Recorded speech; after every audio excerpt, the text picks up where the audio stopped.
Malakai Makaisen. Great engineer, or the greatest engineer. We'll establish that in this playthrough. We're playing the Old World mod. Hi, it's Darwin. Welcome to Total Warhammer 3. We're playing the coolest campaign you can play in all of Warhammer. It's called the Old World. There's like 1,000 things on the map. You would not believe the size of this map.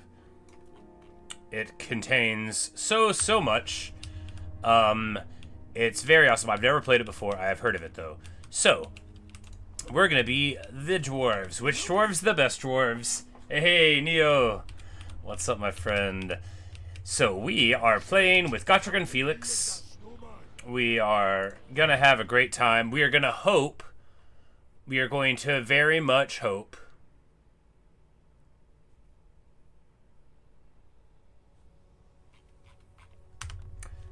that the mods work, because they're technically out of date, you know, but we're gonna try to do it. Yes, indeed, a modded campaign,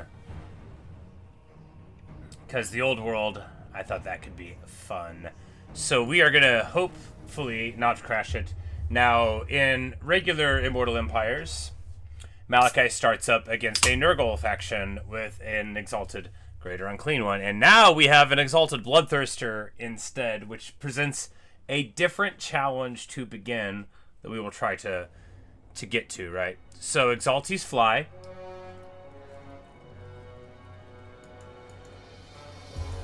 And they're quick. And they have big fizz resist. They are not, however, faster than Brimstones.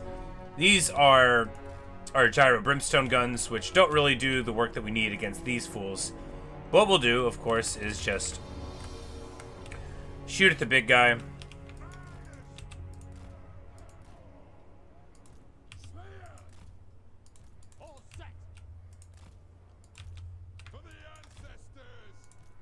I cannot express enough how sketchy I feel about this battle. Of course, after a minute and a half, we get the Spirit of Grungi for a bit, and that'll help.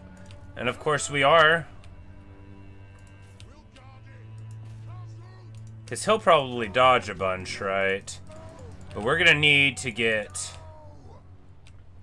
well, you know, he's not dodging that. Yeah, get wrecked. So we are going to try to aggressively pull him into the middle here, where Malakai can shoot, and then hopefully he'll land on Gotrek, and if not there, you know. The thing is they have like a kind of wide, pretty quick ability to get in here, but if we just... you know, we could have delayed, but the more we keep them off of moving forward... oh yeah, there we go. There's a good roast. Because if we just start moving pretty early, then he probably won't catch us. And moreover, he'll probably get bored. And if not, then we'll have a super bad time. But if we get the Exaltee forward of the whole army, that's at least that.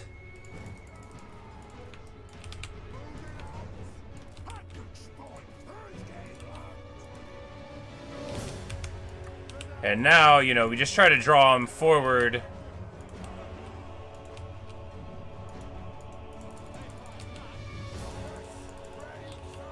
And hopefully, you know, because he'll probably, what, dive? Oh, dive right here. Oh, yeah. Bet. We got it.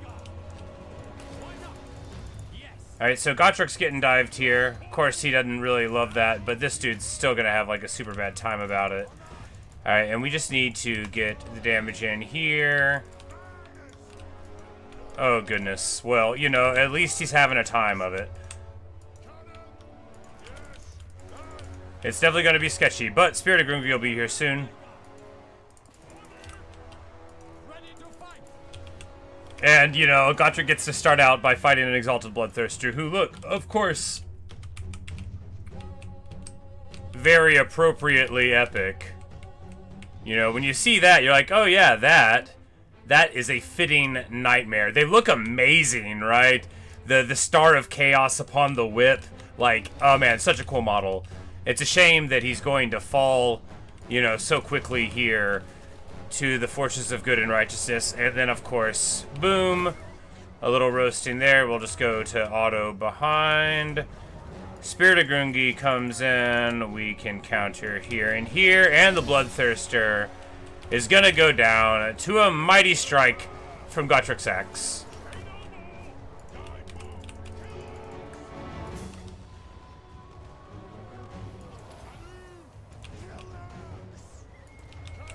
And then that's taken care of. The Doom Seekers are doing fine. Gotrek is fighting Exalted Bloodthirsters in melee, which is not great, but you know, you do what you gotta do to survive.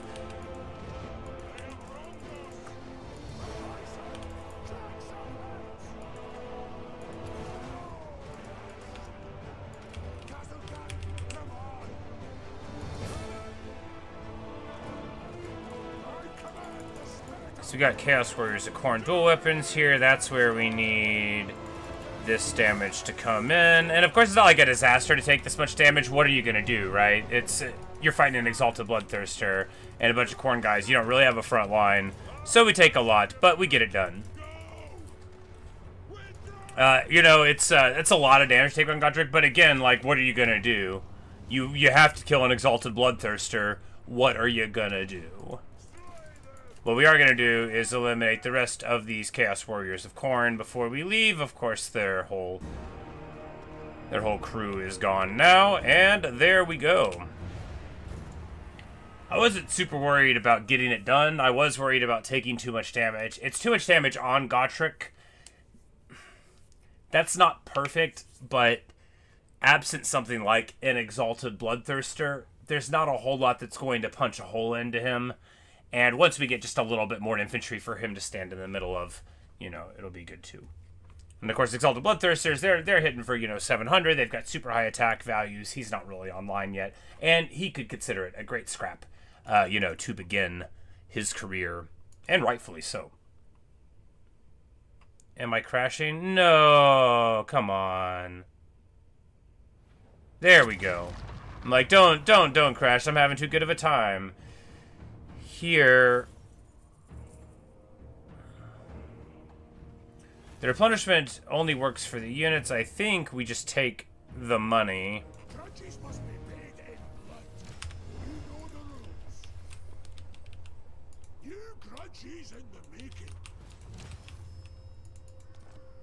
Alright, so we start here at level 2. This is very interesting, right? Because that's going to allow us to recruit gyros and master engineers just immediately. That's definitely what we got to do. Alternately, you could go for artillery, but I just feel like getting an engineer off the ground immediately, especially now that we've given them the I believe I can fly ability, you know, that'll be good. Spend the money there. Here, leveling up to be able to get a Thane. Do we spend the money there? I mean, Spirited Grungi, you don't spend cash on the upgrades at all, right? No, you do. Alright, we still need some then. Now here, upkeep production is fine. But you want to build this one because you need to build this building in order to get Ulrika, if memory serves. And of course, my girl absolutely has to be showing up. Alright, here, there's the capital. Wait, what? No, not it. Alright, so it gives you the Hammer of Spendir ability at the very beginning. That is going to be pretty nice. That is like a capstone thing that you get in a Chaos Dwarf campaign. It's one of like the great Dowie artifacts, right? Here, do we go there or... Well, I mean, the quest says there. They're both minor settlements. This guy only has 2. You know, it may not matter. If we go this way, then...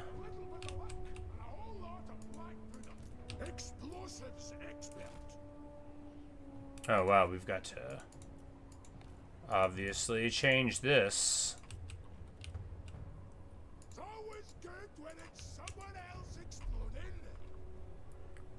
And here, just regular warriors is fine. Just somebody to be a little bit of a line. Hello, Justine. Good afternoon. Evening. Alright, so here...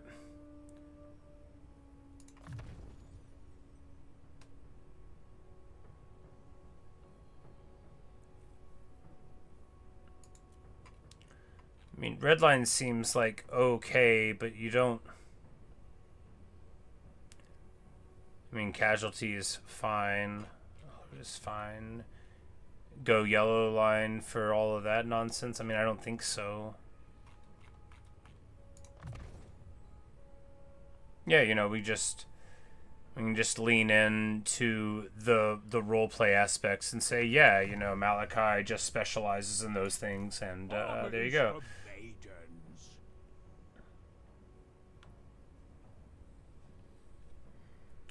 And, you know, Gotrek has some new special abilities changed and stuff, which we will see as we see them. Stubborn Defiance gives him Fizz Resist. Probably better to get that than more attack at this point. Sit a while and listen. Felix giving replenishment to truths is amazing. Oh, Felix has a whole red line here that's new.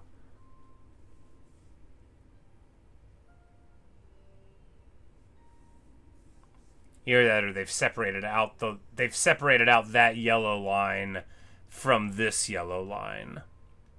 So they've added in extra damage there.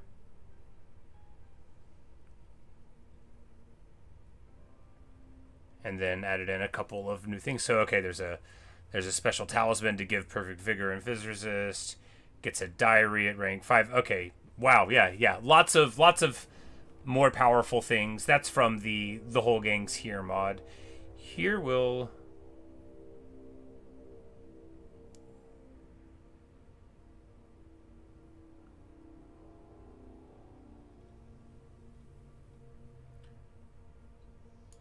go this yellow line. Only the toughest down. And for research, I mean, we're just gonna push down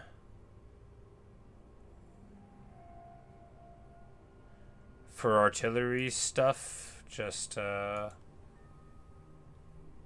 because all of this could be good. It could be good, but what does it really do, right? It helps you with your cities, which are fine, but we're a horde, or at least horde adjacent.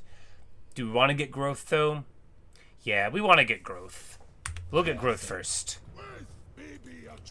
After all, there's ways to get research if we get enough growth, and this map is so massive that there might be plenty of space for both concepts. Now, as we level up, we're going to get access to a couple more members of the crew that aren't in the base game. That'll be Max Schreiber, the Gold and Light Wizard, and Snorri Nosebiter, the Noted Slayer. Now, interns are very long in the old world. That is okay. I'm really good at talking. So anyway, so there's so many factions here, right? You know, 461, more than twice as many factions as you get at the beginning of an Immortal Empires game. There's a setting where you can just like smoke a lot of them that are far away from you and leave ruins so you don't have to do the AI thing. But I figured it wouldn't take too long. And anyway, I tend to have plenty to say across the interns, so if we could just remember to hit that old hourglass before beginning to talk about it, before you know it, it'll be like 450 out of 461, and then I get to go again.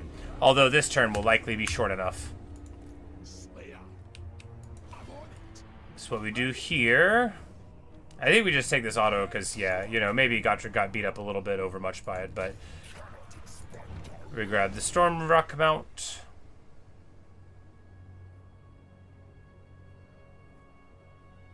Gyms are super good. I think, though, we just take the growth, right? To push it forward. And now that we're here, we're going to be able to get a whole bunch, right? Because we'll be able to grab a couple warriors here. And it's really enough warriors. Do we want to just get, like, cheapy miners because we're going to get rid of them slightly later? Or minor blasting charges for more damage in the seams.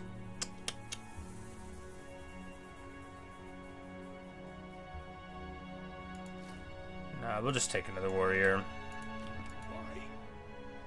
This is where, if you had taken the barracks, you'd be able to get a Thane right now, but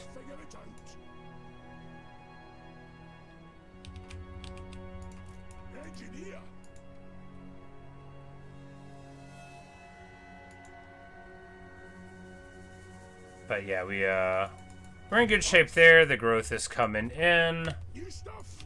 It's just about, this campaign's gonna be so awesome.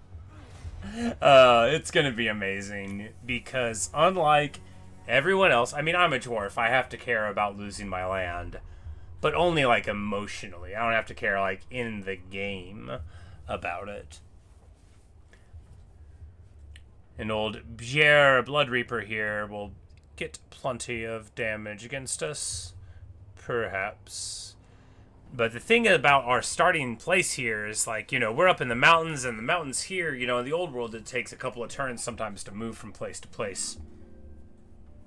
That's one of the great things about it. You know, once you get your land online, it's going to be hard for your enemies to get in and raid around, you know, like it'd be a little easier. If you see them over here, you know, you would have a couple of turns to put together a force to protect them.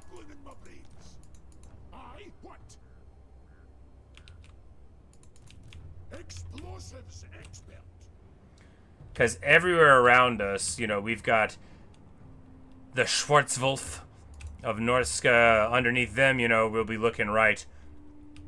Yeah, we're like not very far from where the old Uskalak is at, where sit the hated, the maligned, and, you know, the abominations, the Dawizar. Hey, Luke. How's it going? So, you know, obviously we're going to be going there before too long. Now, if we go this way or this way, we'll just go this way. I mean, it says, yeah, you know, it doesn't matter which. Get on.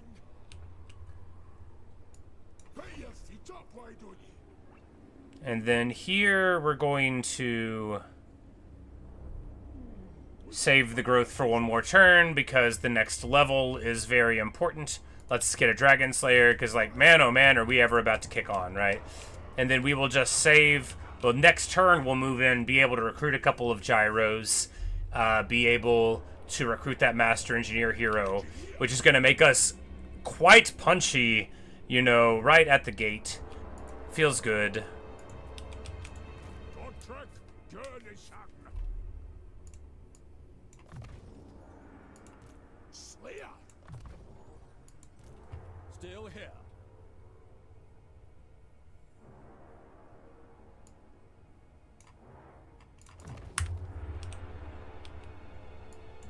I what?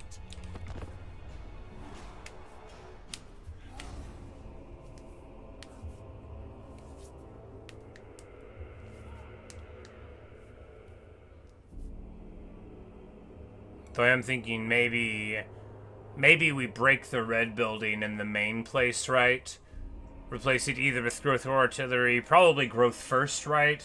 And then just spend the 2 extra turns on the artillery building there to get access to, you know, cannons at tier 3. But at that point, we might be able to just get them from Malakai, right? So maybe even just, like, money would be better. But the red building is the one thing we can't get out of the airship, right? So maybe getting rid of it isn't great. Not that we need quarrelers, we don't. Although I would use them, like, for the whole campaign and talk about maybe replacing them. You let us know, man. For Karaz Ankor into the war.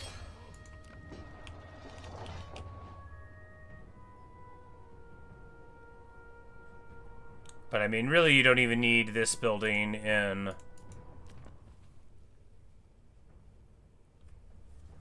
a main settlement, right? You don't. Let's go ahead and crack it now. We'll maybe capture something that comes there, but I mean, if it's chaos, it probably won't convert over. But we should just get the growth rolling.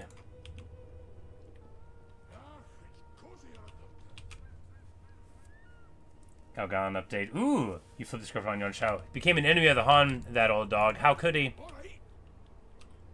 You've asked sliced him.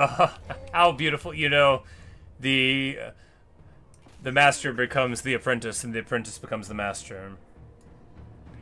And then here, these chumps aren't going to know what to do because now they're not going to have an exalted bloodthirster.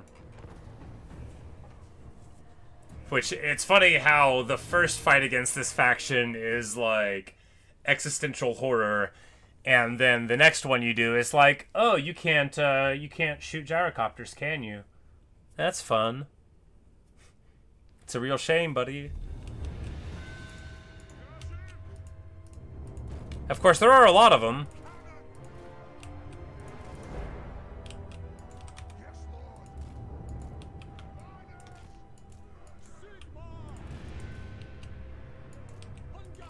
Who said Sigmar? Oh, Felix. I'm like, who?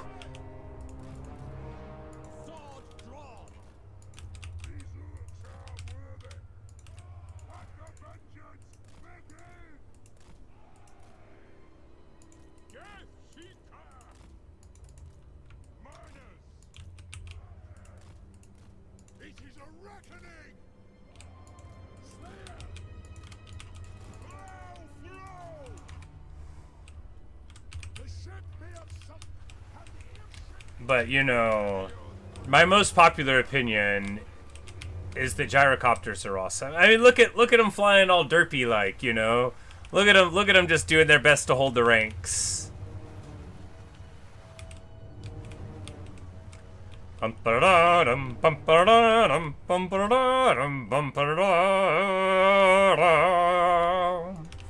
know, that kind of thing. It's great. And look, glorious, is it not?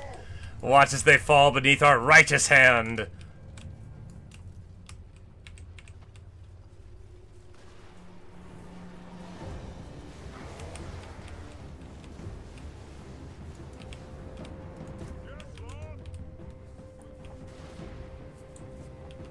You got Yontan on a faction council and he got brilliant from one of his very many bad traits. Dude, that is sick. Nothing like a brilliant trait on a character that you didn't expect to have one, right? We're gonna do a bombing run real quick. Not because we need to, but because they're bunched up, and that makes it smart.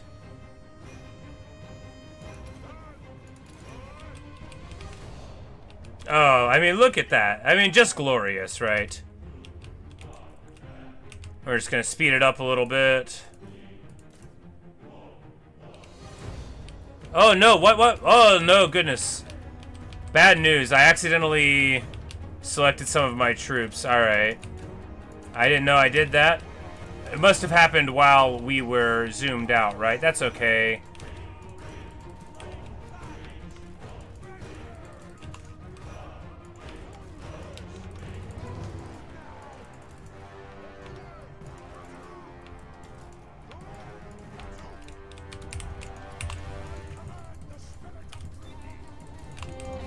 We're just gonna run these warriors back to defend the cannons. I'm not like worried about stuff, right? Obviously these guys are just absolutely not gonna have anything for us to worry about here. Getting flanked there. Naturally the warhounds don't want to get bombs thrown at them, and they are able to avoid it. We're just gonna Grungi missile here.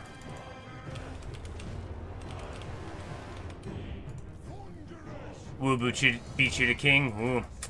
Yeah, you know, enjoy. How do you like getting charged by cavalry that's better than it should be allowed to be?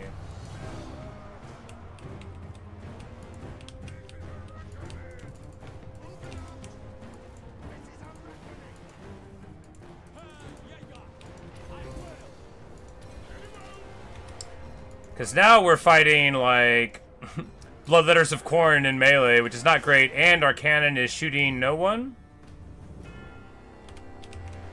And our cannon is shooting no one. That's not ideal. Please shoot someone. Alright, it's shooting sometimes. We need to go back over here and not give this flank so they don't get on the Thunderers. Malakai is fighting Exalted Bloodletters and losing. You know, we might actually... For all that I was talking trash about this fight, it looks like we're going to get a game over. This is way more... You know, the Bloodletters are better than I thought, huh? Yeah, we might get a game over. Pretty rough. But I think maybe the leadership here is about to break before mine does. But maybe not. Like, maybe not. Really, it's going to depend on how this goes right here. Everybody might be about to run away. If that happens, then we lose. Alright, they're not going to make it around on the flank, though, so... Alright, they're army lossing. Good news! They're army lossing, and we're not going to lose all the Doomseekers, because that would really sting. We wouldn't be able to get any more for a super long time. Whew! Ooh, man. Rough stuff. But getting it done. For all that I'm like, oh, it'll be easy. Well, I mean, 2 of our warriors were totally not engaged. I guess we had a whole bunch of stuff that was totally fine. Yeah, Bloodletters are just generically good. You know, because they've got good attack values. Magic attacks, not that these guys have physical resist yet. You know. And just decent weapon strength. But I guess, you know, even Demonettes would do even worse. Because, you know, higher versions of all of those true facts. Bloodletters are amazing against, like, normal dwarf infantry, though. When you compare them to, like, the humble dwarf warrior with 40 defense and silver shields and 90 armor, which sounds bonkers, but against a bloodletter.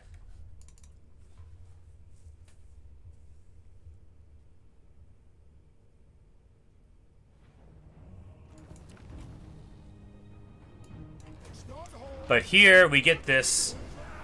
Get the commandment, destroy them, get the Hammer of Smenir, which again is going to...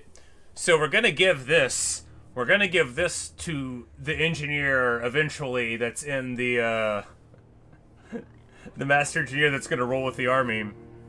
And he's going to be able to drop a dwarven gong from space upon him and do a huge amount of damage.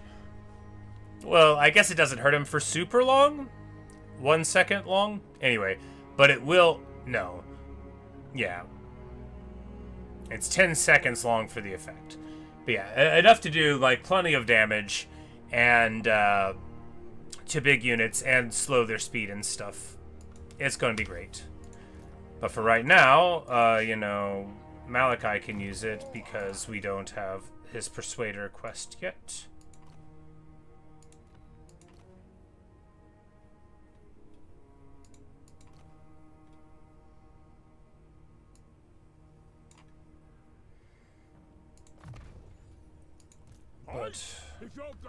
Alright, here we go.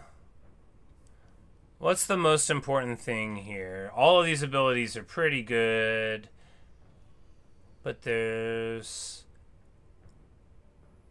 Armor for the whole army, Colossal Strike. No, it's Beast Slayer. Yeah. Not because Vanguard, but because 10 movement range for the Lord is something that you want immediately to get, you know, all the stuff that you need. He gets replenished troops. Oh, and they made Felix's stuff a set for additional ward save. Cool. And of course, now we are about to turn into to a glorious form.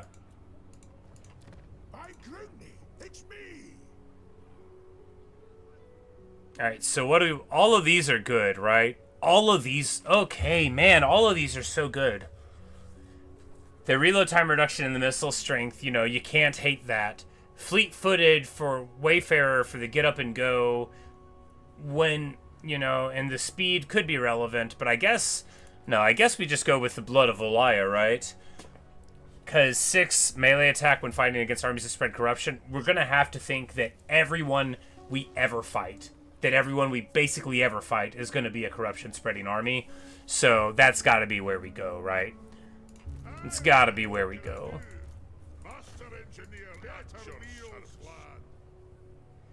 And we get a push to tier 2 here, which is going to allow us to get a Dragon Slayer next turn. It's going to allow us to get Slayer Pirates for the flanks. Oh, man, I love Malakai so much. Like... This campaign is already good, right? You know, it's already as good as it needs to be. And it's just getting started, baby.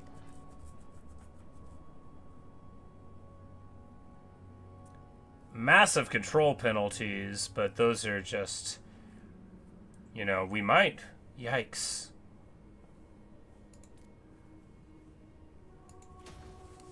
We might spend just like a turn or two trying to stabilize it with our effects there.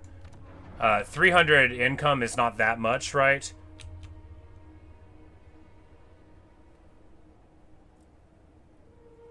Because the conquest term will go away, yeah, I think, and then we'll be able to stabilize in a turn or two, and that'll be nice. We've already got to level 2 on the grudge counter.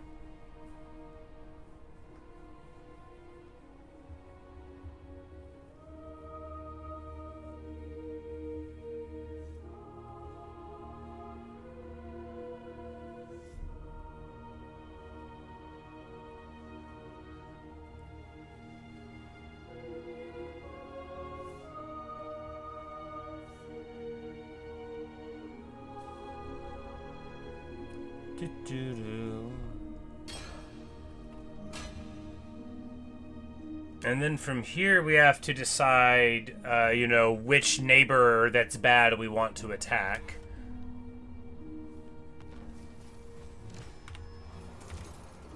We unlock the adventures, we unlock the oath gold, we unlock all of the things.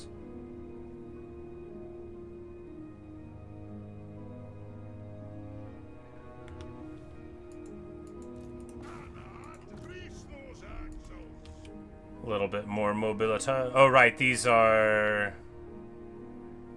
Oh, right, we've just got single space recruitment. I'm like, what? Right, there's single space recruitment locally because we don't have any of the other stuff for it. You know, the armory or whatnot. Here, we just push the barley field. We can collect the income because we're stabilized there.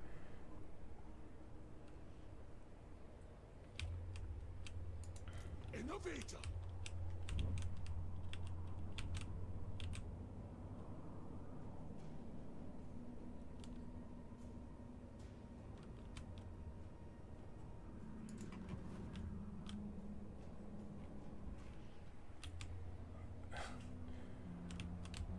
When did they come out with the first version? Arcade? I'm not sure I understand the question, but hello. Alright, well, what we need to do now is use some of our money. No, we just need to... I guess we can go on the adventure and see... Oh, right, because when we do this, we're also going to get our stuff. Well...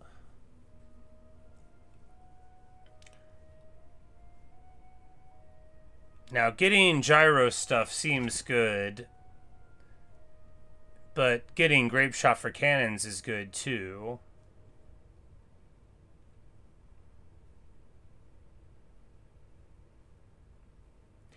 You know, yeah, because you want this for the Spirit of Grungi because it'll make everybody get all their vigor back, and also, you know, elves are we'll just do the elf one at the top, right? And then we just need to do some stuff against them, and, you know, the battles in the mountain climate will be easy enough to do.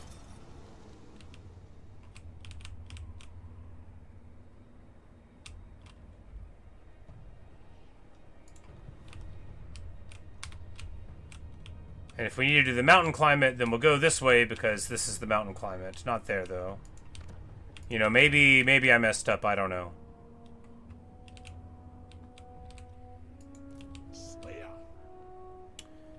Maybe I messed up, but it's okay. We'll just go this way and pick a fight. Yes. We'll wait right here. Time for a pint. I'm like, how close to the wall can we get? There we go. Because we still want to be able to recruit a couple of these from Ankor. Oh, the public order was probably so low that it reduced our recruitment slots, right? No, it doesn't do that. It is still going to -2. We might need to build a building. No, because the corn corruption will go down, and then... Yeah, I mean, it'll probably be fine. It'll probably stabilize. It's only at negative 58 right now. It's not like so bad as all that. The past is the past. Build a shooting gallery. It's cozier at the top. And then, like, next turn, we'll be able to hire... I'm like, do we just drop a warrior already? 'Cause, yeah, we're going to be able to hire 3 more cannons, and I guess we just go up to 4 cannons, because, I mean, why wouldn't you?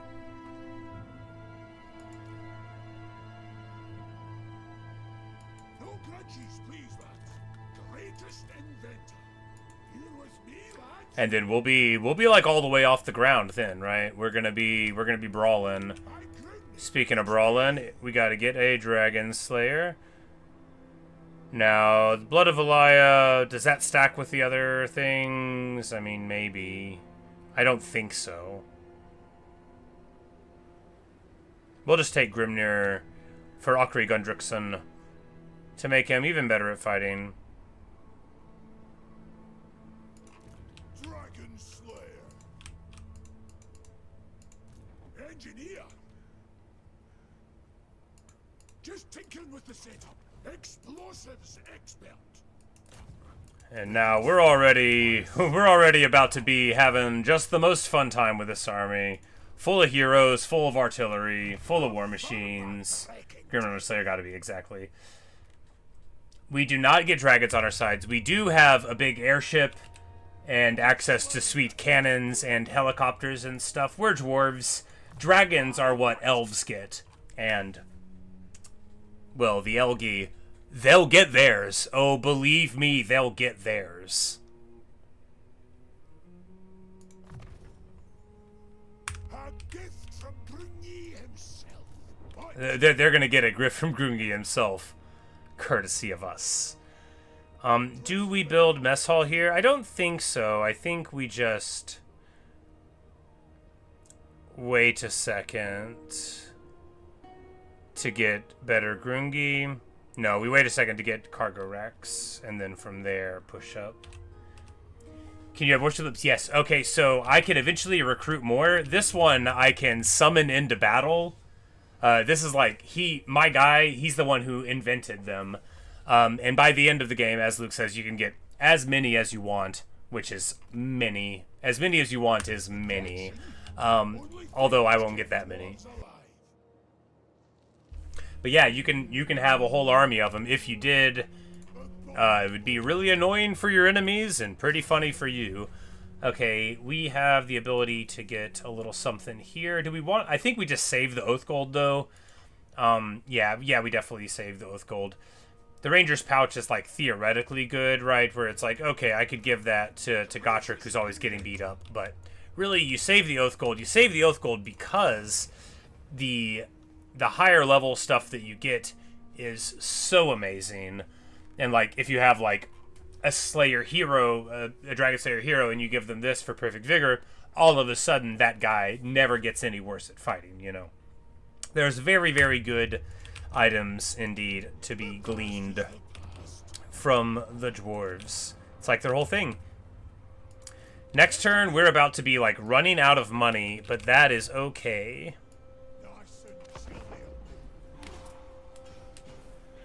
But yeah, so the blimp in our army, rather than even we don't have to pay for it. It's just what we live out of. So, and like most people, most factions in the game, most dwarves, they can't just roll them around in an airship. So anywhere I go, I can just jump up into the airship figuratively, and then so I can recruit from my airship. I can replenish.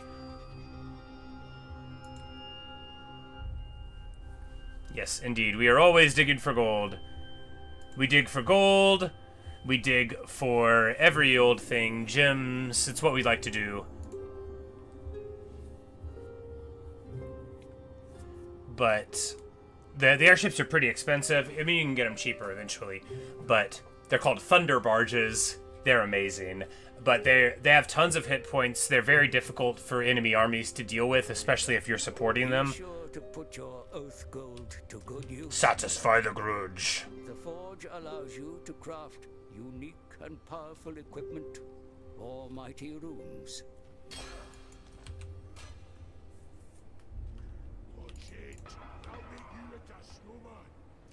And public order has stabilized just fine, and we're pushing up there, and the fact that we're broke is okay, because we can wait like one more turn to get...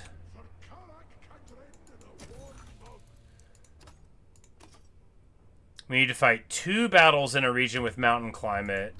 That means we can just sack this. Yeah, we could just sack it and then fight right after. It doesn't have to be anywhere else. We'll just sack it and then fight the turn afterward. We can't get there right now, that's okay. Put your feet up, why don't you? All right, lads. Come witness my doom. Oh, poor Akri Gundrickson. Your doom is gonna be far away from now. You're gonna be happily living far longer than you want. All Slayers want is to die, and all a Slayer that rolls with me does is get to live.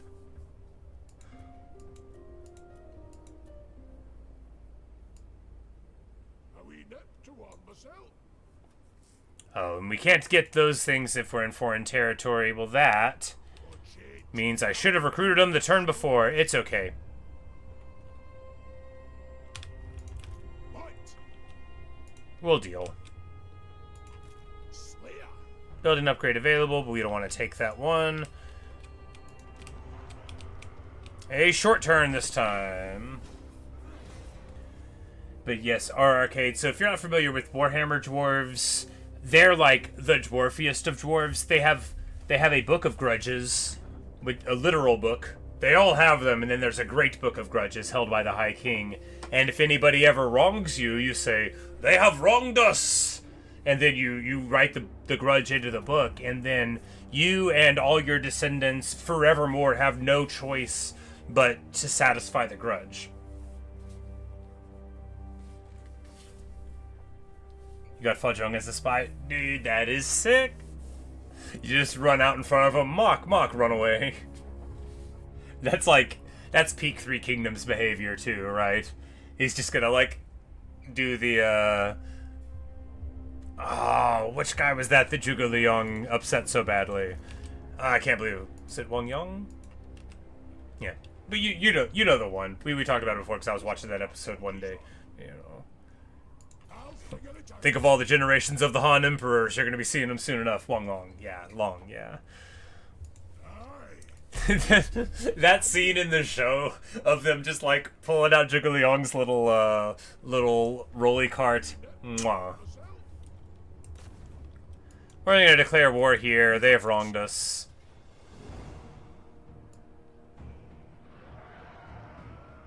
Give him a good thrashing. Now, it's like, I don't even think we're going to reduce it that much. I feel like it's worth it to do this because, yeah, you know, it's worth it to do this, and I'll tell you why.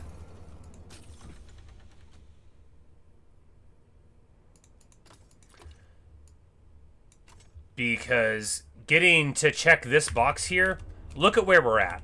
Okay, I didn't even know this whenever I took this course of action, but this is the edge of the mountain climate, right?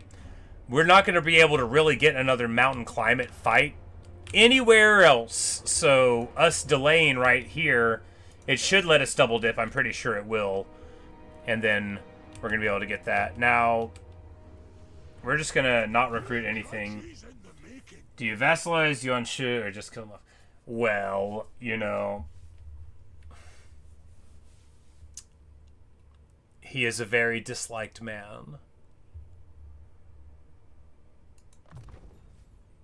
I'll try not to kill you. Emphasis on try. Emphasis on try. We'll take what? There's so much good to get out of Gotrek.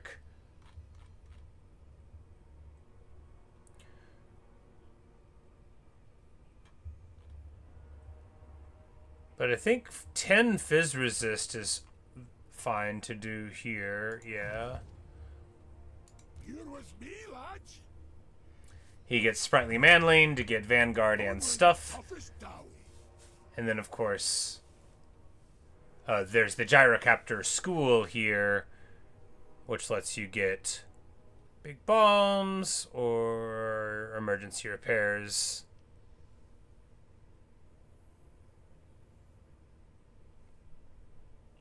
Oh, it's like a big emergency repair. Got it.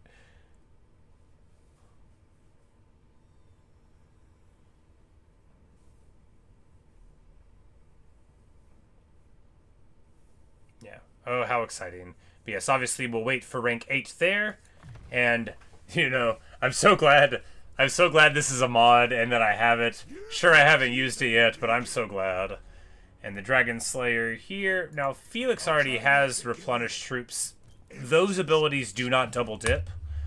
If it was something like the Chaos thing where you click one of these and it says, you know, 5% replenishment rate, that would stack, but not if it is the embedded into an army ability, right? Those are the ones that don't stack up. Did you see that, lads? Hey, don't buy into the family by him or Yonton. Yeah. Yonton is funnier, and of course, he is a more appropriate of age. Aye, what? Oh, aye. Alright, we need to wait this turn because we were just talking and leveling up through there. Wonderful stuff there. This campaign is so good, and the hilarious thing is that this starting position is so much safer than the starting... I guess maybe a lot of major factions like that. It's so much safer than the starting positions on Immortal Empires because being compressed with people like Throt, Arbal the Undefeated, everyone across the little river there besides Boris Ursus. Throg and Ulfric are next door. Well, or did they move Wulfric? I called him Ulfric. I meant Wulfric, you know. We're near Sale and Dakala. Well, that will, that'll give Gotrek something to do. Hey, you know, it's always good when the opposing army has something incredibly high value and incredibly dangerous, and you can send your best Gotrek at him.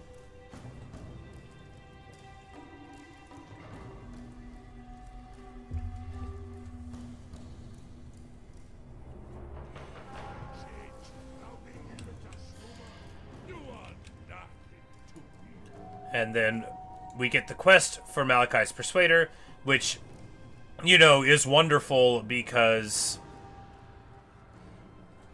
it's just, look, what a good quest, right? Just play how you would normally do. Huzzah! Snorri Nosebiter has arrived! Adawi Slower approaches her camp, broad of grin, wild of eye, and with several iron nails hammered into his skull. This is Snorri Nosebiter, famed companion of Gotrek Ernison and Felix Jaeger. How he came by those nails is a mystery, even to him, for Snorri's memory is as battered as his hammer. Forgetful, foolish, and cheerfully reckless. He nonetheless fights with the fearless joy of a true slayer. Snorri offers his axe, his laughter, and his boundless enthusiasm for glorious doom. The only question is whether you dare accept such a unique ally. Recruit Snorri. Yes, hero ball indeed. You know, for all that I like balanced armies, this army is already going to be pretty unbalanced by virtue of the fact that you can't break up the band. So, we'll get Ulrika and Max. And if we keep Scalf Proudbeard, which I kind of want to, that's, I mean, 7. So it's a bunch. But the thing is for Dowie, right, you can treat somebody like Gotrek or a Dragon Slayer or Snorri like a monstrous unit, right? You know, it's not like a hero, it's better than a hero. It's like a Dragon Ogre Shaggoth in a tiny little body. Is Max also an event? I think he happens, if I read the mod correctly, I think he just happens at level 12. I imagine, you know me, I don't know anything about computers, not really, but I imagine to inject a hero is much simpler via a click-on event like that than it is like via like quest triggering and stuff. Maybe it's tricky to do something like that, and it's not so tricky to say, put this unit onto the map right here if they click this button. For all I know, just saying do it whenever you enter a zone like the Veil could be more than it can do.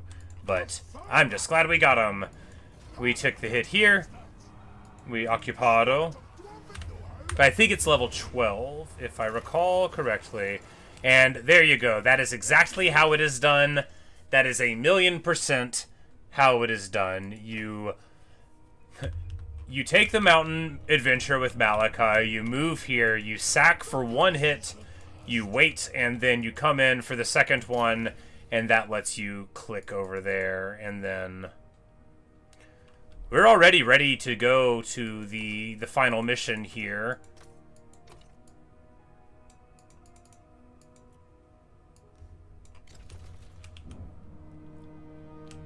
Can we interact with that marker with the hero? I doubt it.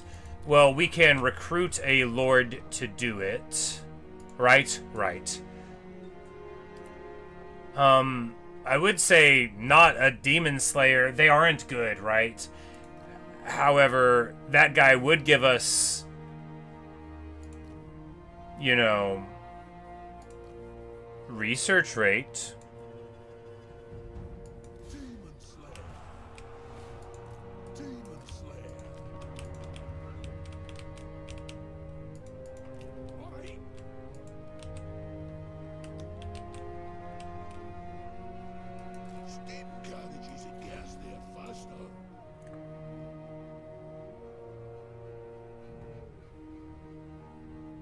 Yeah, because his red line doesn't give you Thane access. That's his whole thing. But there's no space in this army for a Thane, right? Thanes are great. They're super good. I actually really like them as heroes. I think they're special and handsome. However, they're not really quite good enough for this army, where we've got Gotrek and Felix and Snorri and so on, right? Now, here, more benefits to the general army would be good, right? The spell resist, the armor, the corruption, why not, you know? Because the other stuff will come with time easily enough. We'll take Felix's diary there, which gives him, you know, better replenishment and stuff. You know, I bet, actually, depending on how these are layered, he may not even be getting value from that. Sometimes you can get sort of waylaid, but it's okay. And then we will break open the casks. Slayer. Doomed. Alright, so Snorri has nails in his head, is this ability, which gives him, you know, the Slayer of Legend. And Unbreakable, this is what gives him his I'm a Slayer abilities. That's the trait thing. And then he'll get Snorri Bites Trolls. Vodka helps Snorri think for perfect vigor, and he can chug a shot to give him physical resist and a little bit of weakness to fire, and then other stuff, and then we get, because they're gonna be bonkers, right? Like, this is not no ooh la la. So negative 10% vigor per second, craziness. So it's nobody that adds a character that's famous for being awesome in a book makes him weak.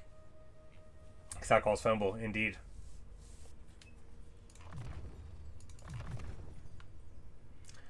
But we are, you know, it's going to be...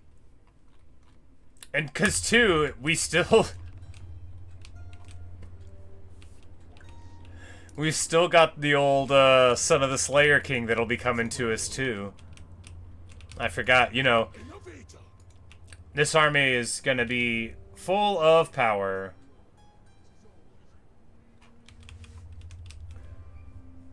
Not going to be any room for the Thunderers in it, that's for sure. And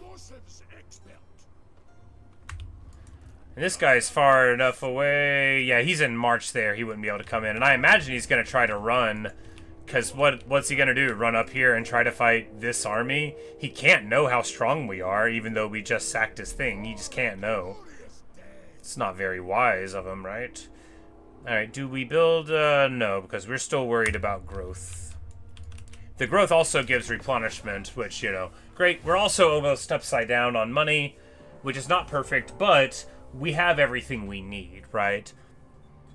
With a handful of gyros, heroes that are comically powerful, and, you know, a handful of cannons, that's everything you need to play the whole campaign. I mean, like, even I'm not good, right? I'm not.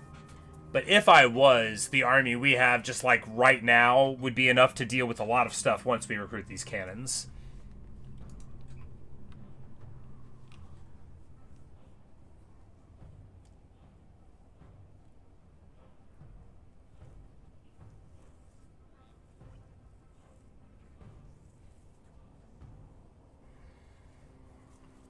But we keep stacking growth probably, and then we try to hit tier 3 in our main place, and then, you know, because the sooner we can get higher growth, the more, like, you could really get very powerful effects out of high-level Dowie cities, but you gotta find a way to get to them.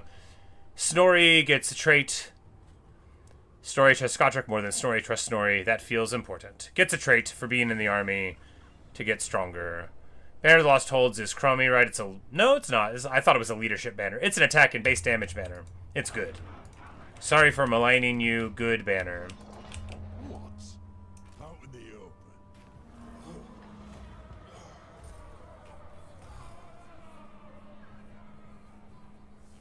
So, you know, a bunch of dwarf refugees come in.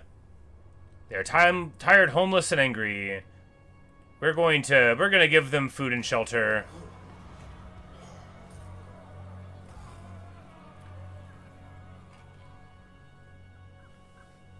And now, you know, we've got some overcrowding and are stretching the resources to them, but we'll let them move, you know, over to the other holds, you know, because you could expand the hold, which is fine, but I think, you know, more growth is good.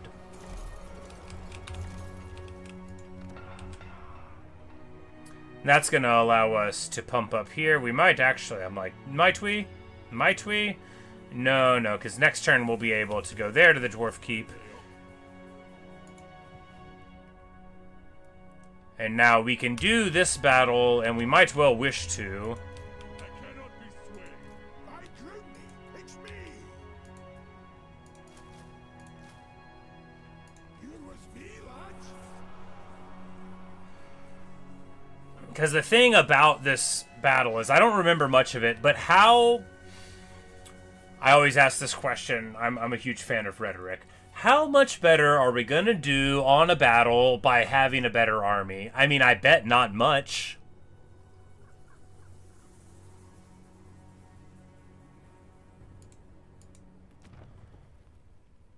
And if we build this building, then we'll get 2,500 plus 100 Oath Gold. That's good.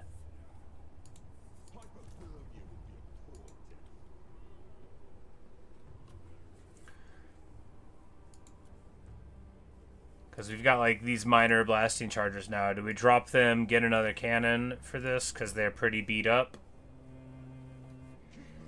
I mean, 4 cannons aren't harder to defend than 1 cannon is. It just hurts more if they get inside the cookie jar. But how far in could they get? What's cavalry going to do? Get through a Dragon Slayer? Get through a Dragon Slayer, Snorri, Gotrek? I mean, maybe they will. I often tunnel vision pretty hard. You know. It'll be alright. Let's get to it. 1 unit that's being kind of beat up is hardly a reason to do anything except move out of your ineligible stance. Alright. Let's get to it. And if we do this, you know, we might... Because Grape Shot ammo switch. Grape Shot's very, very powerful. It makes you shoot Grape Shot. If you're not familiar with Grape Shot, I think it's just you here, Luke. You're familiar with Grape Shot, but you know, if you're watching in the future, Grape Shot is lots of small grape-like balls, rather than, you know, like orange or cantaloupe shot, as it's called. You know, it's not called that, but it says we're gonna lose. But you know, it just says that because it's gonna have dragons and lions and tigers. Oh my! However, I bet we'll be okay.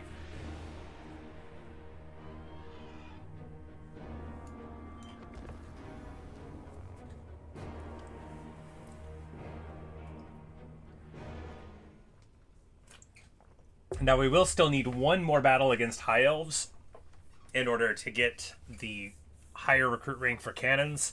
Overall, that's not, like, what I would consider the most important thing going on in the rewards. Come on, who's scared of a little dragon? Think of the opportunities. I mean, indeed. Because all you gotta do with an army like this is... round shot, yes.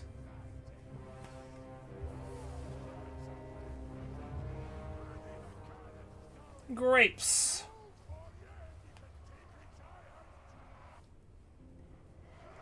Yeah, chain shot. Dude, if whenever they do like a really good shot in the movies of it, you know, like Master and Commander or whatever. But oh man. So here we have what appears to be a fairly straight up battle. Is there not a wrinkle? Oh, it's the dragons. The dragons are going to come in with the steel chair from somewhere. Well, that's okay. Because here, you know, you just got to know, you know, what you're doing with your life. And what we're doing here is putting every single cookie in the jar right there.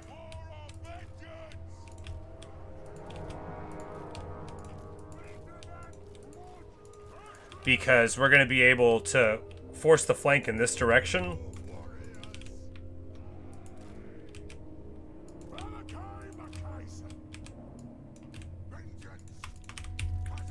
Where we'll be able to counter here. We're going to want this to roast it on this side.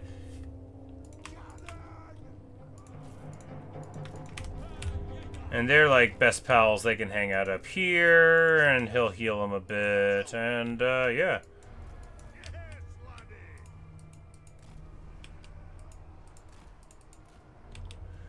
The engineers. And it's like, it's really a pretty sick setup, right? Because you've got your two slayers. I mean, Gotrek and Felix. So, you know, your three slayers. Felix might as well be, you know, a slayer by friendship. But clear out the Elgi before the dragon forces arrive. Yeah, that's a good plan. But because their archers are over here, we're going to try to get over here, right? Tyrannok chariots, they're, like, annoying a little bit, but not, like, over much. They can't do too much to you.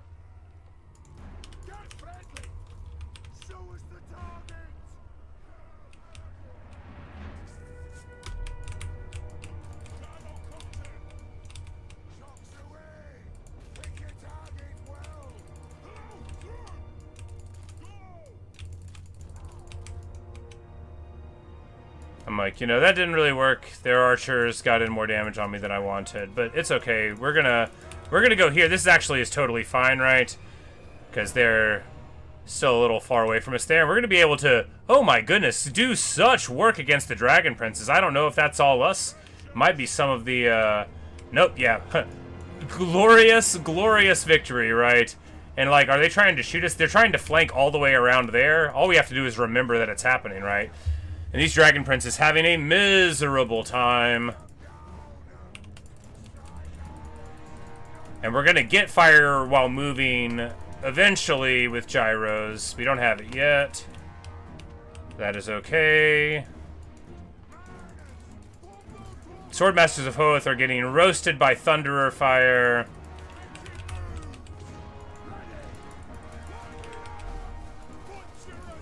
And Snorri's gonna go in. Gotrek and Felix having a party.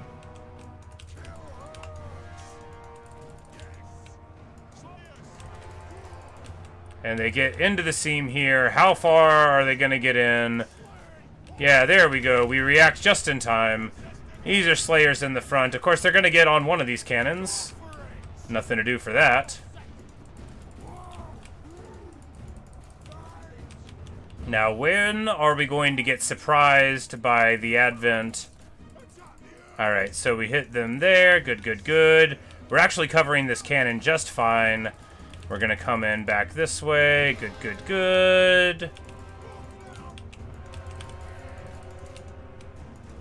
Oh man, they're dedicated to this flank, huh?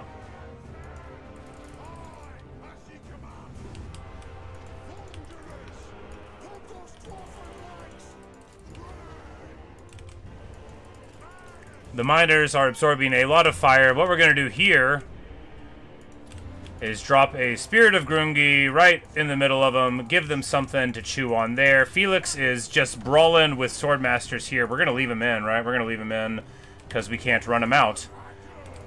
Snorri having a time. Come on, Snorri. There we go. We need to get these gyros on the Swordmasters.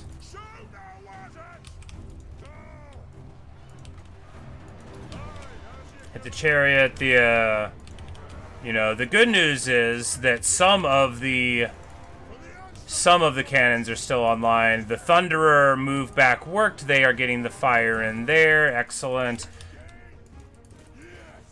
The Dragon Princes are fighting Snorri, and he is getting absolutely trucked on just like he wants. Man, are they ever doing the damage to him. Of course, they have huge, huge weapon strength, Dragon Princes do. And that's just what a Slayer can't deal with. You know, they don't have armor. These Dragon Princes roll over us there, and the Spirit of Grungi is getting deleted by their archers. Of course, it does allow our archers to not get shot by them. You know, we're not coming out of this clean. We're coming out of this like it's a knockdown, drag-out quest battle. But that's okay. The dragons won't be too tricky to deal with. Spirit of Grungi dies, but it's allowed to die. Doesn't really do anything to us when it falls forever. You know, it's not like we don't have to wait like a round in order to summon another one or anything. It just works.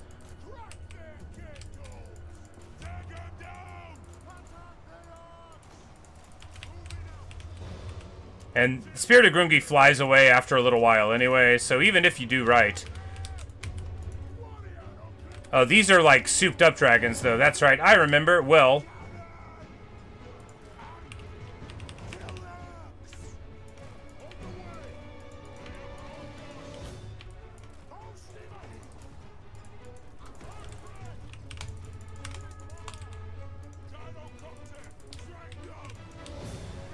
Well, they're going to feast on these warriors who went far ahead of the field, just like I told them to. Oh yeah, the Hammer of Smednir. We could have been doing that all along. Let's get the Thunderer shooting.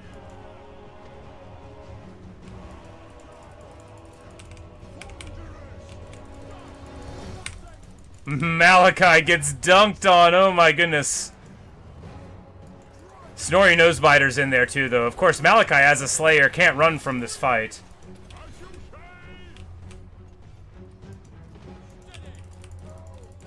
Our gyro's getting beat down. We're still running on to those princes there.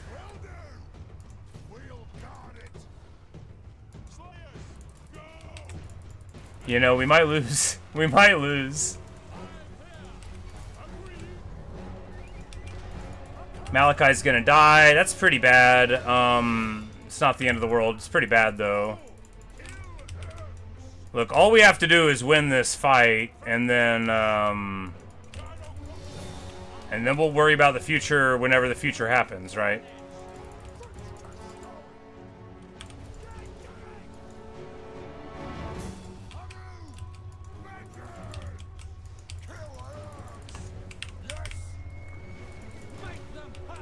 This thing's got 100 hit points. We finally get it down.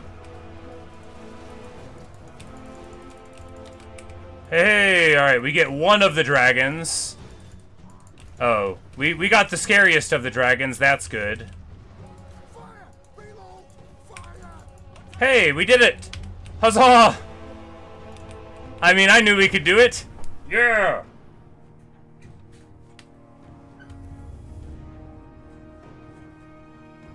Yeah.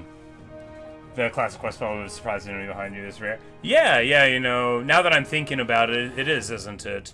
Because, like, there's the Chaos Dwarf train battle, but you're already told that the train is going to arrive. There's the Skaven battle, but you're told that the Skaven are going to flank you. Yeah.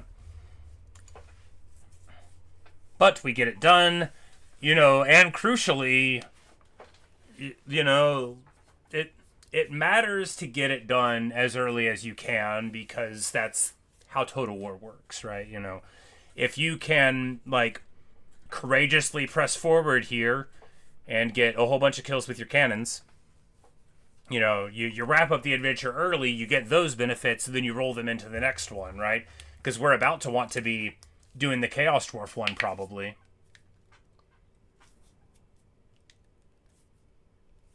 Peace with Yuan Shu is 73 points. You should be able to get everything out of them. Too bad you're already related. You could, like, have all sorts of wonderful marriage alliances. Alright, we could... Here, we just take the money? Yeah. Because the Norskins are raiding in the hills by our place, but their army is, like, pretty trash. And even beat up as we are, we wouldn't have trouble with it.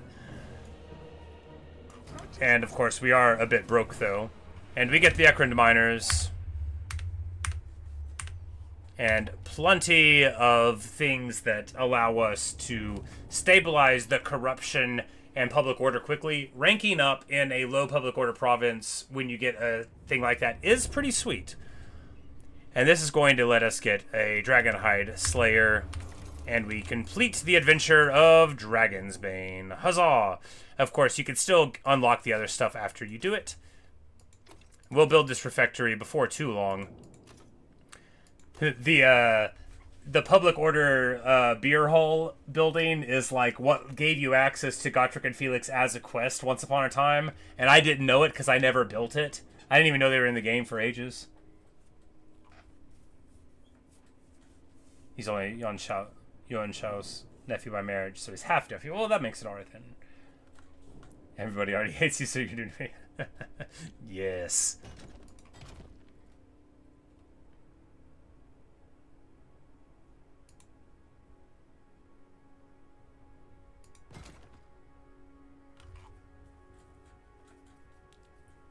Because this, you know, this is probably what we do next, not least because gyrocopters are really good. This is super good too because Skyhammer firebombs for the Skyhammer are crazy, and firebombs, like, you really, when you get magic attack gyro bombers, it's pretty bonkers what you get access to. And then you can give this ability, you know, to Felix to make him a vampire. Demon Slayer.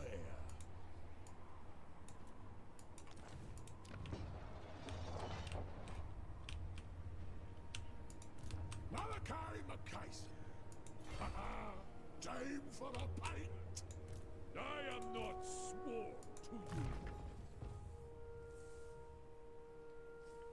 The field armies are in Sylvania. Oof.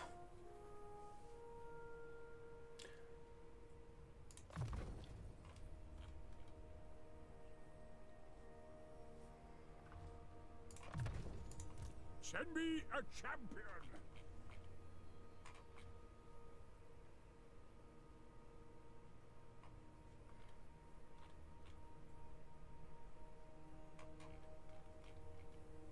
Yeah, we already got Demon Slayer 1. He's got one for all of his book names. And then at level 12 we get his other fun thing. But yeah, so I guess Skaven Slayer because Slippery's real good. Colossal Strike. You know, Gotrek eventually gets so many abilities that you know, no single person is expected to use all of them. Ready to do the guild's bidding.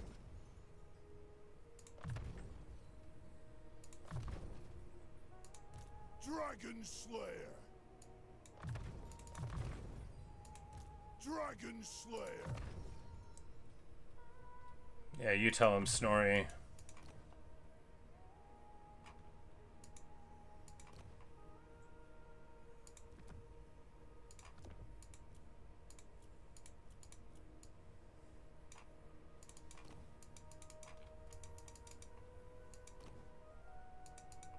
All right, lads.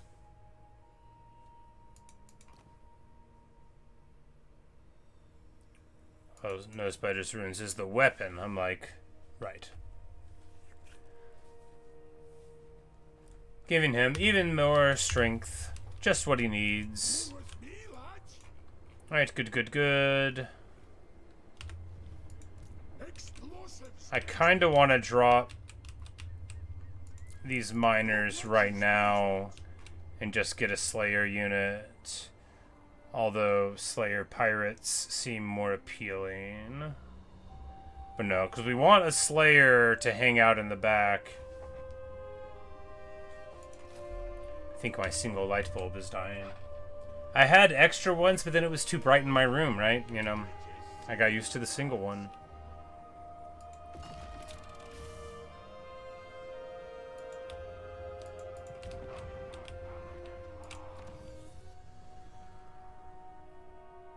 And here we need to do 7 of the earlier things.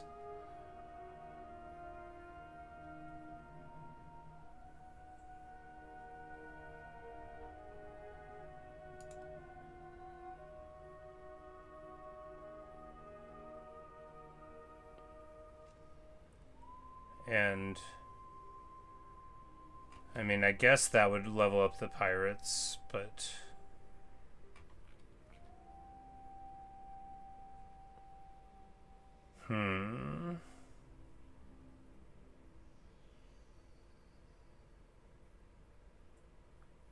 no, we'll just go to shields. Because, like, having a couple of warriors in the front is absolutely what I want. Like, I'd love to have, like, a warrior block or 2 far forward, so what happens there doesn't happen again, and Malakai doesn't get hit for 1 billion by the dragon. No, I'm just kidding. That will happen again, and I'll tell you why. It's because I'll forget and I'll move them forward somewhere, and then it won't work. And then I'll act surprised.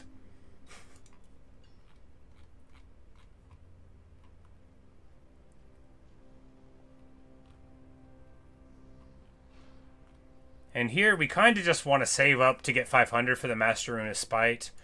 Master Runa Spite is just better than regular good. It's so good.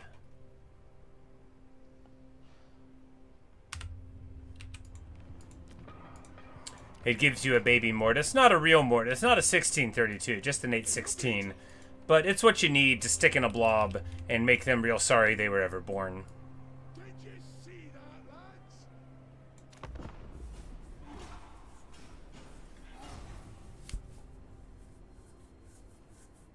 Vassal Snowball is a real danger.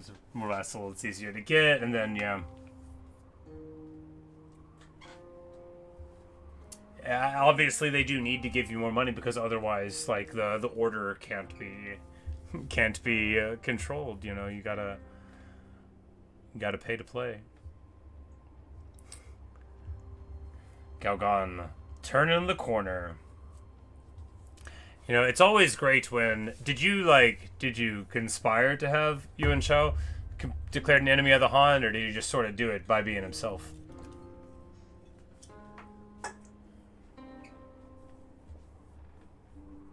Boom.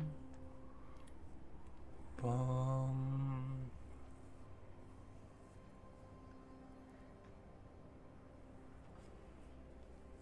You're actually involved. That's so funny. Isn't it great when the game does it for you? Heyo, there we go. Now we are about to be all the way online. Soon enough, we'll have Ulrika as well. And then I'll be like, oh man, this is too many heroes for an army. I'm embarrassed.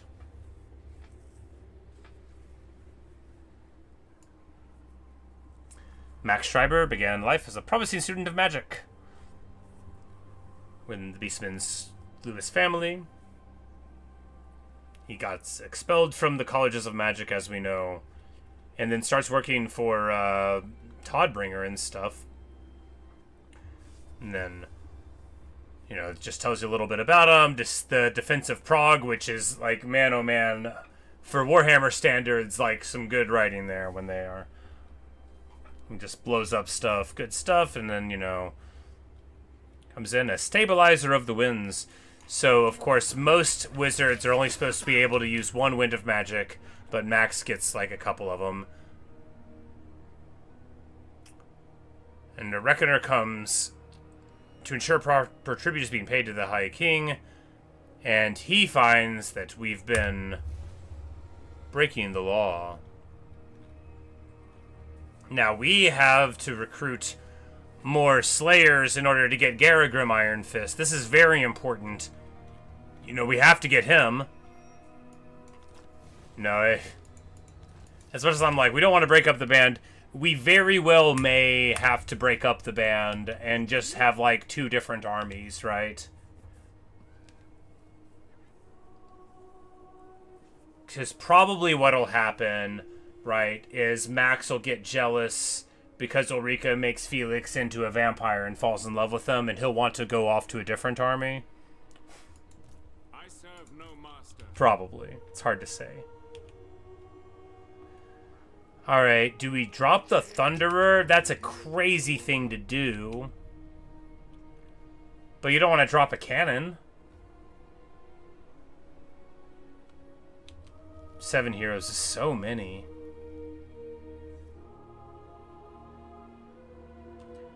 Do we drop the Brimstones?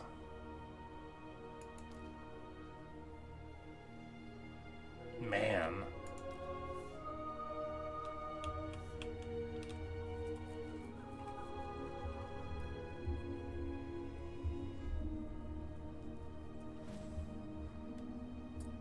Vandalize in the second army. Malakai runs over the war machines. Yeah, just give Malakai Max, and then he'll have like the caster punch, and then Ulrika can run along with Felix. But then, you know, maybe no, because Ulrika wouldn't hang out with Malakai independently. Malakai wouldn't be like long-term cool with her, you know, without the stabilizing influence of Felix giving her blood all the time. Allegedly. You hate to drop a Thunderer.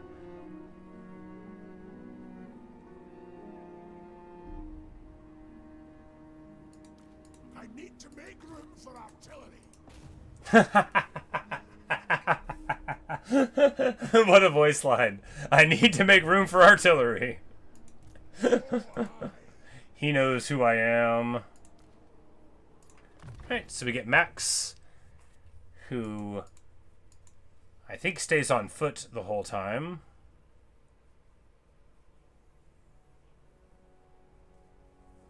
He has a big ward save thing, weapon strength against Skaven.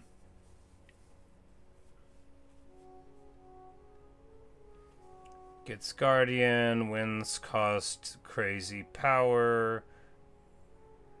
Gives immune to diplomatic penalties for trespassing. So if he does break off, and Persevere. So if he does break off from the army where Felix is, you have 2 armies that can go where they want. Radiant Singularity? Oh, he has a light vortex that's like a juiced up like a juiced up Pit of Shades. Regrowth Searing Orbs, which is refines so this is him doing Thunderbolt? No, it's a magic missile. Okay. Interesting. Gets metal shifting, plus smoke, plus exorcism, greater arcane conduit. Yeah, you know, what a champion. Of course, he does not get to fly though. Doesn't get a horse or anything. Cheaper cost for regrowth. Yeah, it's clearly what this faction needed. Access to regrowth.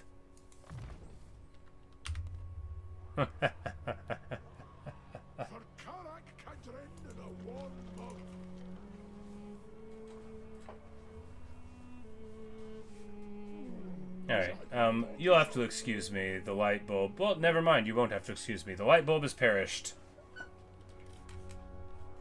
I'm going to go fetch another one. I'll be right back.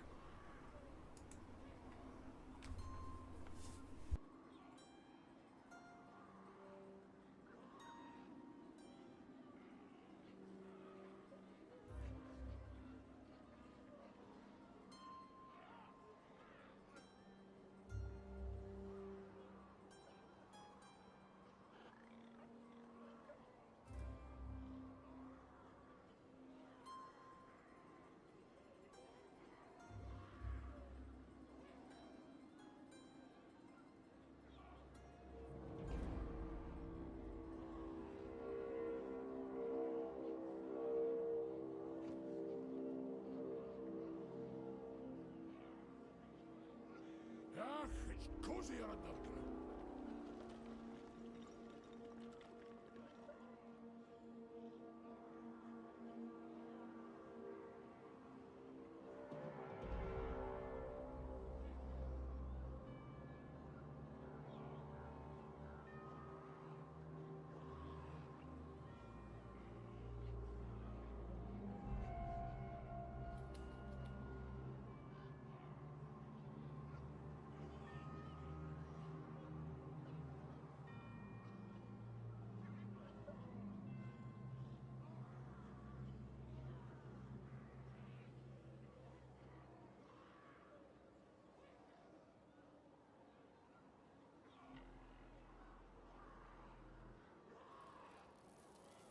Oh god, terrible news.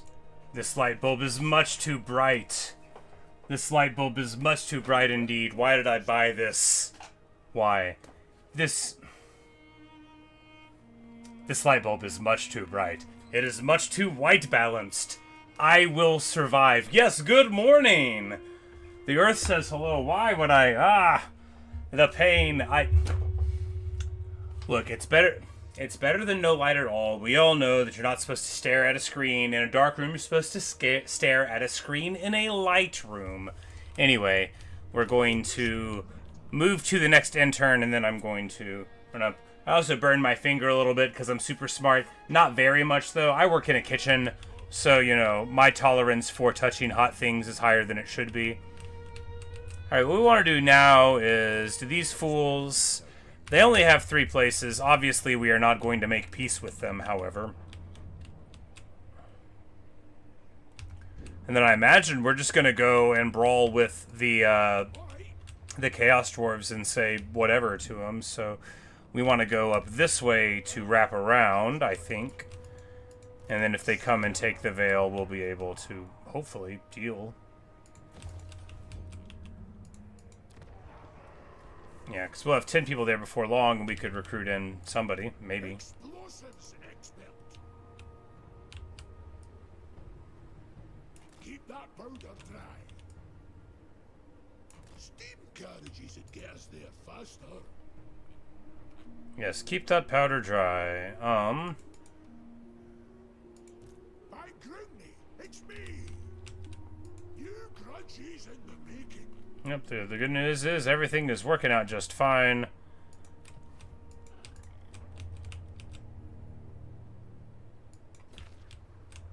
Getting to tier 3. Super broke, but hey, you know, that is the way you're supposed to play the game, right?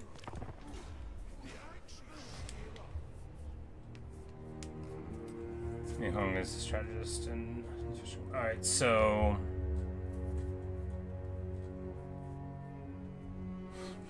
I'm like, what are the chances of getting Lady Jurong in there to throw the daggers? No, that would be too cool.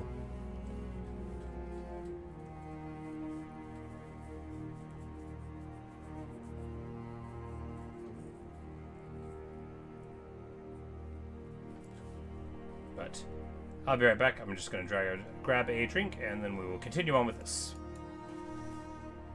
As the intern turns. I should have done it at the beginning, not at 240.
Alright, well, they got here faster than expected. That's super bad.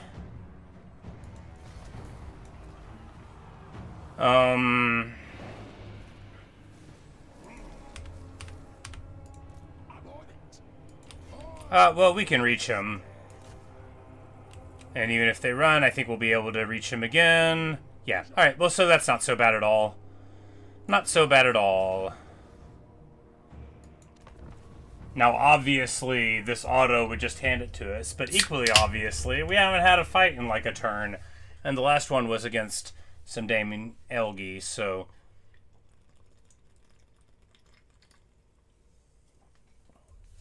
we deserve a little fun shooting gallery time, right? For the Empire!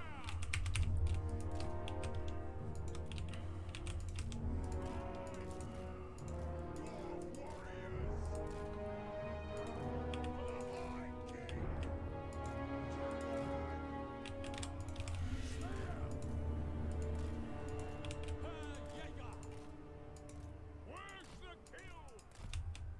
Serpent Slayer! Kazu! Butcher its rings! Prepare for the run! Nothing can stop us! You, and you! Pseudo wizards!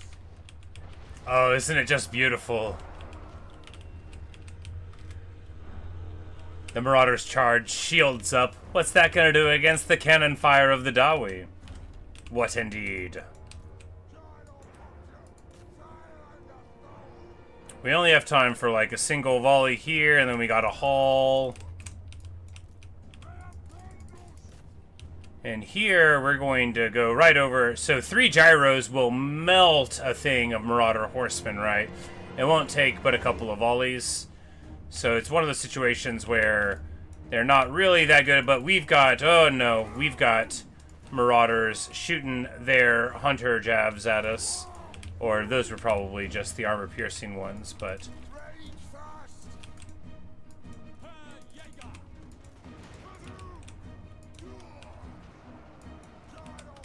but then a beautiful, beautiful shot there out of our fools.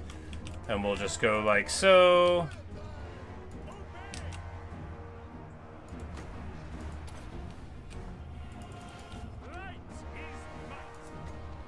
Oh, and we can glittering robe. He's got 60 armor here. We can give these Slayer pirates. That'll let them stand up and fight for a little while.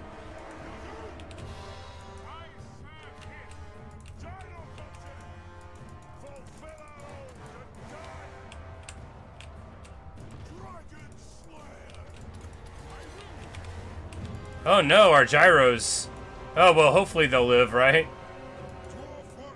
I definitely let them stand up and fight in the middle for too long. This Dragon Slayer is going to have a great time, though. And we'll just drop in the Spirit of Grungi right here in the middle.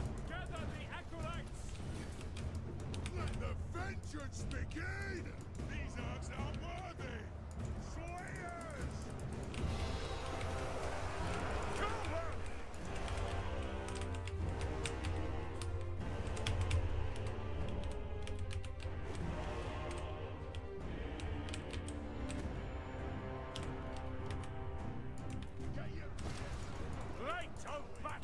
Max is somehow having a time here. Oh, it's because we've got gyro backing.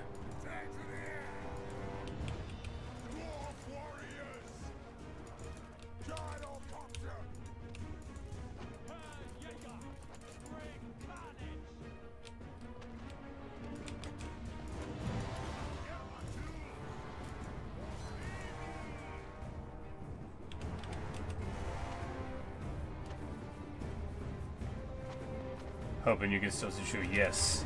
You know, nothing like it. Nothing like it. Currently left the coalition and then willing to vessels. You know, it's funny how he treats a military alliance, but I guess it sort of works, right? You know, he should not want to be in one anyway. And a coalition is sort of like one, but more.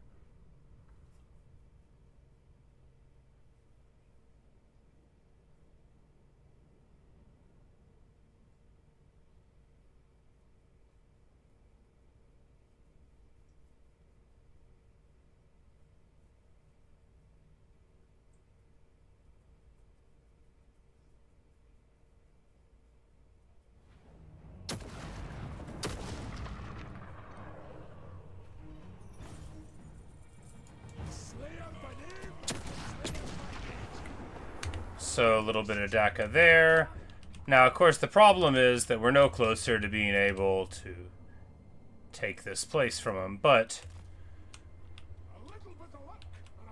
you know, we dealt with it. We don't need to go to Grungi mode right here, so we can march to make up a little bit of distance.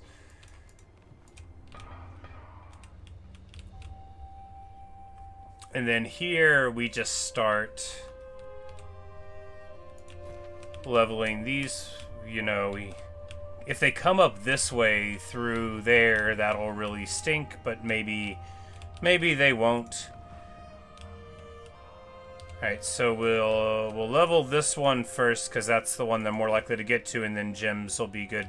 Not that we'll have trading partners for a while, probably, but I don't know who else might be friendly around here.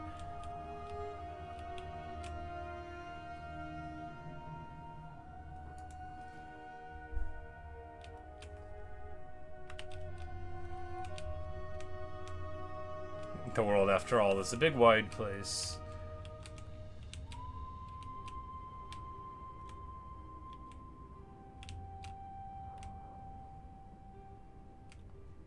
Ah, the causeway of Zar, all the roads leading.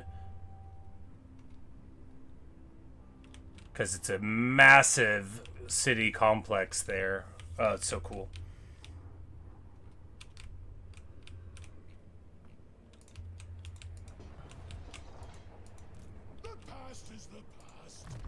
He gets to level 12. Lets you get to Master Engineer. Of course, that's going to let us get 2 more Master Engineers. We can't support them in this army, but, you know, later it'll be nice.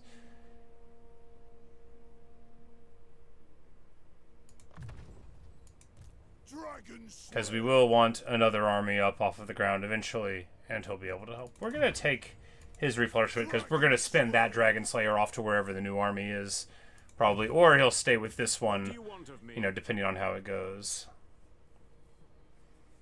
Oh, he's got this whole tree too. So this first one gives him immune to contact, vanguard deployment, physical resistance, weapon strength. Man, it's a lot to give him.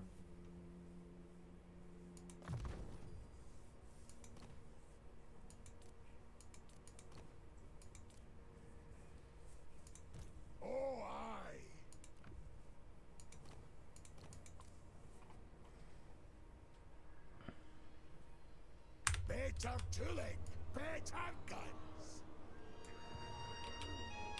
Such an instance just outside of it. Nice. Did you see that, lads? Did you see that, lads? Yes, we all saw that, lad. But, you know, if we can get a few more turns of these places being up, then, you know, we'll be able to build econ buildings there. And then if we can live for 5 more turns, then...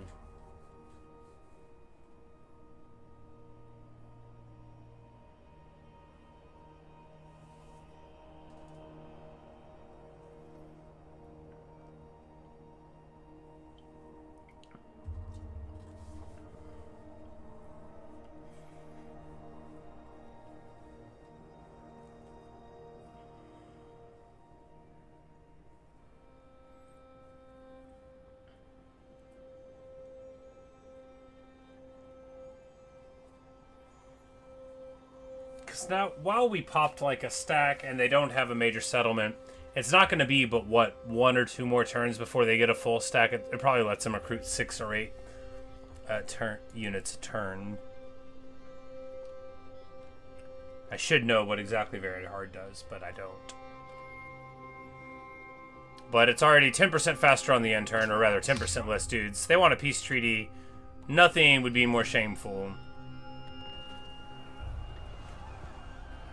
And we're gonna risk the wrath of the moon. Oh no, look at this! The moon's so mad! The Eyes of Grungi. And this gives you the special engineer thing.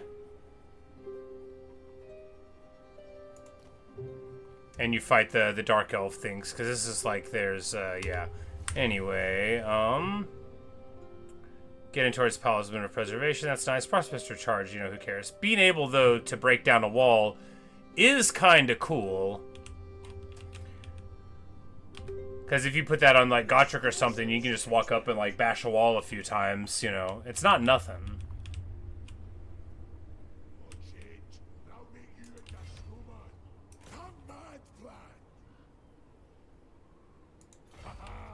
Time for a pint. You're with me, lads.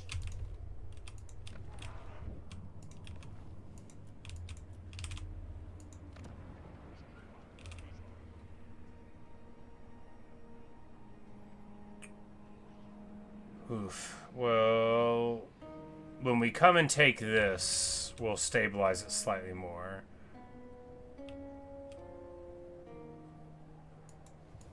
Right.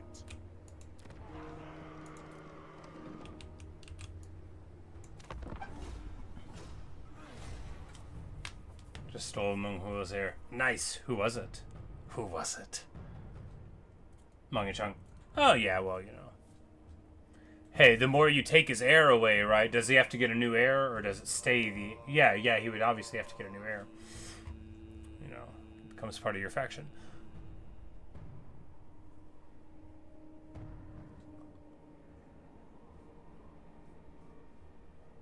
It's like you keep on taking his heir, and then eventually...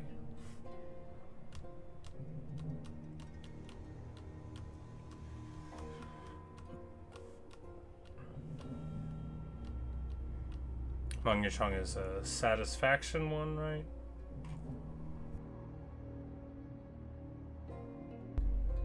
You know, it's funny how satisfaction modification is so important in the early game, and then you just sort of get to solve your problems in the late game. But, I mean, makes sense, too.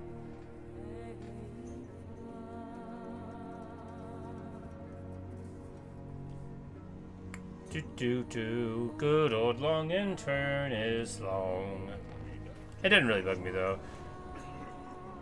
A stranger from Albion wants me to give me money in return for chaos corruption. I shall not. No way. I like to think I have a little more sense than that.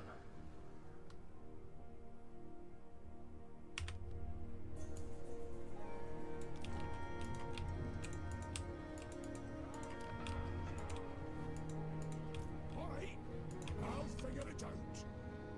I can't win.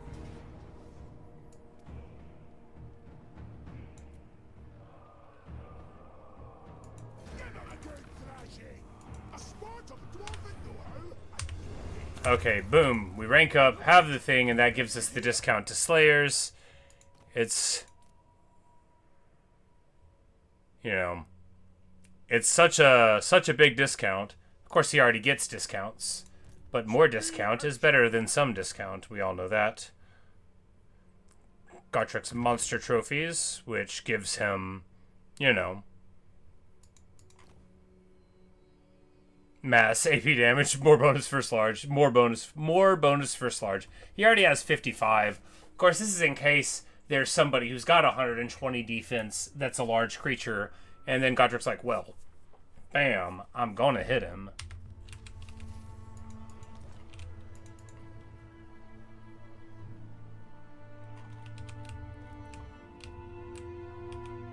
Kolek?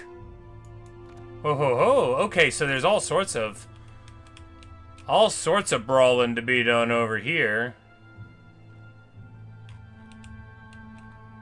I mean, I guess we are up in the Chaos Wastes, right? Why am I acting surprised that we're up here north of Norska? I guess I didn't know Kolek would be over here, but it's not that surprising.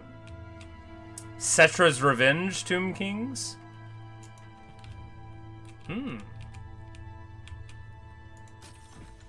Now, we can start another adventure. We probably should have done it beforehand. Yeah, we definitely should have. Well, you know. Frozen climates. Do we have one for a frozen climate?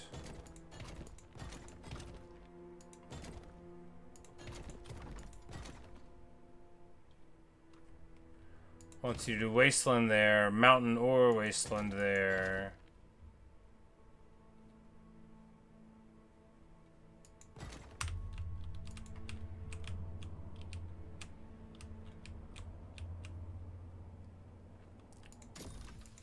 Because we could do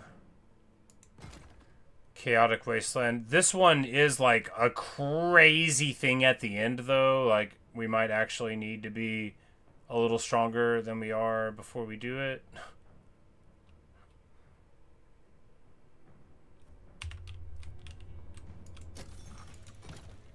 No, we'll just do this one.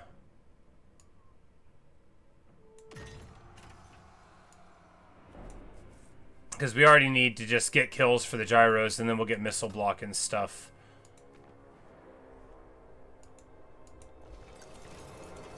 And there's an army all the way over here that I guess we'll just, like, eventually try to get over there to fight it. But we already have that one, which gave us money back. So we only have to do 3 of these totally, so if we can meet Cathay or Kislev and get an agreement, that'll help. Or we can fight battles there, or we can get here, so... we'll just see. If we meet, like, some Kislev army, that would be good. But if Kislev's all the way, like, over here, right? Kislev's all the way, like, over here.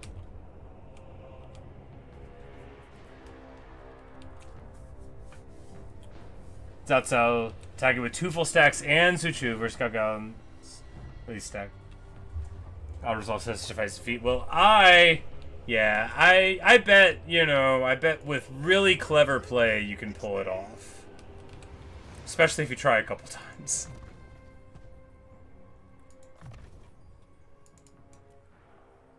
No, we'll get this Dr. Dreckler's talisman, because that is so huge. Gives him perfect vigor. Word save. Gets all of his stuff going.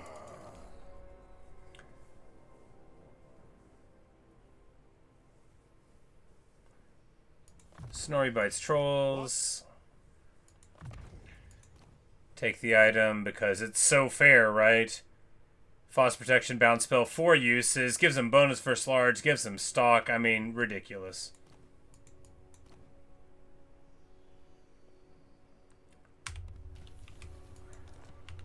But hey, at least they don't give him like a Pegasus or anything.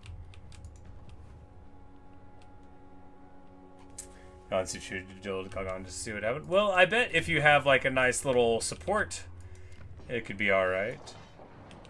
I mean, it's just huge AP damage. What's the worst that would happen? He'd just delete you and then you'd be like, but I was a sentinel. No, the worst would be if somebody spikes your evasion and then he punches you repeatedly for justice.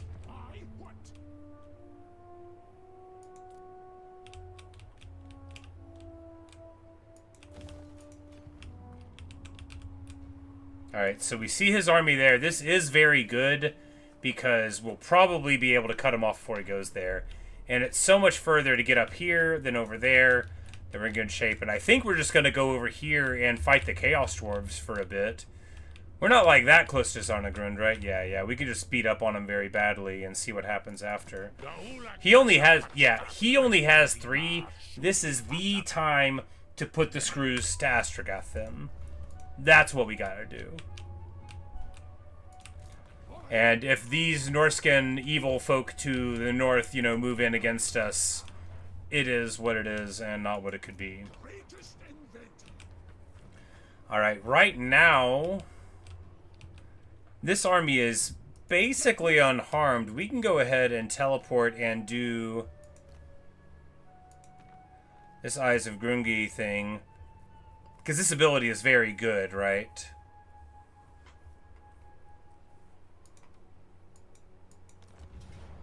Of course I'm sure I want to teleport.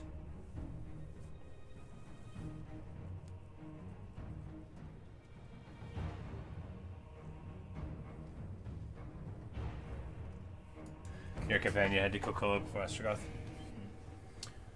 Yeah, I just abstractly would like to move forward with the gyrocopter quest, but obviously it's what, like just 5 turns and then you can roll up another adventure as well.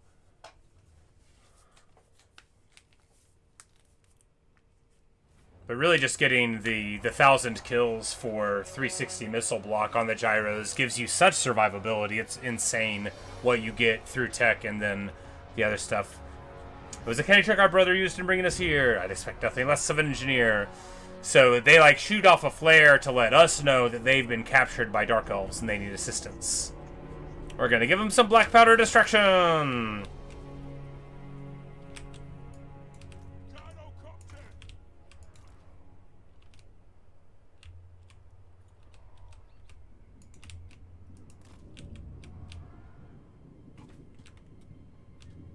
They've got like one bolt thrower. We'll be able to eliminate that quite handily. And our engineer will probably get to be learning to fly pretty soon here.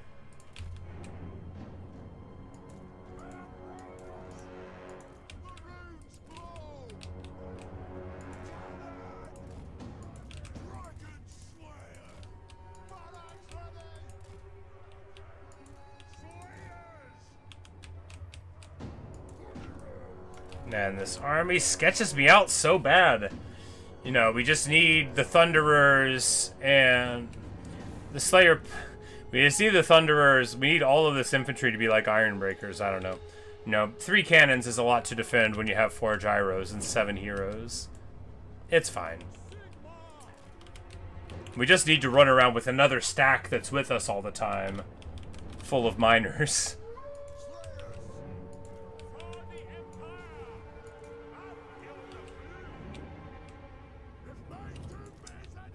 It says we gotta buy him time. Oh, we'll buy him time, all right.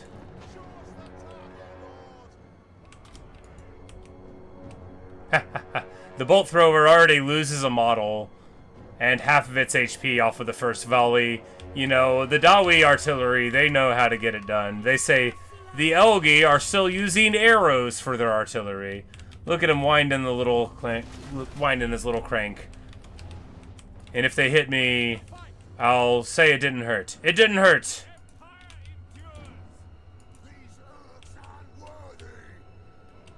And they are already going to be running for the hills.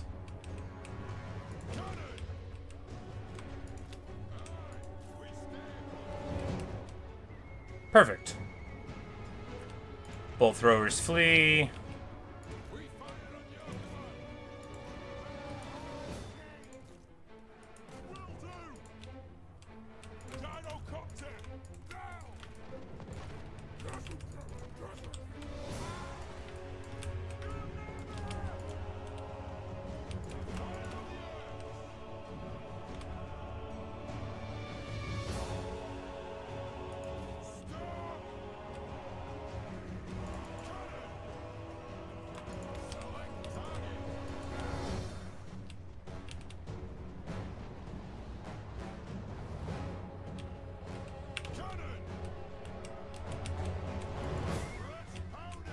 And we swapped a grape shot. You guys were on guard mode, and now you're firing in. But that's okay. We notice in time. We swapped a grape shot, turn around, and this volley is going to rip into him.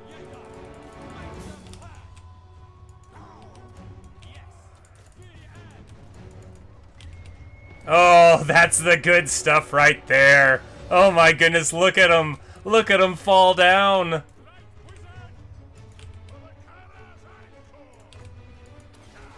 And we are going to juice the munitions here and here. Oh my goodness. Oh, grape shot. You know, my first Malakai campaign, I never really used it, did I? And look at us now. We just need to run away here. Oh my goodness. Oh wow, that is so much damage. Wow, if you get him to pull within grape shot range, yeah, how are we gonna... Alright, yeah, 3 cannons is totally fine. I mean, look at the work it does.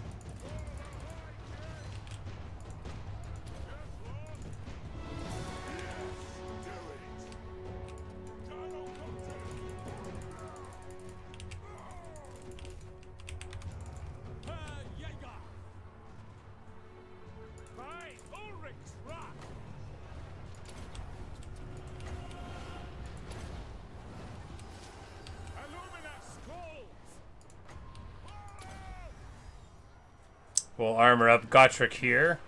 It's very funny to give a Slayer a bunch of armor. Technically insulting to them, but still very funny. Spirit of Grungi gets shot down. That's what it's for in these battles, right? You could eventually get it where it doesn't run away. But really why I have it is to terrify the foes. So now I'm thinking... Oh yes, the flank. I'm like, isn't there something coming?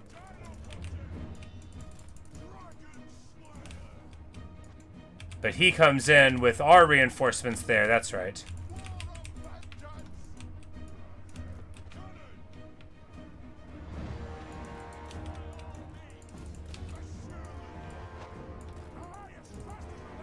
And murderous prowess goes while they're all the way over there. That's got to feel bad.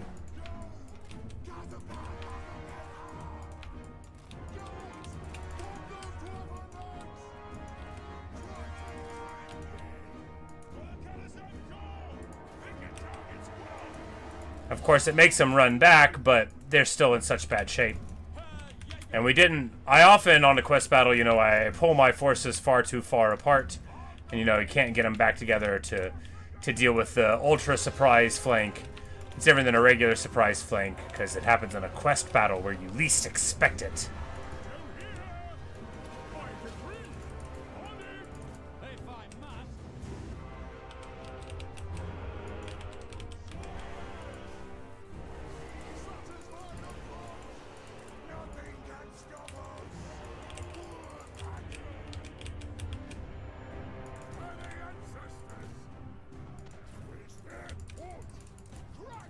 Doomfire Warlocks do very well against Slayers, but Slayers also do very well against Doomfire Warlocks. And once that charge is over, well then, it's a horse of a different color, and those Doomfires can't do too much, but it looks like these Slayers might be meeting their end here, just like they wanted.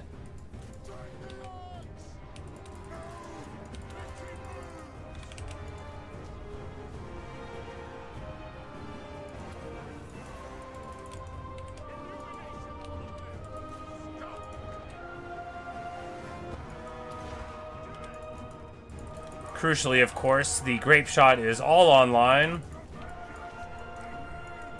We're just trying to move up, get into the flank here.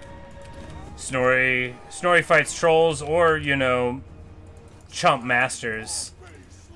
Yeah, some master.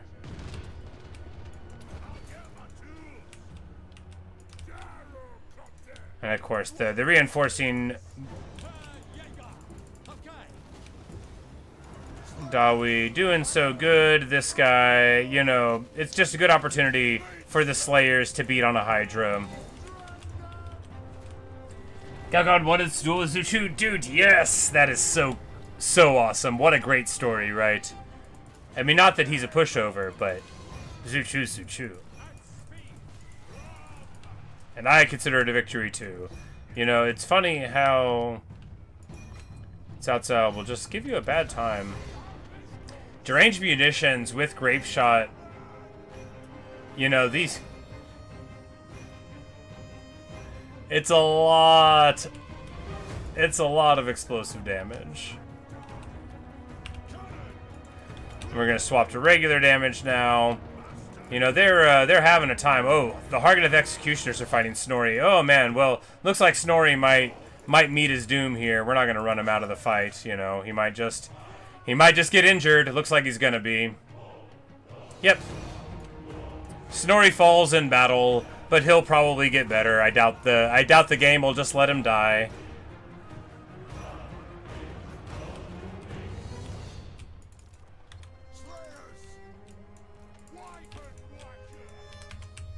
Gotrek's got to be so jealous watching him fall down on the battlefield there.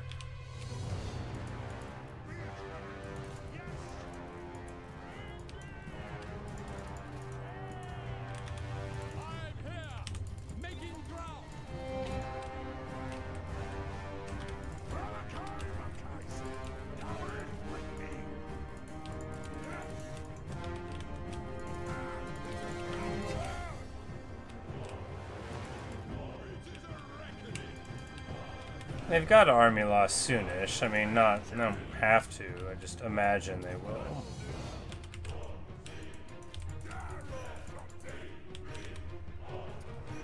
Huzzah! The Master Engineer wants to pledge allegiance to the flag of Malakai Makai'son. It is the Master of Innovation himself, and he wants to fight for me. You know, it occurs to me that we could have healed Snorri Nosebiter with Max Schreiber that whole time because we have regrowth. I'm just not used to having regrowth, right? And the thing about the heroes is, when you have so many heroes, they do sort of not get value. But when you have 3 cannons with grape shot, that's kind of what you need, right? You just need to stand up there and let your grape shot work. Amazing results from the cannons, super funny, just absolutely outlandish. You know, is it like Elspeth? Not quite, but it's right here.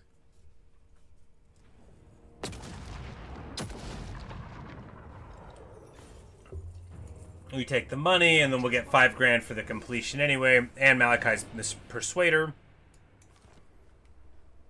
Isagrungi. He gets wounded, but we get access to a bunch of stuff.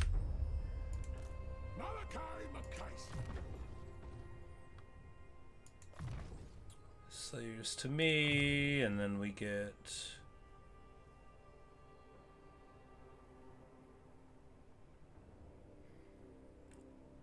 Construction time for military support buildings, -1 for all provinces. Pretty good. We're not going to build any right now, though, so we'll take the upkeep to the Slayers.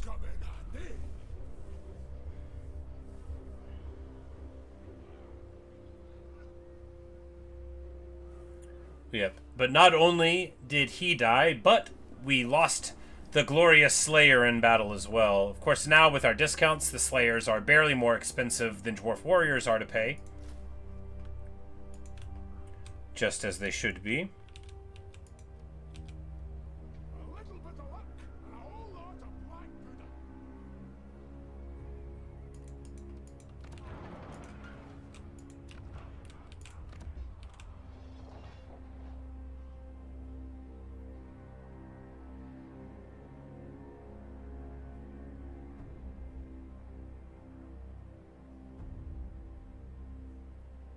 We just need bunches more gyro kills there.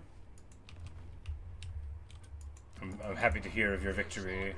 Alright, so this guy is just... He's just a Master Engineer that you recruit, which happens over here, so if you didn't teleport to it, it'd be fine. We're just going to chop him, right?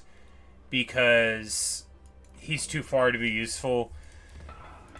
Because we already have access to more engineers, and because we don't have a spot for him right now, and because his trait wasn't very good. Lots of reasons.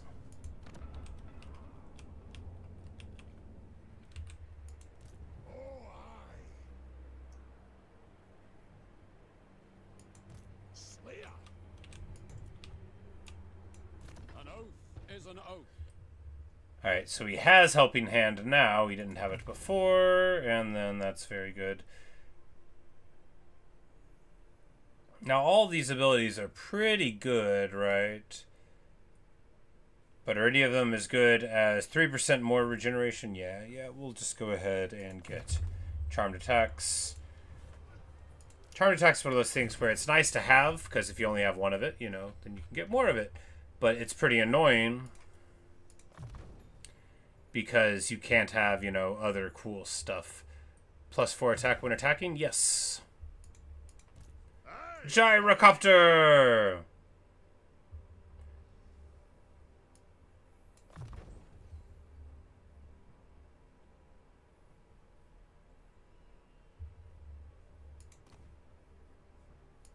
Amazing.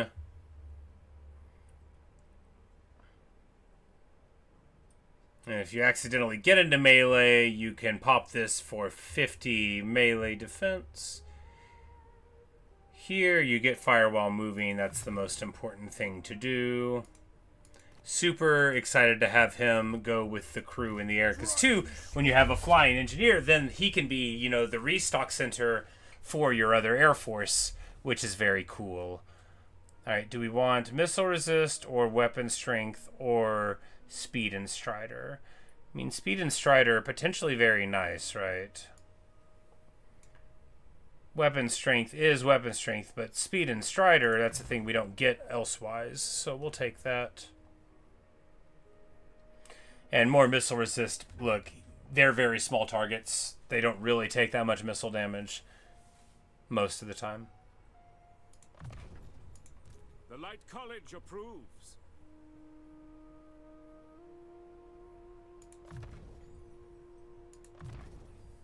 And we'll take his special orbs on the way to his ultra special singularity vortex, which is just going to be so fun.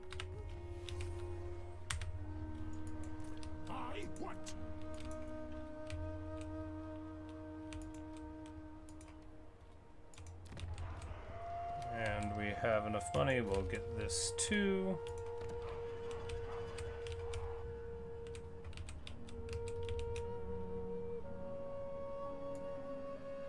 We need to eventually be able to get some oath gold. We're satisfying some grudges. That's good, because if we can get some really nice grudge settler stuff.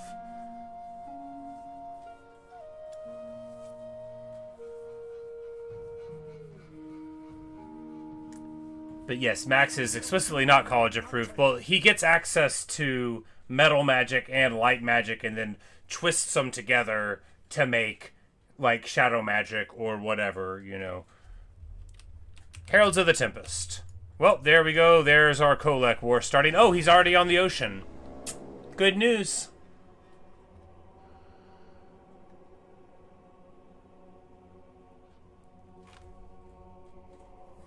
I think it's more like the idea of pulling from the teachings of the college without being approved by, you know, more wins than college. Collegiate. Winsy. Zuchu doesn't want to recruit effects on your mace. Oh, that's a tough one. I mean, I never could. Not me. I mean, you know, like 14 years ago I wrote a poem called Zuchu. I love the guy. I could never. But I mean, if it's up to you, then I mean, if you get the mace.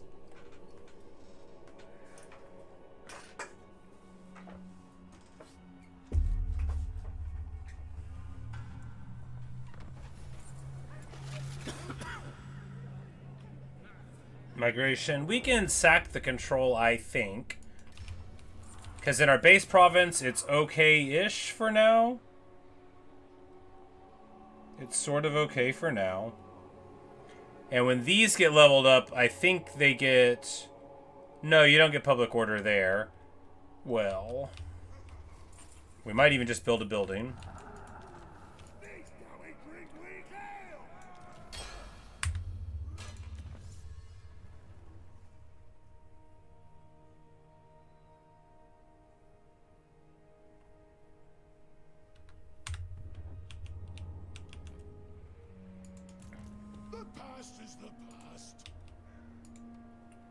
And here we can either... See, this is tricky, but I think what you do is just save to 4 and get this, because you get another crew recruitment that's like recruitment from your place. You get to get Giant Slayers, which are super good. However, they are like 2-turn recruitment, so you basically never get them, but you could.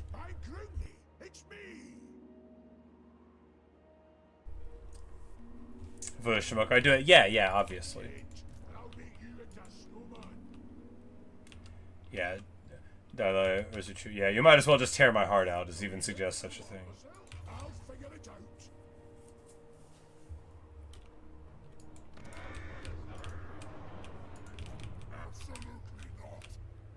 Man, he's got big movement. Oh, he's in March already. Well...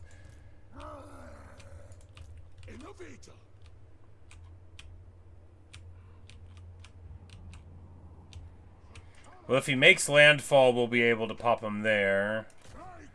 If I'm like, do we get there? Yeah, we get there with 0% left.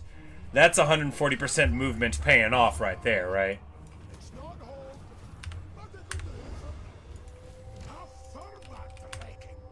And of course, we are very strong when fighting against chaos. You know, we get bonus armor, bonus attack. Kolek himself, of course, a very scary guy, but here, merely level 6.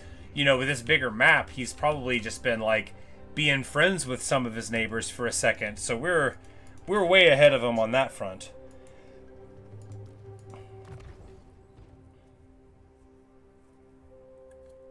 So you can reduce his speed some, but he gets more of all that. Well, we'll do that eventually, but...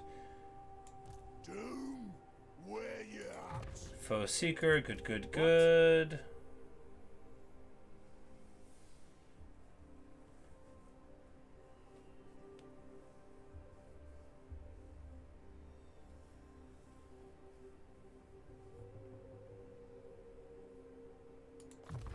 I guess net, because I mean, I guess net. Net is amazing. Just thinking, I'm like, yeah, you know what would be really good? Net of Amatok. We're going to give the armor to him. You know, why not? It's better for Gotrek not to have armor thematically. We'll eventually give it to him, you know, just because, of course we will.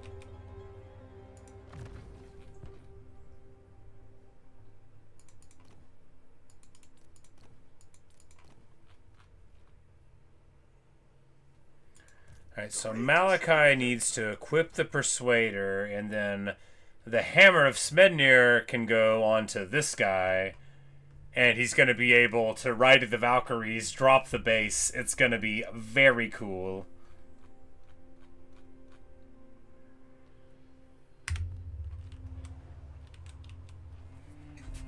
On this last one, 94% chapter chance. Oh yeah, that's the good stuff there. And what a payoff it'll be, you know, when you did the right thing and didn't destroy our beautiful boy, and then he, you know, comes to work for you after seeing the righteousness of it all. Alright, so here, do we want to keep this red building? I mean, it doesn't really serve a purpose, and honestly, I almost want to go public order here.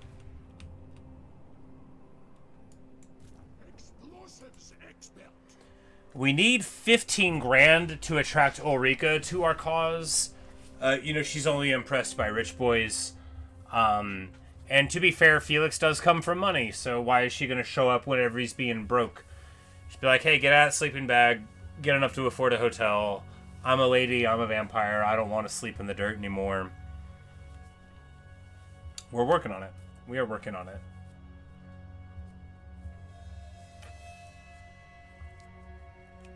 Colette goes in here to the monolith. Alright, so what are we trying to do here? If we...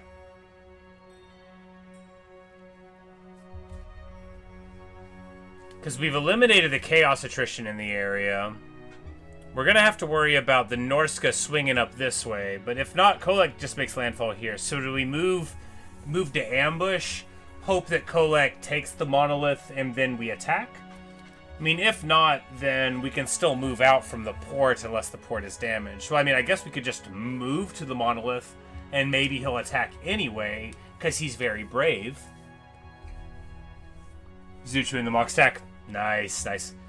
Well, you know, because he canonically, you know, does take his shirt off and run around covered in blood smacking things, which is a form of mockery, right? To give yourself over to a berserk habit and then, you know, that's a way to do it. Here, we are going to pay the tribute. Normally, I would take the growth and get negative control, but our control is actually pretty close to the ugly medium, so we're going to do this. And that'll give us a little bit more comfort yeah, because here that gets us to negative, out of the negatives there. Here we'll build this. This will give us public order building, and it'll also give us a bunch of money when it completes because it'll be this one here for money and oath gold, and then, you know, that makes it practical, and we can either get money here or oath gold here. But I think we'll take, yeah, we're just going to build this money and oath gold one. We got to start getting some oath gold. We need to get to 500. But, I don't know. Yeah.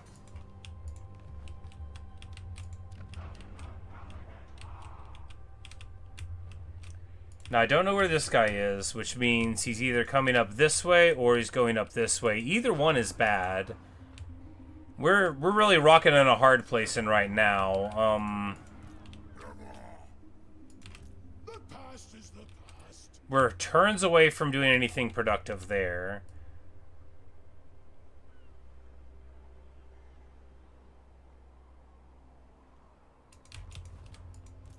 For a glorious death.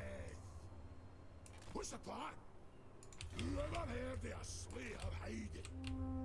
Oh, I moved the wrong way out of the city, which kept us from getting to where we wanted to be. I think the ambush here is pretty important because we don't want him to see us. We want him to move in here. This might end up being really ugly over on this front, but fundamentally, if we can just sort of get things going a little bit, we'll be all right. And we're one turn away from the Age of Reckoning. We're at 95%, so we'll get a bunch of the Grudge Thrower things, but we won't get, you know, the once and future promised thing. Still, it's pretty nice. You know, we almost got there. We almost got enough grudges for the perfect Age of Reckoning. But even here, like, look, when you get Trollhammer gyros, like, they shoot slow, but they absolutely demolish things. Grudge throwers with monstrous impact, you know, like, it's all very good.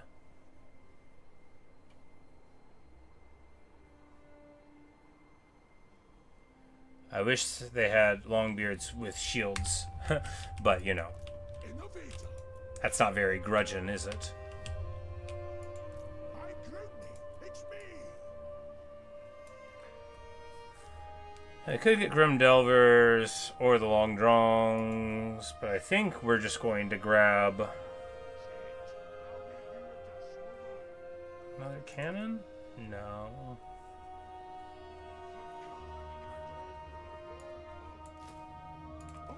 Yeah, just keep on theme.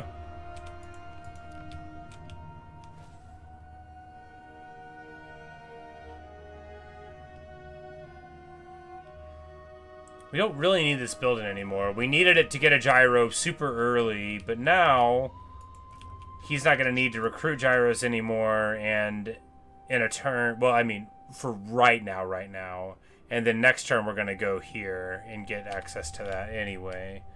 Well, in a turn two. No, I think maybe it makes sense to hold on to it. No, it really doesn't, does it?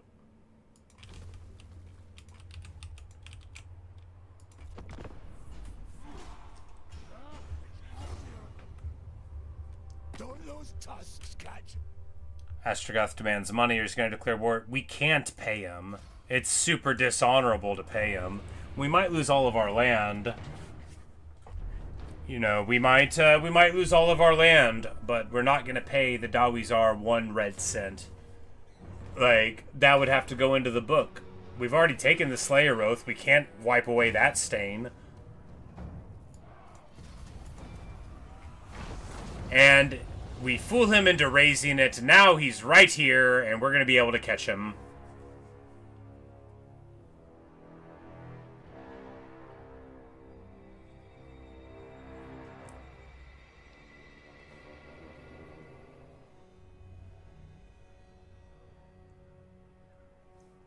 I think we're probably going to lose all our land, though. I'm so bad at this game, I just, like, can't conceive of spending money on an army that sits still to defend. I can't stand it. Like, I'd rather start over.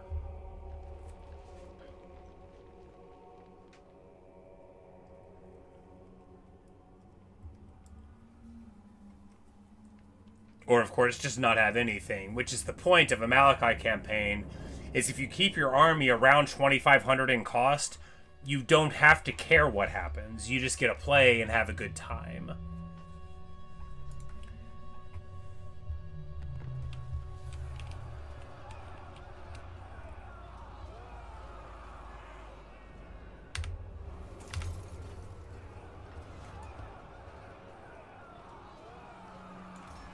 You have to fight the siege commander there he dies. That is upsetting. That's the worst.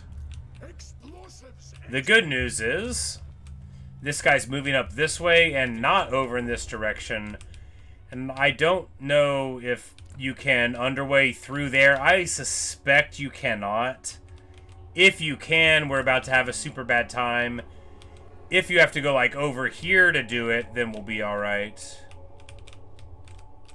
But if he could just underway like here to here, then we're gonna have a bad time.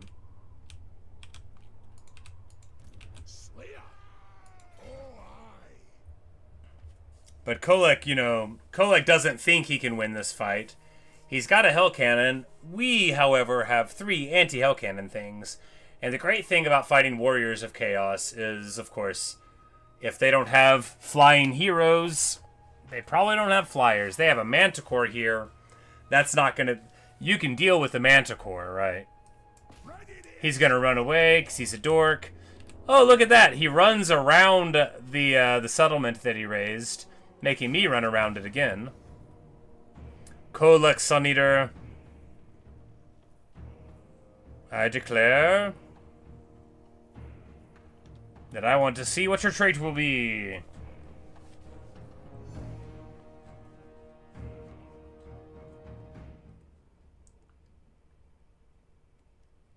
It's too bad that Gotrek doesn't get traits, right? But, like, the implementation's better now. Because back in the day, like, well, Gotrek was the Lord and Felix was the hero, but, you know, their army disappeared after a little while. This way's so much better. Or you can get Zazav runners will deal and annex them. That is its own benefit.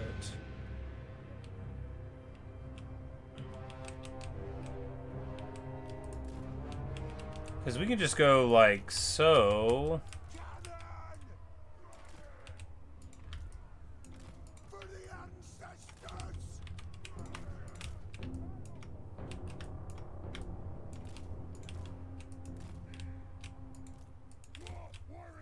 Make him come all the way around there, and then we'll just send this crew up to deal with the problems.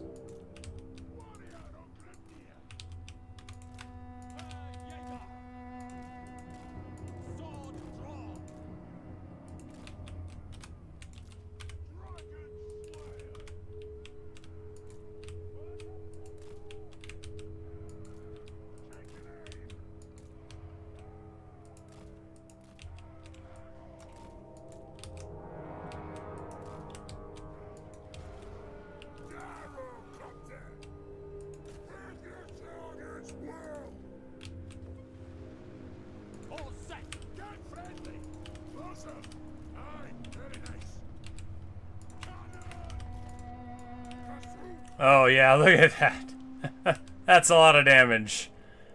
Our cannon's doing wonderfully. We're just going straight in for the hell cannon. Straight in for the kill.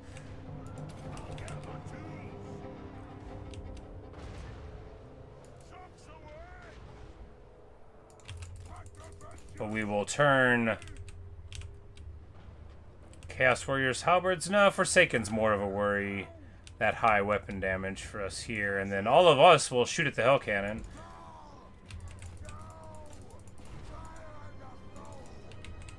Some of us will shoot at the hell cannon. Kolek's gonna die before Gotrek gets there. That won't do. Get up there, guys. Get to running.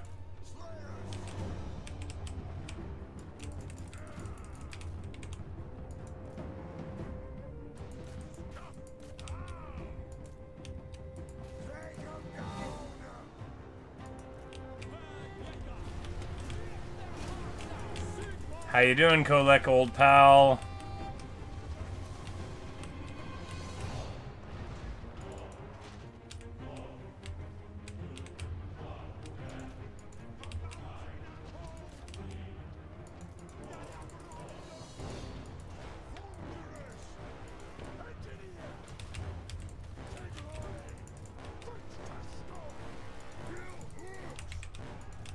And they just try to get into the seam there, and Kolek totally bypasses the guys to go beat on some of them warriors in the front. Not ideal.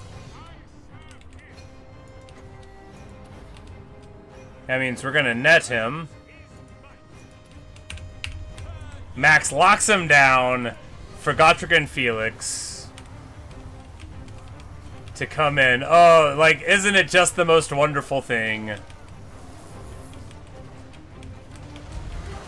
Gotrek wants to brawl. Alright, like, are we flanked right now? Yes. There. I'm like, we can't even look at the game. We are losing our artillery. You know, we don't have much of an anti-flank, right? Losing a cannon would be pretty annoying. Going down to 2 would stink, right? Because, like, having 3 is awesome. But, you know, having a bigger front line would hardly hurt me.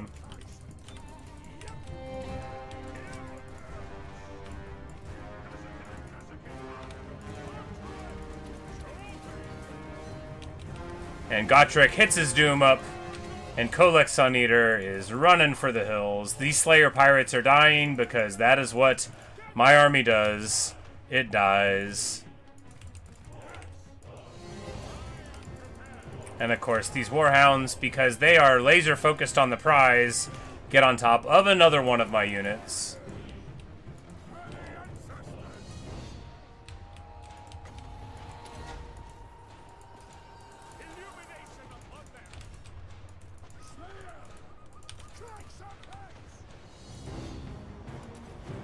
But we can heal them with Malakai's Persuader. It won't bring any of them back to life. Can they get back on the cannons? Yeah, there's enough on the crew still.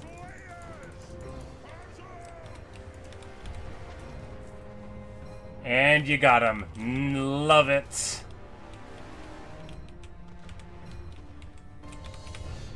Yeah, I mean, you're not his nephew.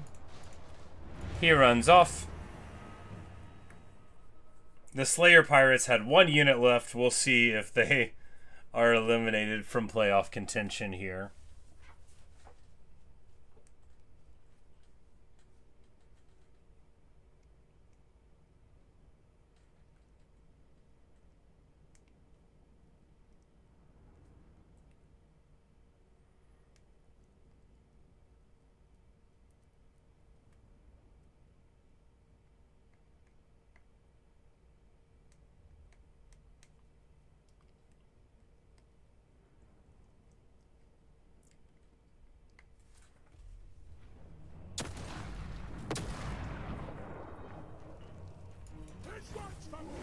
But, you know, we knock Kolek over, we get a 20 bonus versus large.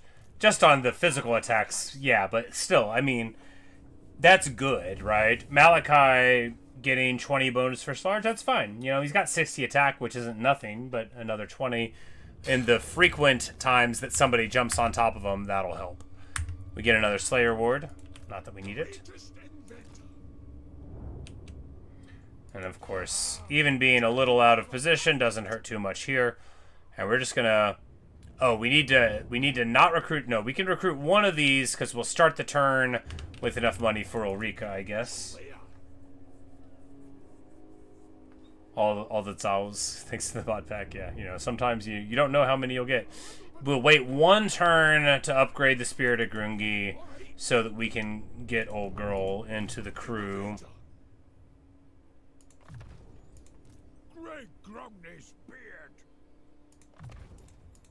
Sigma preserve us. Aye, all right.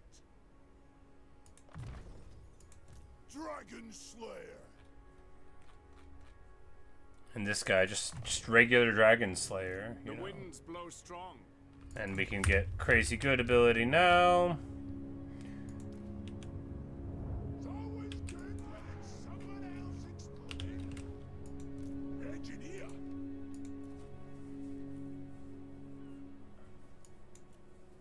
Yeah, we didn't get enough to get the Troll Hammer tier, that's right. But Grudge Throwers do give, like, monstrous impact when they hit. Which is really strong, but do we want to support another War Machine? What we really want is, like, hammers. No, we need Iron Breakers, but the only way you get those is, like, the honest way of leveling up your buildings.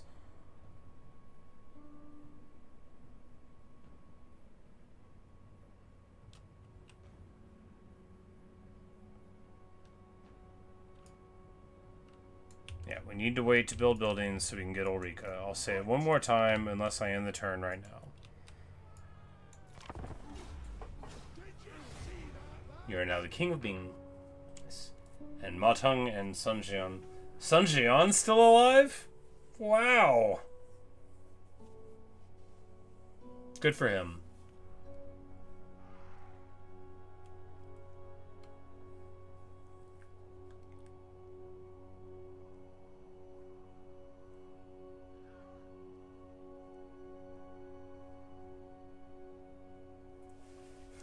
You made Tatsa your grand tutor. He says what he would have done. Oh, for sure, you know.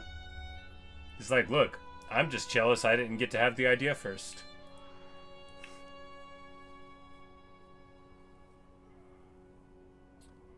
Yeah, you know, Cao Cao, he's a real 4D Go player, right? So you never can see the end of it all. Maybe by the time it's all said and done, he'll see his own family, you know, strong and prominent.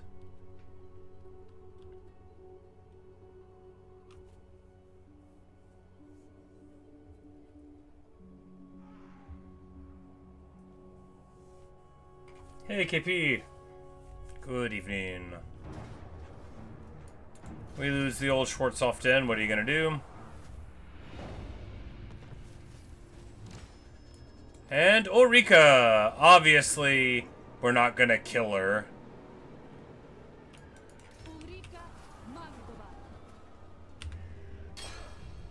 We love Ulrika here, folks.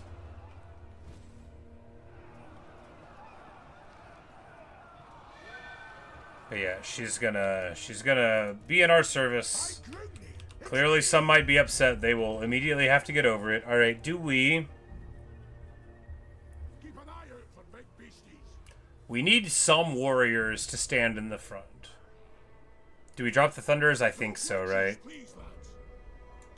Because a Thunderer is weaker than a cannon with Grape Shot.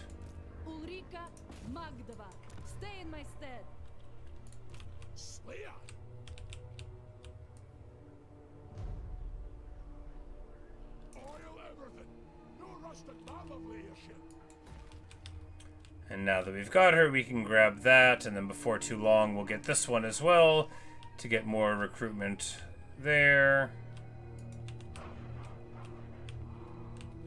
Fortunately, we know that this guy is up here. We're hoping that the dwarves are there. You know, it's gonna be...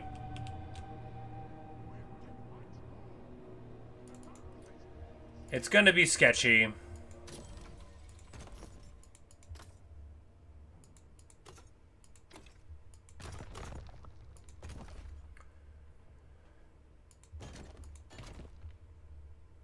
Alright, we got one turn to make this available.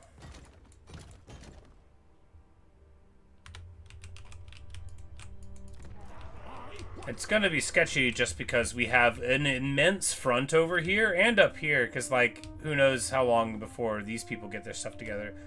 There's Kislev here. Oh, we can get a trade agreement. It's too expensive, though. Why won't you love me?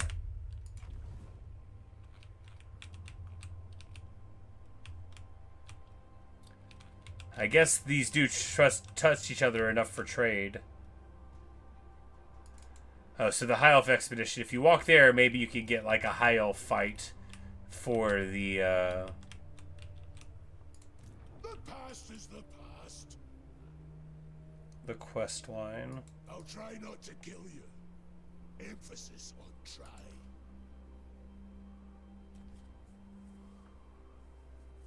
Make a giant hero. Could the axes scale up?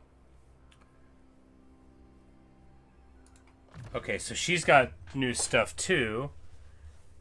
She gets the ability to summon her bodyguards, Oleg and Standa. Okay, yeah. Yeah, she gets dramatically stronger all over the place. And then if you get to the end, you can put stuff into the skill dump. That makes you not have extras. Anyway, she has a ton of great stuff to grab. You know, they gave her whole yellow tree here, and then another yellow tree down here. So she's going to be a total raid boss.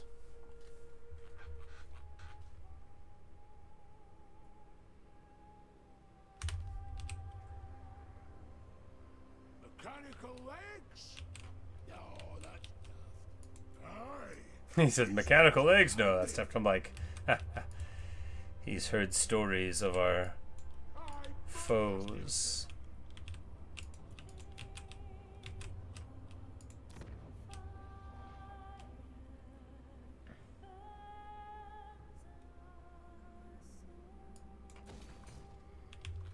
And then we just build Oath Gold there. We wait here to get that. That's more important than going to level 2 in a couple of these places, I think.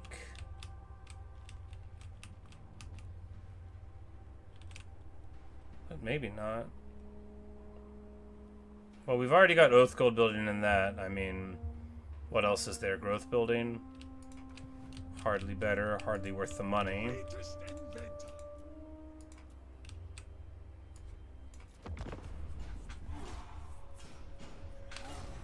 Your TV shorted out and it looks like something from Ghostbusters. Oh no. $200 for replacement? Oh, not too bad, not too bad. You have so many respective points from defending your vassals that after the turn 1 annex, you still have it. You know, that's what it means to be a good guy, right? That's what it means.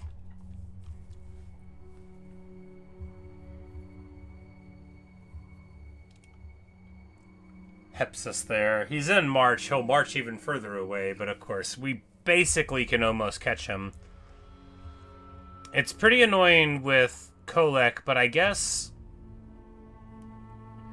now that he raised the monolith there, I don't really feel the need to go and grab it. As nice as it would be to have slightly more land, you know, we don't need to have it.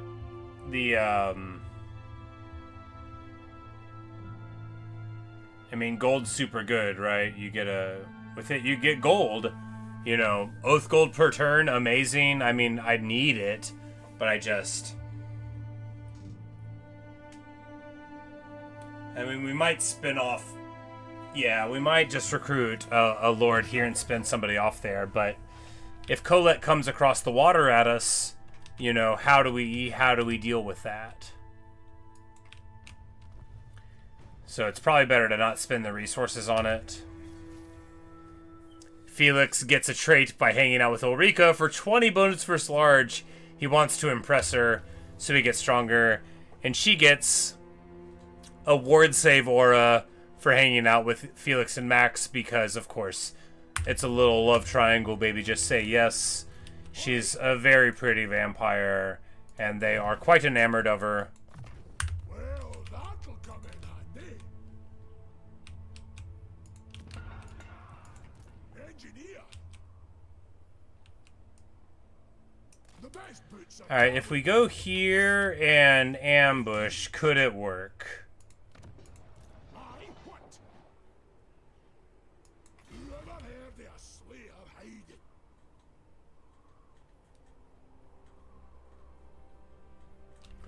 It's cozy. I mean, he might choose to come back this way. Alternately, if he goes up there, then we can probably just recruit a dude and actually hold it. As much as I hate actually defending. Do we turn this into Oath Gold making? I think so, because, you know, if we can defend this, big if, then that'll pay off basically immediately.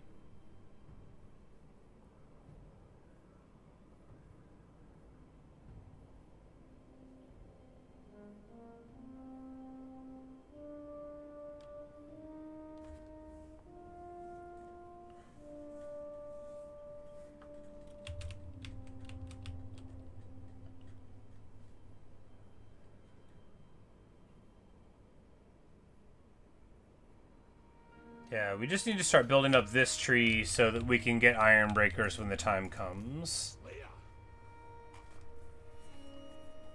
South Song's still alive in 205? Oh, nice. Yeah.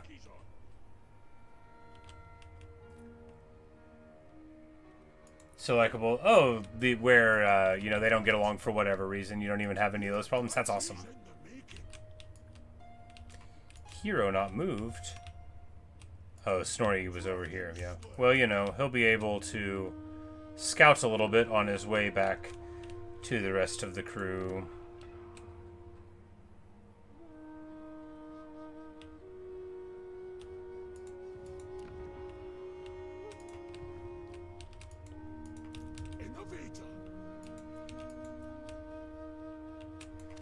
But with this Oath Gold churn going, because before long we'll get that Master Rune of Spite, that's really gonna jump our power up again.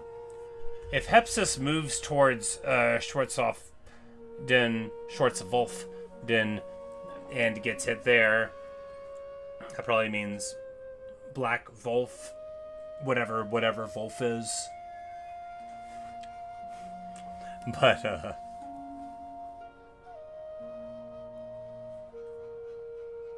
I see your Schwartz is as Wolf as mine. I don't speak German. But I am like 99% sure that Schwartz is the color black.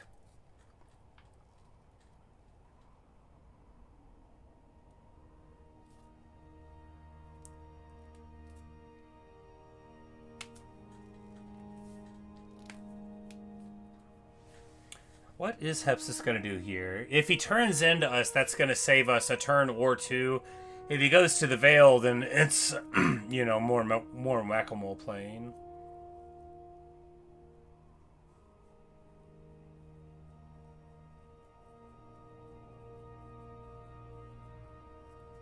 Alright, I think he didn't detect us and he went home. Alternately, he's ambushing here and tricking me. We get an unusual location in the den, and it is the Carnival of Nurgle.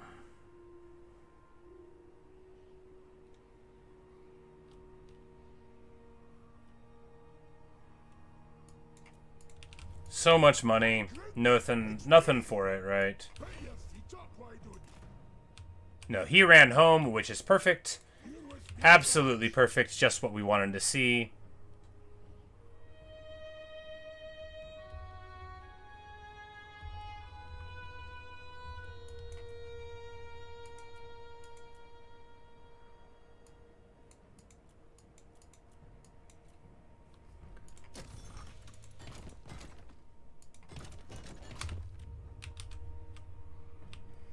We are pretty broke, but... So we don't need that upgrade, not really, because it's just like stuff to the Sphere of Influence. More duration for Spirit of Grungi. Once you get... Yeah, we need to do that one, because then the next level lets it stay on the battlefield permanently, which we'll have access to. We're just going to go down... I'm like, let's see, like, Snorri, can you even... No, you can't go that way. So going here, maybe that's like, you might be able to underway across. If you do, you probably need like a lot of movement, and you probably need to move to that area first to do it or something.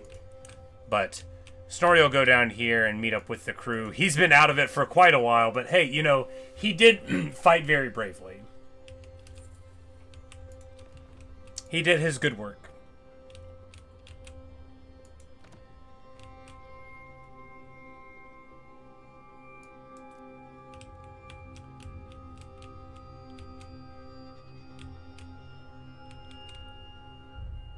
Like, we can't even build a public order building at tier 1, that's right. Rough stuff. But once we take this, it'll be better. Maybe moderately, slightly better.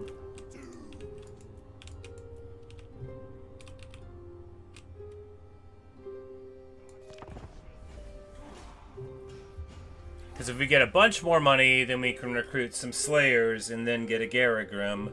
Not that we could fit them into this army, but...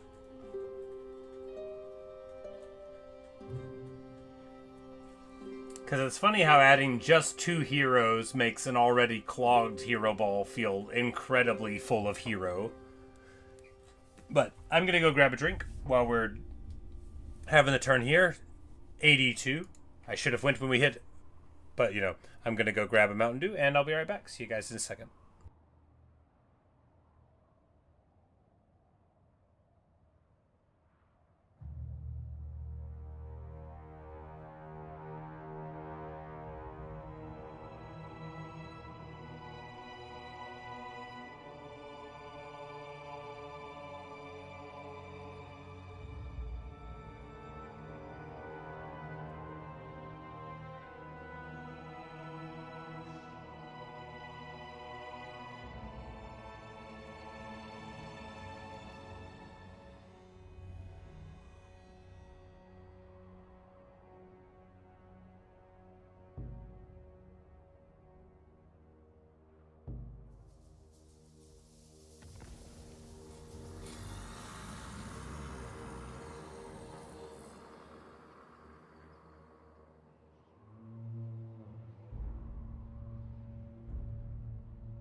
All right.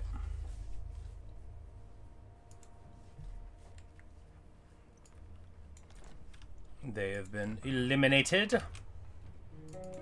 Drinky. Oh, where shall we go? For a glorious death. We For a glorious death, go here.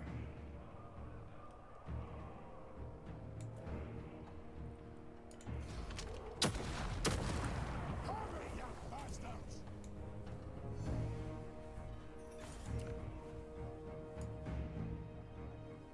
Listen, learn that stuff at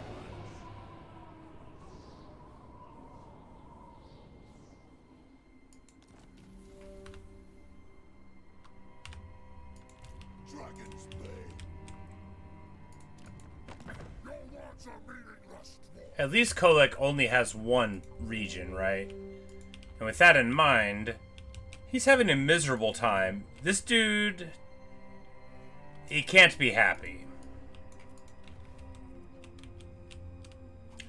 So I imagine what we'll do is go and pop him, burn it down, because while the Chaos Dwarves are here, it's possible they're doing something else with their time. They are indeed doing something else with their time.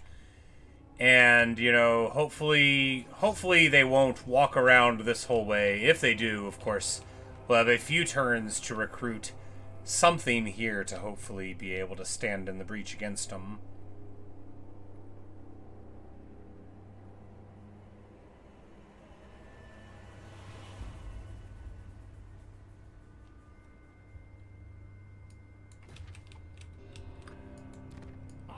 It's like a lot of money for the Oath Gold, but, you know, actually,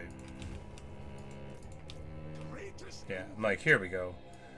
We'll get the engine movement. We'll get the permanent Grungi.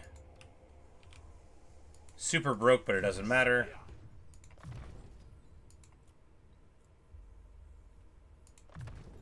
Perfect vigor there. Sweet talking Felix.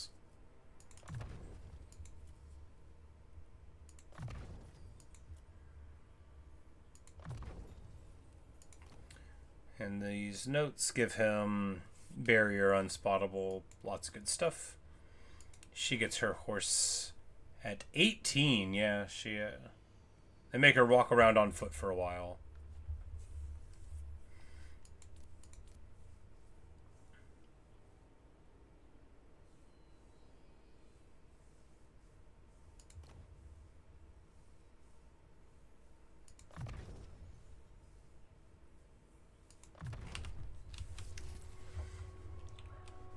Oh no, the notes give him, it's the bonus that gives him those things. The notes give him target and range, cooldown, miscast space, and more reserve capacity. More reserve cap. We are, however, now getting a decent amount of Oath Gold a turn, and we'll get an even more decent amount. 500 is the target, of course, for the rune, and then, you know, Oath Gold, very good, but Dekala declares war on us. Oh, I see where she is. She is right there. Well, in that case, it won't take her too long to get to us. I mean, she'll just run through over this way. Oh yeah, it's about to be rough stuff for us. Well, in that case, it becomes all the more important for us to go and eliminate Kolek.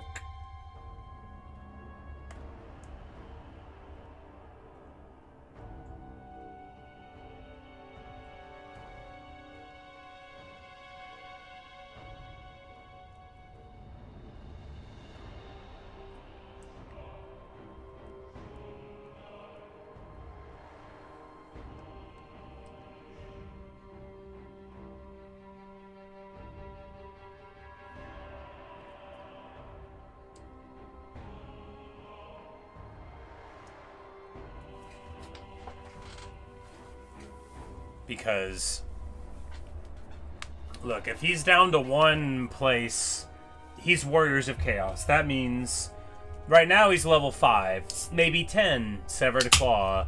But if we let him get 10 more levels, then he's going to have an entire army of regiments of renown every 10 turns. If we let him 20 more levels, he'll have 2 armies of regiments of renown every 10 turns.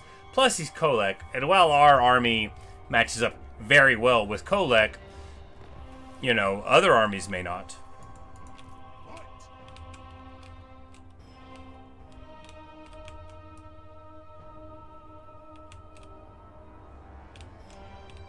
But I think we'll just...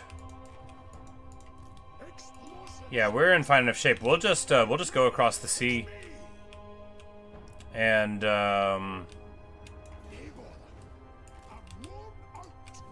yeah. And Snorri will just go in this direction and scout and meet up with us eventually, I guess. Look, he's too far away. It's gonna... Sorry, Snorri. Too slow, buddy.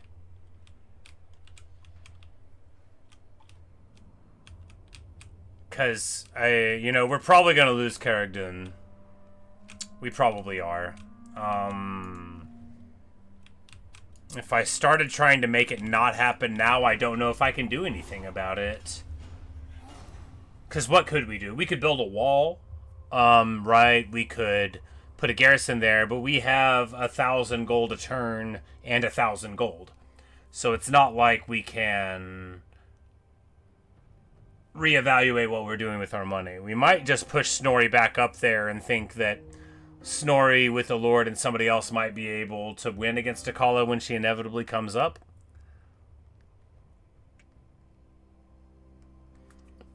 Will we make enough money down here to put a skeleton crew together capable of beating her? She's super scary, right? Like, probably worse to fight against than Tamarkan.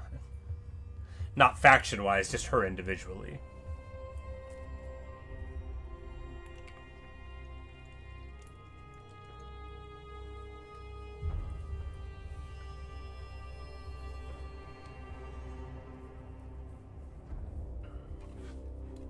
She's not inside already. She declared war already. She is 2 Norskin settlements away.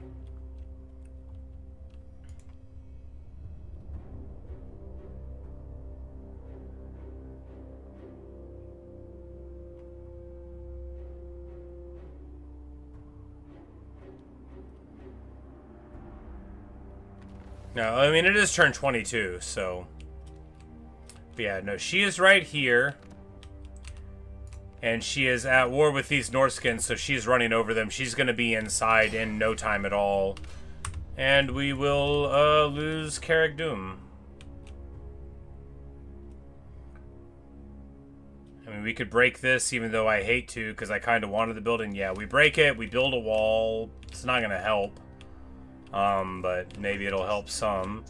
Kolek's on the water here. Can we hit him? Yes.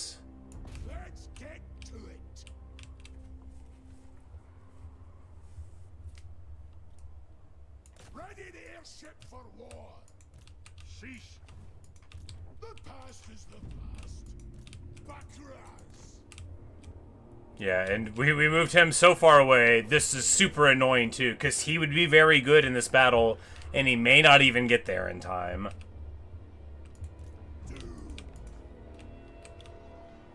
Man, we're gonna... It's gonna be rough. It's gonna be super rough.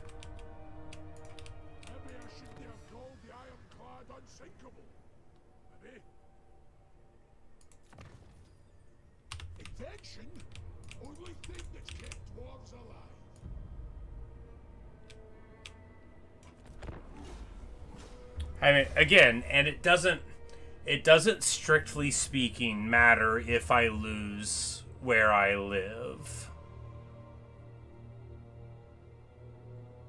It only matters to my heart if I lose.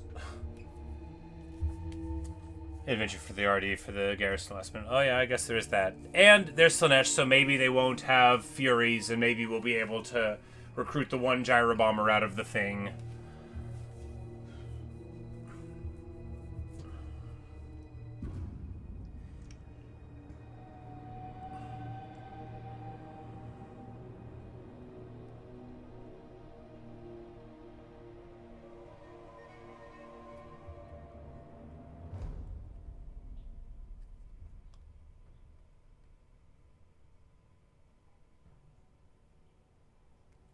Yeah, she isn't technically there, indeed.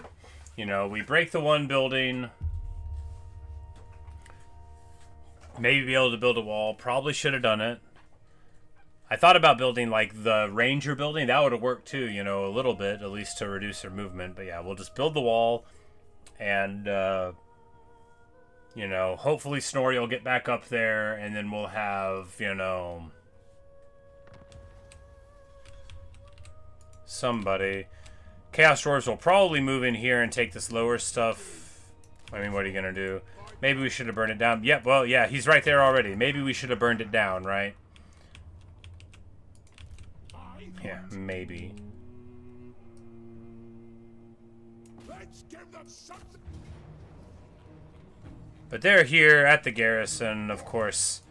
We are situated by virtue of who we are to be very, very good at doing sieges. Obviously, we've had a couple of factions somewhat recently, High Elves, Chaos, where what you do at the very beginning of a siege can be stressful to me as a player. And now we're in our elements.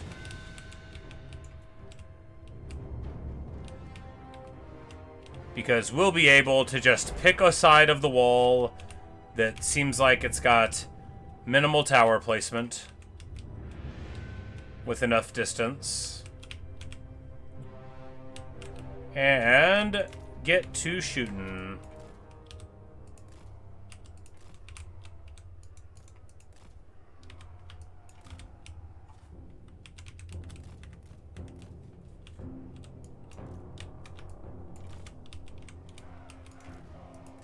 They have wronged us.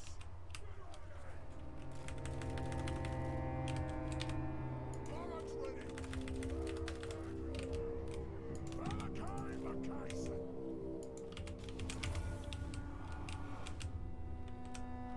The ship may have sunk and the airship exploded, but bad luck doesn't come in threes. Gyrocopter.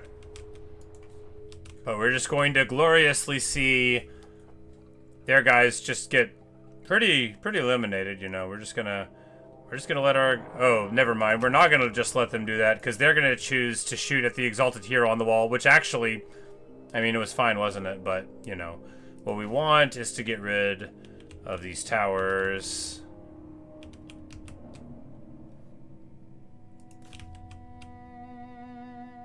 And this wall. And this wall.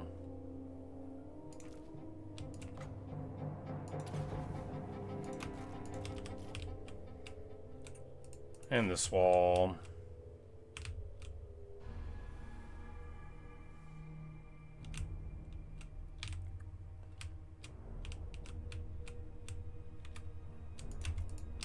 Off we go!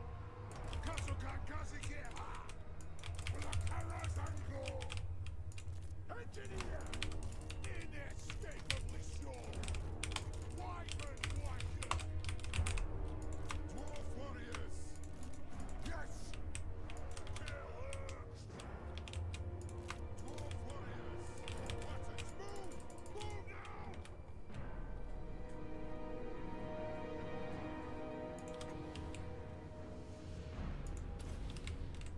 And we're just gonna pull a summon a Grungy here in the middle of all this, because, I mean, why not, right?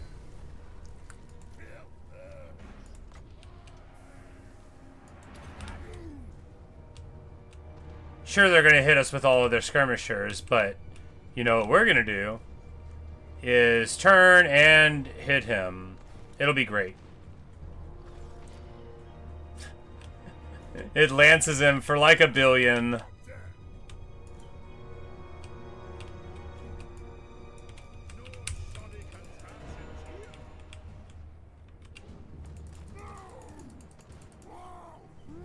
It was a waste, but hey, it was a funny one. Not really. It was bad. Why did I think it was harder than this? Oh, it only has 15 missile resist. You can get it to like 80, but we don't have that. You know, with these supporting against the the horsemen, it would have been a lot better, huh? You know, all the things we could have done to back up the Spirit of Grungi could have helped.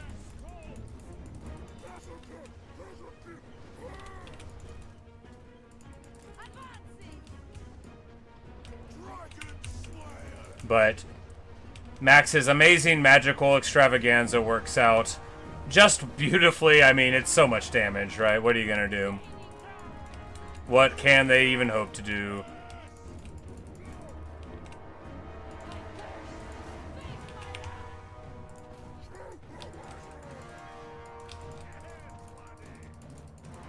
Of course, manticores are actually quite good against gyrocopters. We need to run away. We need to run away. We're going to flash bomb. We're going to active ability here on them.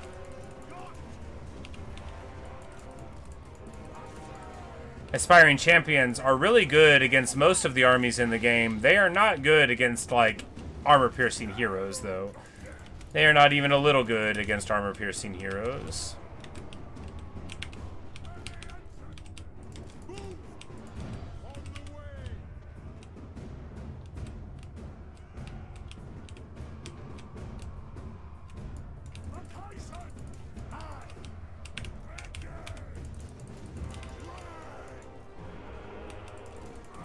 Alright, but the Grungi doesn't even disappear anymore. I really need to get it back to life. It's alright. Regrowth on the Grungi will get it back to life in no time. And now we've got... Okay, so Olagasanda are two Kossars that have... Okay, so they don't go away. They're just like awesome support. You know, I love it. Silver Dagger swings in.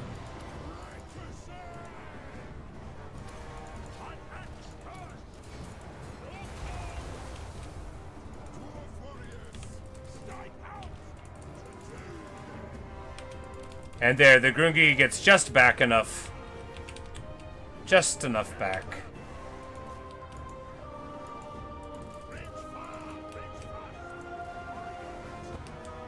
We're gonna try to get Malakai, like, up on the wall. That should be pretty good, right?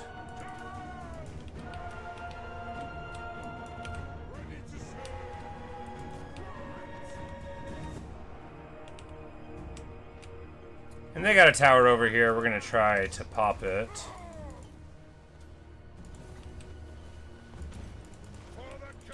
Oh my goodness, what is hitting them? Magic? Probably some kind of magic, but you know.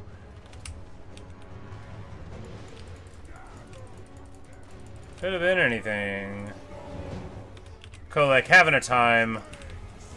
Of course, fighting against Gotrek Felix Slayers and Max Schreiber.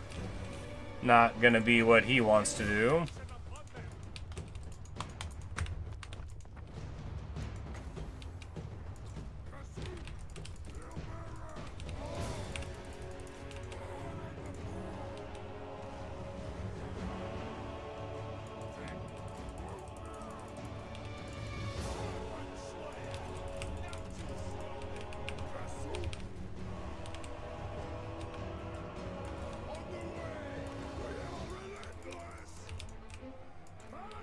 Malakai on the wall with that big range increase, man. Look at what he can see from there. He can see everything to get the work in. That's good stuff.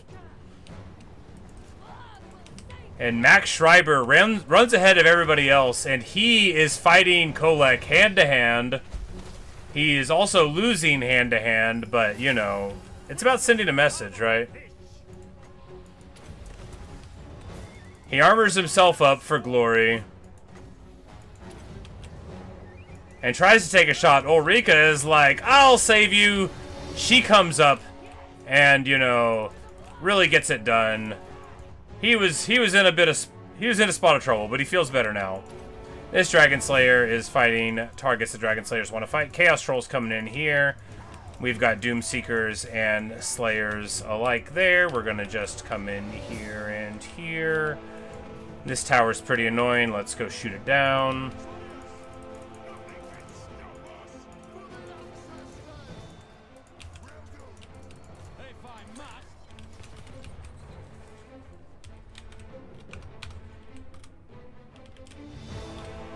think only Elspeth is better at sieges. Yeah.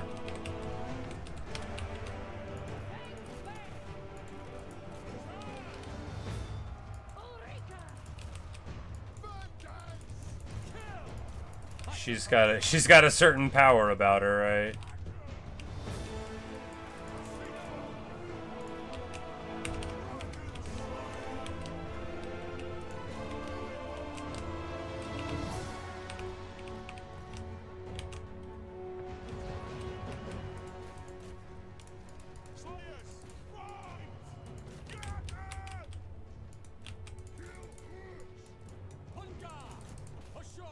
Get here on these trolls to help out a little bit.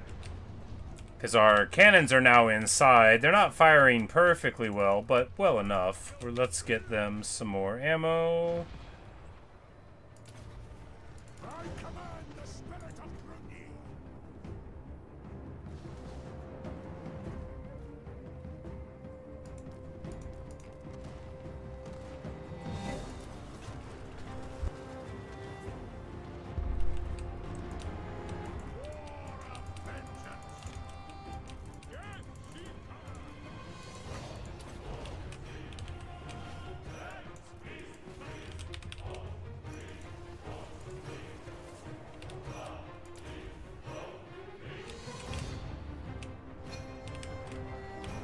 I think they're about to army loss. I'm like, yeah, they're about to army loss.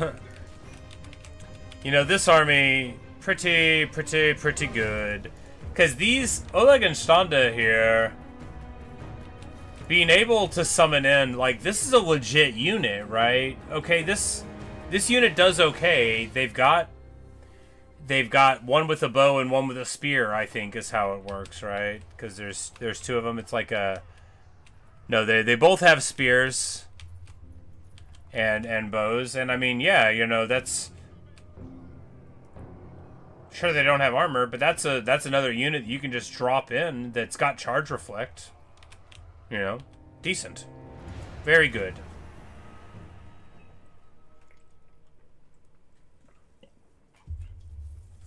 I should see, got 400 kills with 1 heroes. Pays for the lies to clash before using them. Yeah, if you get everybody lined up and then you can get right there on the flank. Oh man, like Ma Ting's mama up there, just like, or not Ma Ting, Ma Chao. The old sentinels of the steppe there.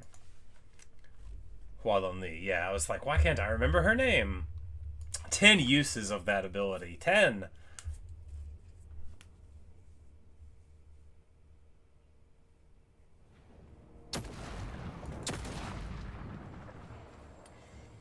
Here, I think burning it down is better, right? Yeah, because we're not going to be able to hold any of this land, so burning it is the thing to do.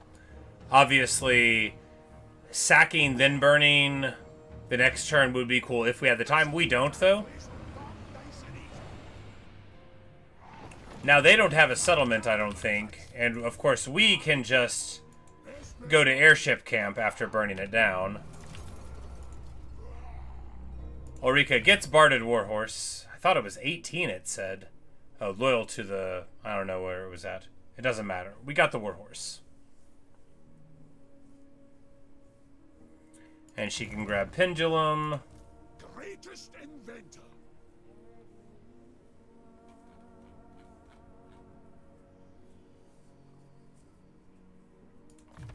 And then we choose the cannons there.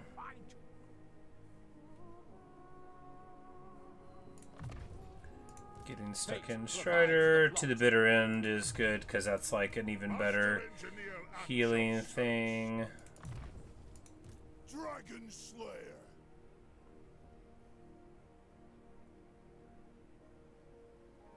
Gets way more powerful when there's a terror causing unit around. Another Radiant. Yes, yes, yes.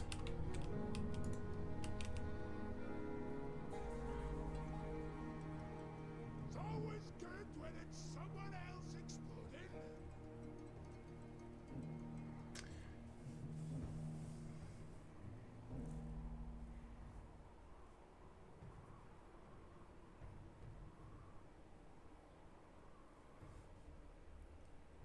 Like, do we just take cheaper recruitment or upkeep now? I mean, no, because more...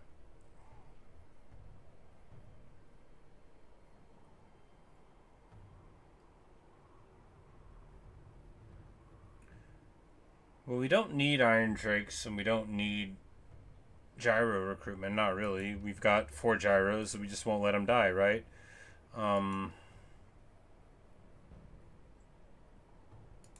Yeah, then that's the thing to take.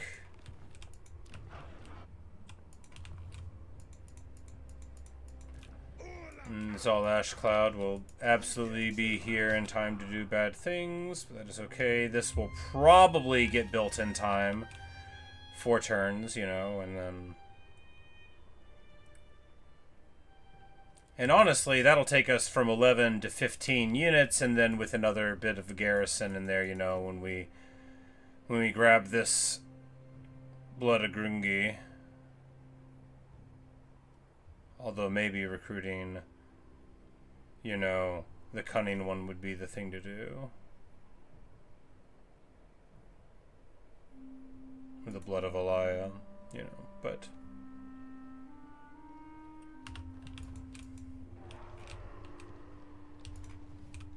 Because even so, like, we still don't want to spend our money on an army that isn't doing anything there, even though I'm worried about it. Like, I don't want to start recruiting one now. But now I'm being like, you know, if we had kept long ago that building to recruit gyrocopters, we could have had a few gyrocopters in this army, and... The Moxac all gets along, yeah. Hung likes Fudging, and Fudging likes both of them. That's awesome. So satisfying. Now, these fools might just, like... Because they don't have any land, so they might... You know, I might be in a situation where the raise was a bad idea because we could have got more money for the sack, and they're just going to recolonize it here.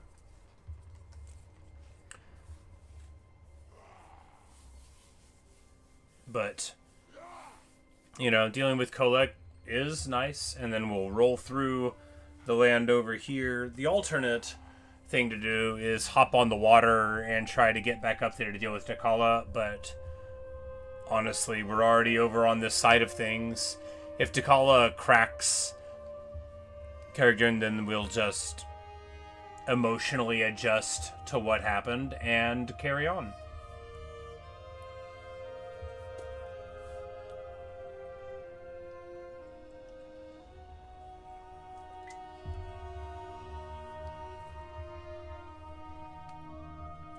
Alright, so this guy does exactly what we were worried about. Man, oh man, did they...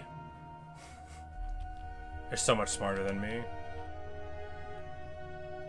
We definitely should have sacked it.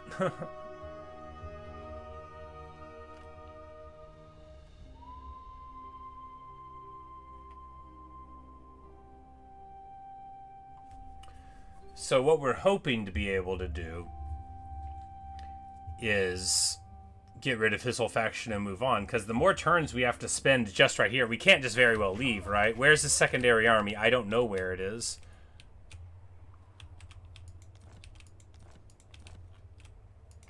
Dragon Slayer.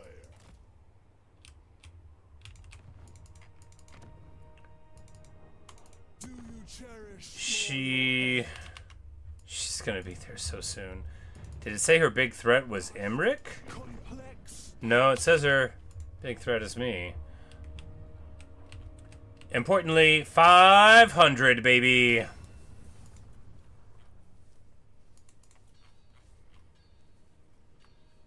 The Master Rune of Spite.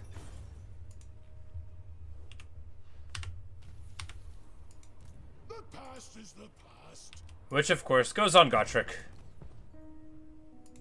Ulrika Magdava. Giving him a Mortis Engine as long as he's in melee. Beautiful. Give him a good thrashing. Right. Stop this.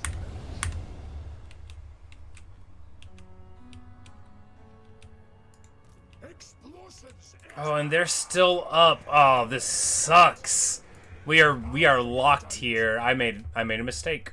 But not really. If we had taken the land, that's bad too. It's rough stuff though. It's very, very bad for us. It's no ideal, but it'll do. Very bad indeed.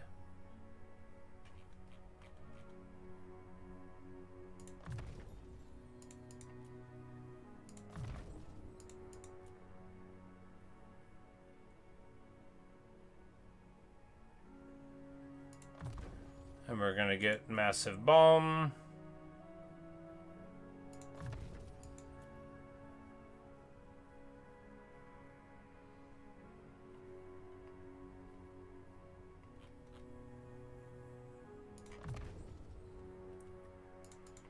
Blood daughter.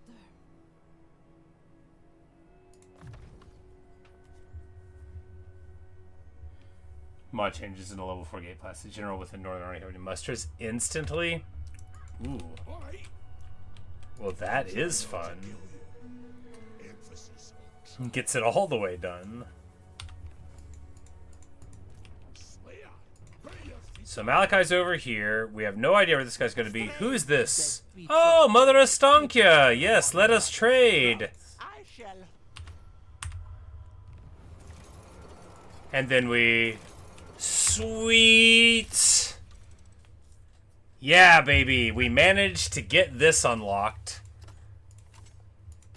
From getting the arrangement there. Very good. And that means, of course, that we'll be able to do that. Get the glaive gun, which is fine. We'll probably put the Hammer of Smednir on, like, the dwarf dude, the dragon slayer, and give the glaive gun to the dude, the master engineer, because that'll really juice his power up and be pretty nice. She and Nazak had a forever warning because love and throttle for back indefinitely. Like, I would love to be your pal. The cold. You know, if I had known she was right there, she might have just showed up for all I know, but, you know, if I had known she was right there, we totally could have taken this land, traded it to her in return for happiness, but we'll see how the future goes.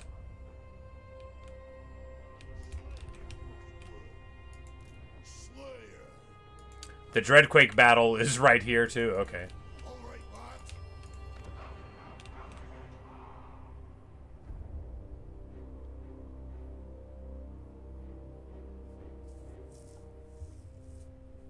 Alright, now that our control is neutral, we can swap this for growth. My goodness, it's me. Only the toughest dally.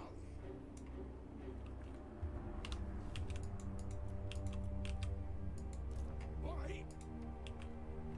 And while we could do it right now, I mean, really it's just half of a Slayer that'll definitely die if we do it right now.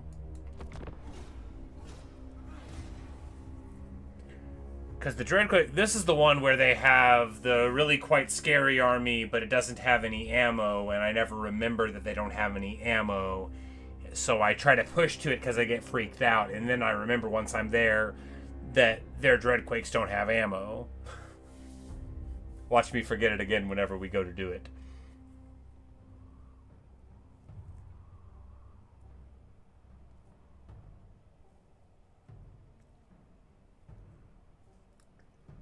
Alright, so here, fortunately, Tamar does not take Vinskar, but of course, now that Stankia is there, this is super annoying. We could...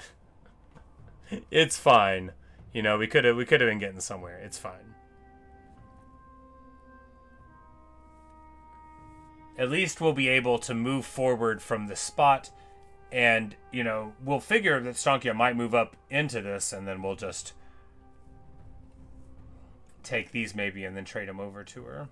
After all, we only really burned this down because we thought we didn't have any friends around here, but if Northern Kislev is doing alright, suddenly, you know, that changes my I'm surrounded entirely by enemies idea to, hey, on one side, a friend. And that's a horse of a different color.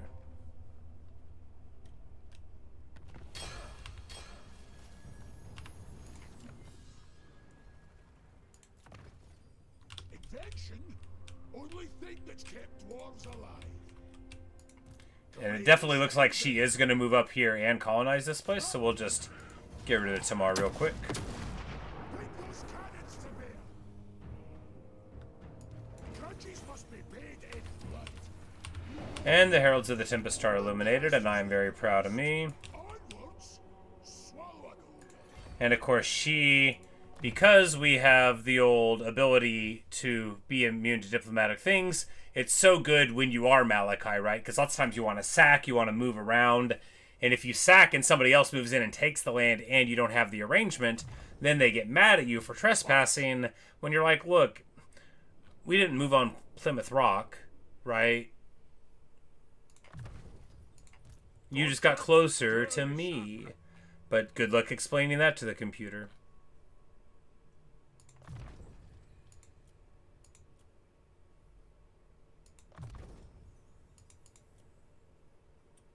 Missile strength for the army. Grab Colossal Strike. We're also strong. And Snorri, of course. So far from all the action. Poor guy.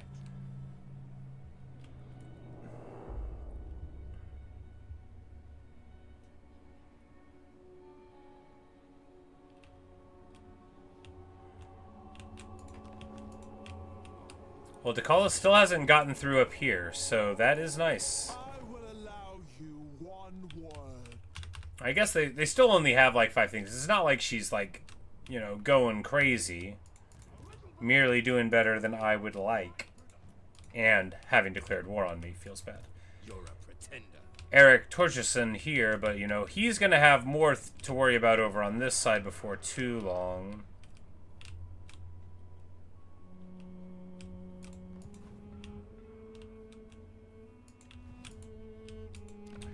We'll see how it goes.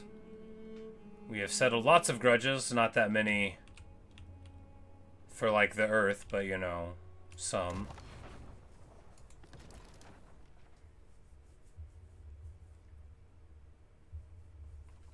We can see how they're all doing, and they're all fine.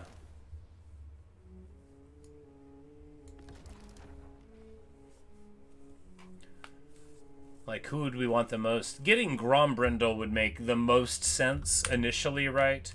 Because the White Dwarf coming and giving his favor to your cause is standard good behavior stuff. You know, you sort of expect to see that if you're a good guy. Not really. It's an unfathomable honor, but Gromby starts in Norsko. Oh, at least there's that.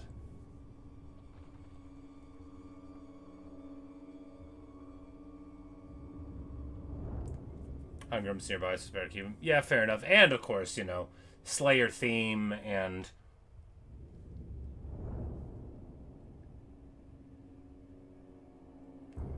Ungrim's crazy, as we all know. Look, Slayers are not supposed to have 100 armor 2. If you give a Slayer 100 armor 2, then, well...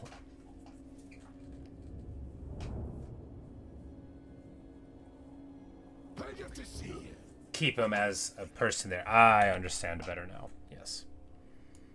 Trade agreement with Frederick Zoltzen here. He is at war with the slaves of the Black Dwarf. We'll take the trade agreement. Obviously, it's the fervent desire of all dwarves to take the stuff that's valuable, you know, and make it more valuable.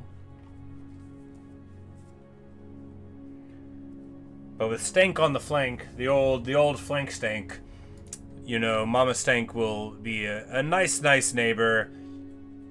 The thing about Kislev is they might stab you in the back, though. Not, like, attack you, but fail to live up to their obligations of friendship. However, they will defend themselves as best they can, so they're still good neighbors, right? But... I know I'm bringing up old stuff, but in my Malakai campaign, you know, Kislev, who I brought back from the brink, later, you know, thumbed their very nose at me. It was hurtful is what it was. It was hurtful.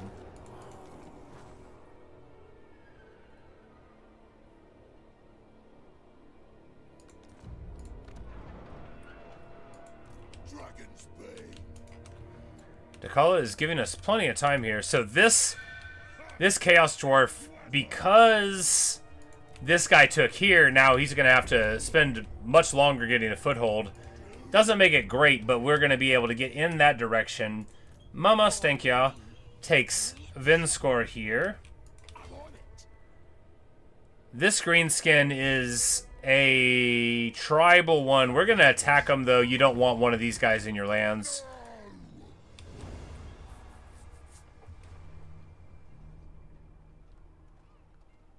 Come on, game. There we go.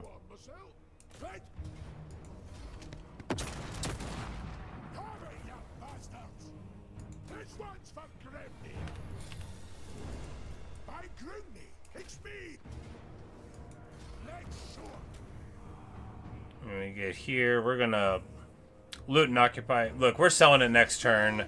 We're gonna take our money, though. And we get the Mads map. Now this would be miserable. We're just gonna sell it. Because 50% movement range, fine. But moving you to random regions around is so annoying.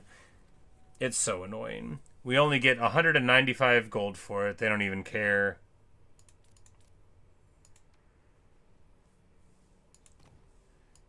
To give you anything good. Ooh, Talisman of Preservation. Now, he already has the monster trophy. We can't very well take that away from him. This is no fantasy.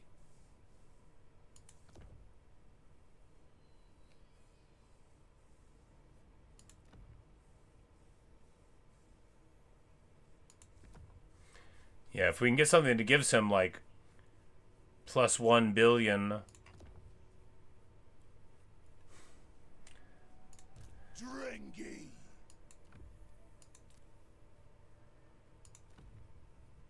Yeah, and then he'll have give him wall breaker, I guess. Sure. Sit a while and listen. Daughter of Kislev. How dare he? It's stay a while and listen.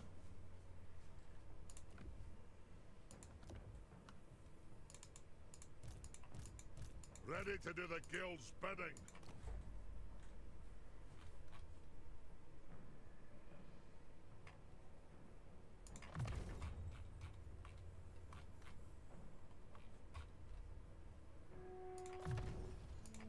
Godric Gurnison. Adventure ahead. But we're all just getting so strong. Resolute is charge bonus, not really what we need. Let's take... Yeah. Slayer. Yes. And he gets Guardian, super good, and she gets a Pit of Shades, you know. Was super good until this new guy came along.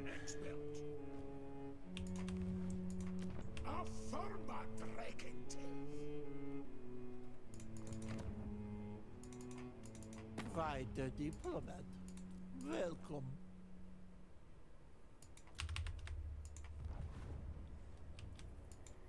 The past is the past. But I guess we could just get like a defensive alliance with her here, although we don't need an alliance with her, but I mean, we might as well.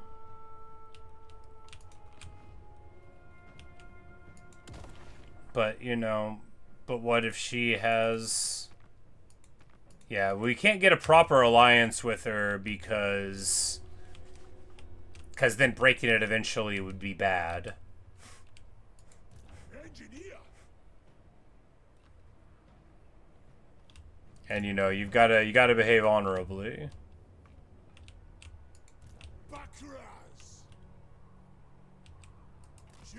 Snorri is just sitting over here helping the income from the buildings. It's a thing you can do. Innovator.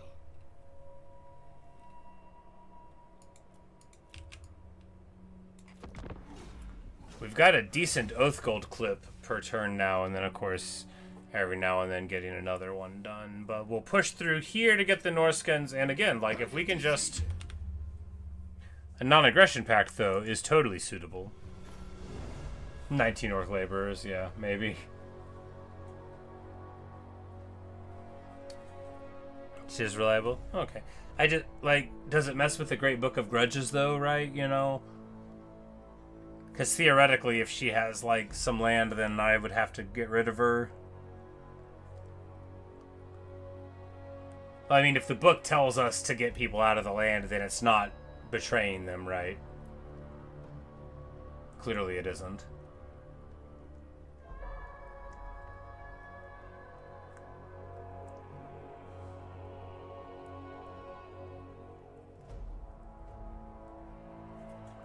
And if she was on my team, we could eventually maybe recruit my favorite thing, bear riders.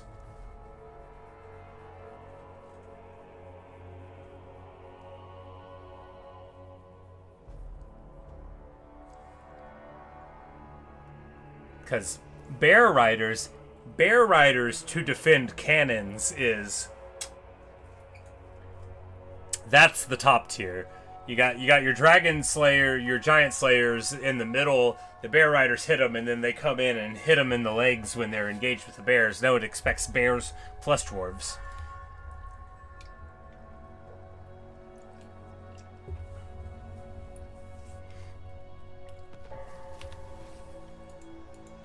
Greatest inventor. We're going to battle. A sport of dwarven know-how and Quite a diplomat. Welcome. Welcome. Yes, I am quite a diplomat. Pay me! And also military access. Hooray! We have acquired a glorious friend. Oh yeah, she's doing alright, huh? Mulgo Hammerfist. Yes, we will sign, of course, a treaty of friendship. Oh, they're fighting the Ice Court. Maybe we'll chill on signing a treaty of friendship. I mean, after all. I mean, they're Dawi. We're not going to fight them. But...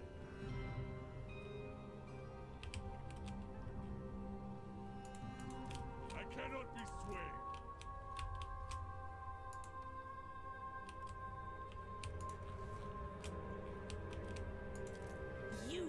Hushti Sunderfield. She likes to sunder. Good for her.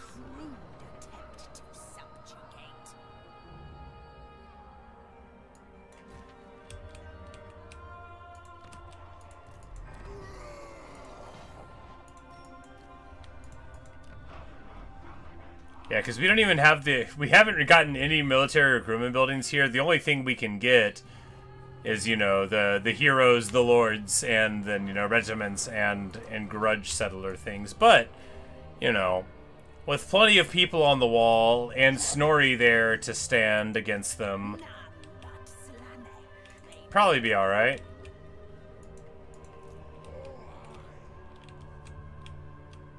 And honestly, with Mama Stenkia here to be my friend on this front, that's very nice, right? That's very nice indeed.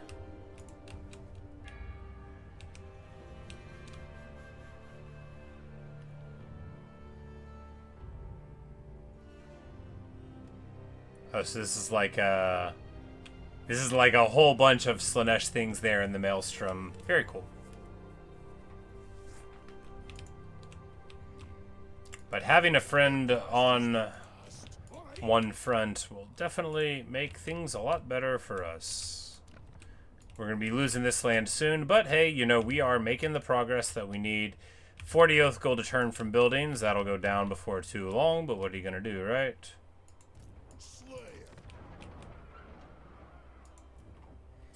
The four corners are the realms of each chaos god. Ah.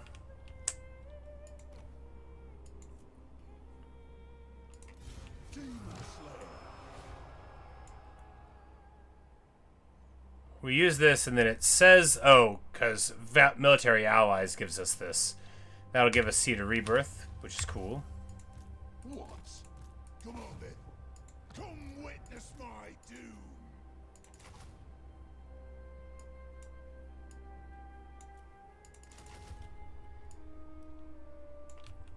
So we can pay like a bunch for miners, and then we can have miners like on all the walls.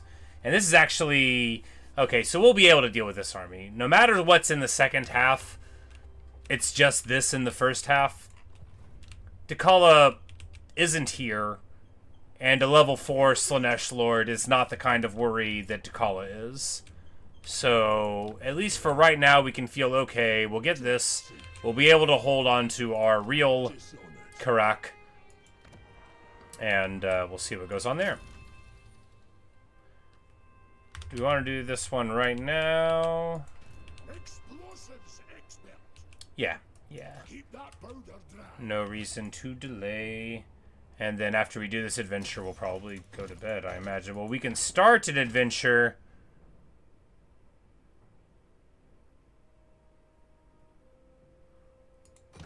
Like, we need to start an adventure so that when we do more damage, it'll be...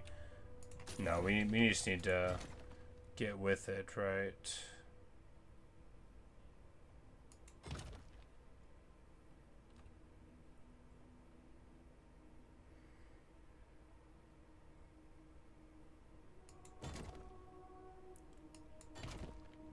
Yeah, we'll just do this one, and then...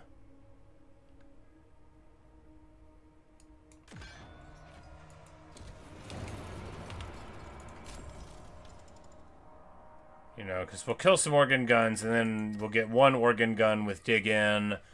Organ guns are really good, right? They're not as good as cannons are. I mean, look at the cannons. Look at how the damage for the cannons is over double what it used to be listed at.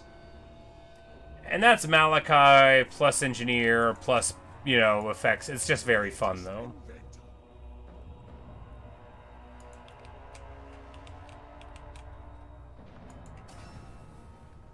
And we don't have access to too many trade goods through our new trade networks, unfortunately. But you don't really have to get it. Next, we'll probably get the Master Rune of Gromril, which gives you 50 armor. But we might do... No, we'll get Rune of Luck right now for 3 10 ward saves.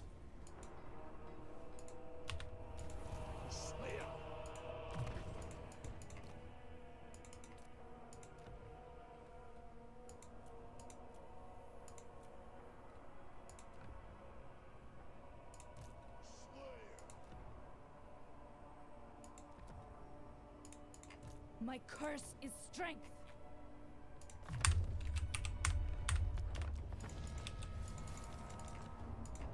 Right.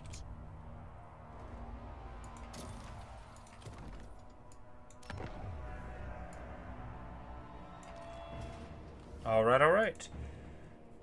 But yeah, so they won't have the ammo for the Dreadquakes, I think, until the train shows up, is I think how it works.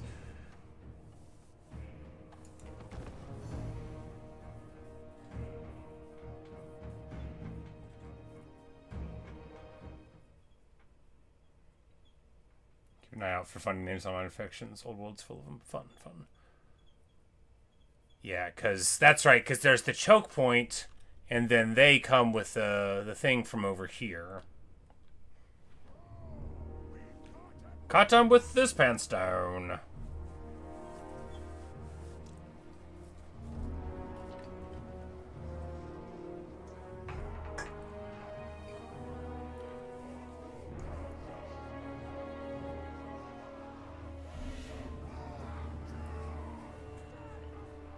Now's our chance. Get the blasted fun drum.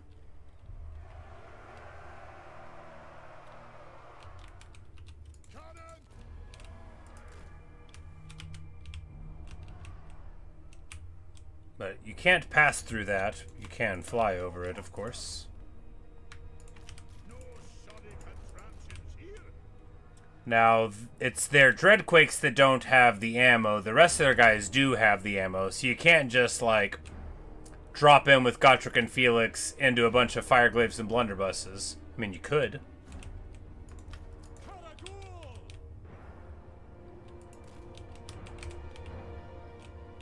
So what I always do is put them over here, and then it ends up being sketchy. But what if it wasn't?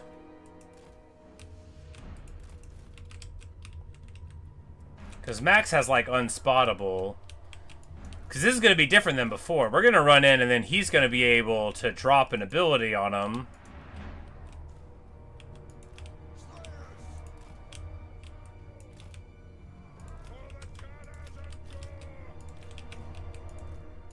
And just like that, I've recreated how I play badly every time again.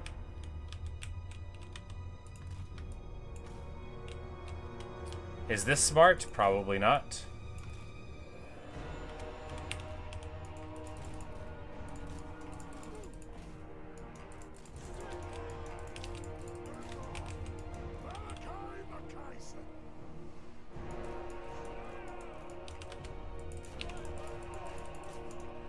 Because the thing is that it doesn't have to be smart if it works.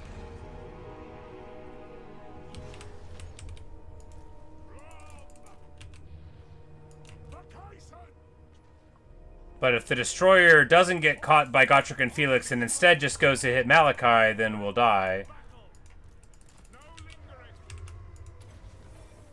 We hit the ward save. We're going to juice Gottrek's abilities there.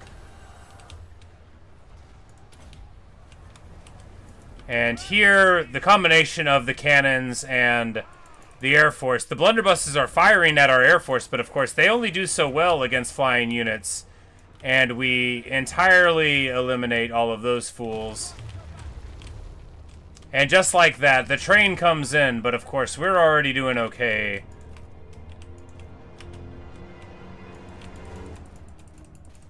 This actually went way better than any of the other times. That's of course because we've got Max over here to be super funny. We haven't had that in the past.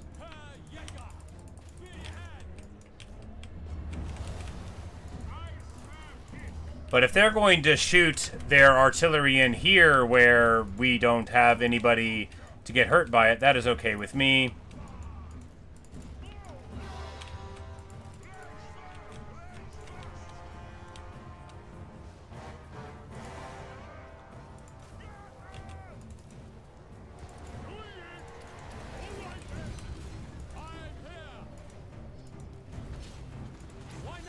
But he'll jump in there and there. Malakai keeps on shooting. These Doomseekers doing great. You know, this is as clean as we've ever done this fight. And the gyros are going to just eliminate these guys so beautifully.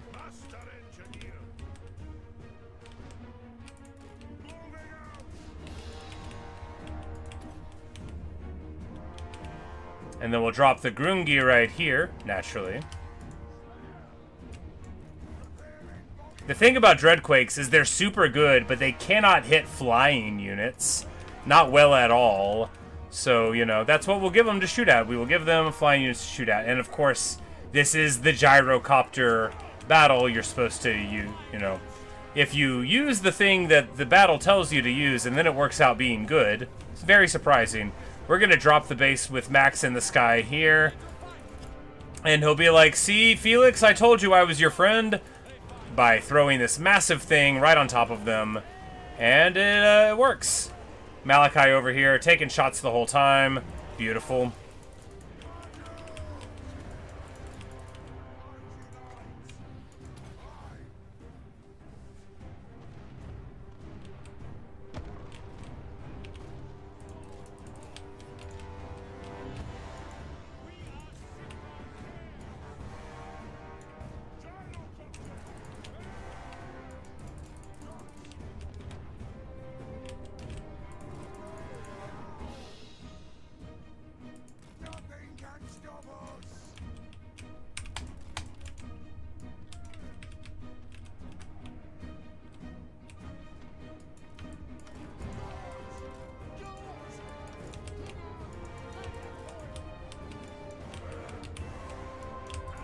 Roast everything up here.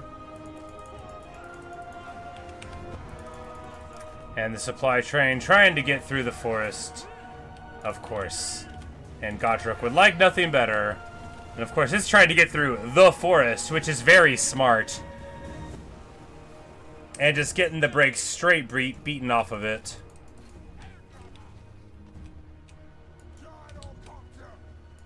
For the ancestors. The winds blow strong. Get them!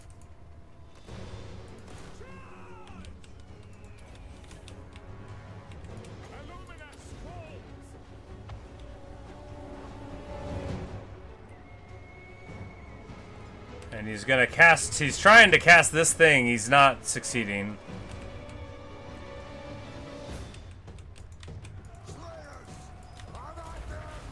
Oh man, crazy power, right? They've given him some good abilities, to be sure. Train goes down. These warriors are now in melee combat with Doomseekers, where they get absolutely destroyed.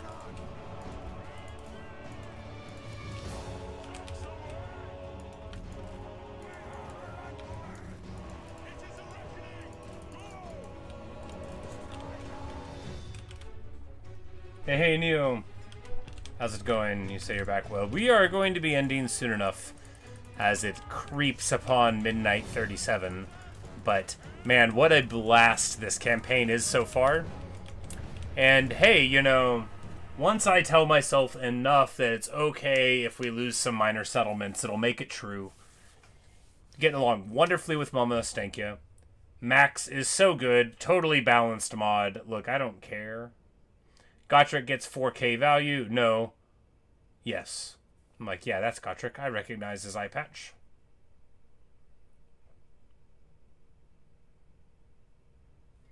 You know, with the Kadai Destroyer to hit and supply trains and stuff to hit. You just see the gate pass defense? Yeah! I'm so proud of you. Doesn't it feel good? Was the Joua there?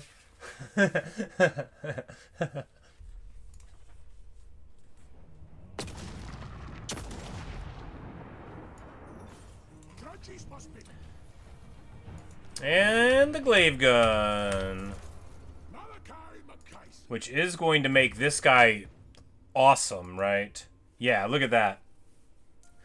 Look at that. 1k listed damage. That's the good stuff right there. And he gets both levels. Zufar 42 pounders. So very, very, very strong.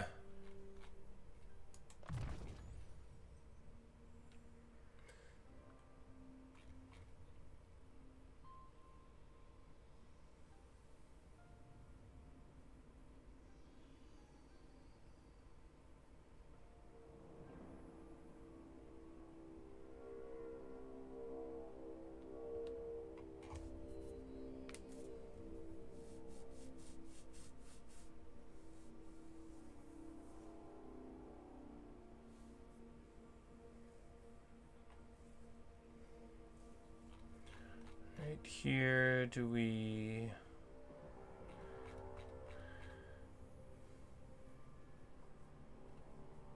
I feel like going to Lightning Strike is just fine because honestly, you might just get into situations where it simplifies things. Not like the army won't be able to deal with it, but it also lets you be, you know, more clever. We'll take the missile block. And like, we'll just take all these abilities. Well thought out. Why bother reading them? Dragon Slayer. Agreed by far. Okay, so he gets all this stuff, right? Yeah. Oh, and then up here he can unlock all the winds at once.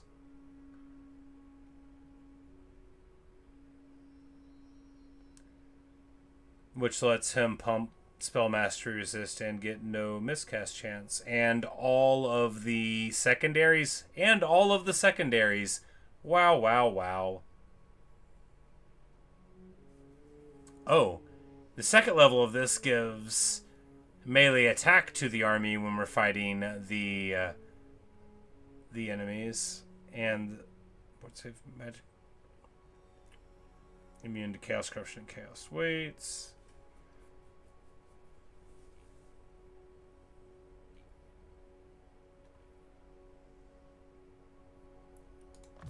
Yeah, I think obviously a discount to all the spells is pretty insane.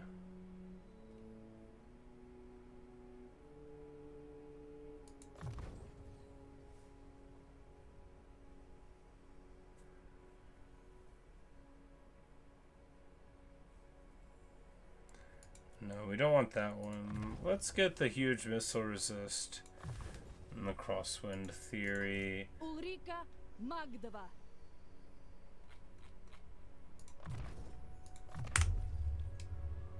We've got 115 in the reserve pool now. Yeah, Bastion Artillery. Oh, nice, nice, nice. Tier 5 get Imperial. Well, you know, Imperial units, they do get it done. What? How'd they get here?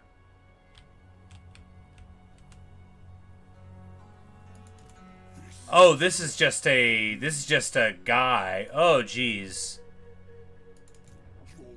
What? Ay, ay, ay. Alright, so they just spawned in an army here with an Exalted Keeper's secrets. Rough. Rough.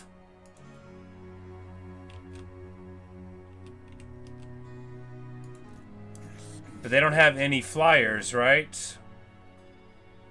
Yeah, they don't have any flyers at all. So we'll just... Well, we got plenty of regiments of renown, too. Who's mad enough to find me? Fight like a slayer, die like a slayer.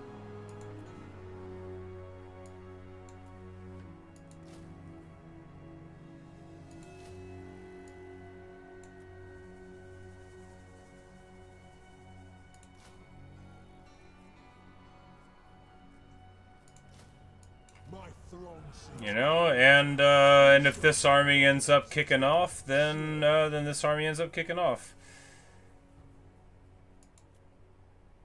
Disciplined. I mean, melee attack leadership. I mean, you know, it's you know, he's gonna be flying. Reach those axles. All right.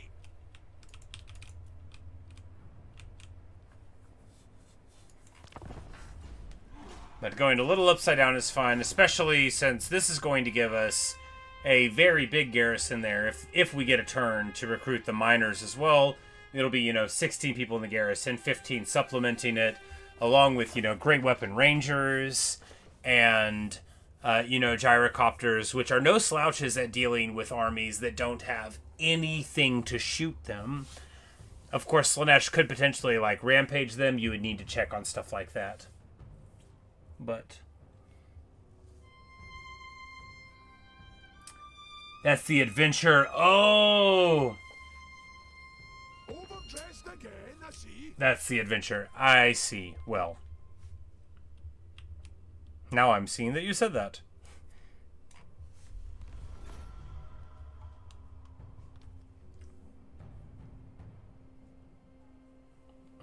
You said, well, too late. I was like, or teleport. I couldn't tell there.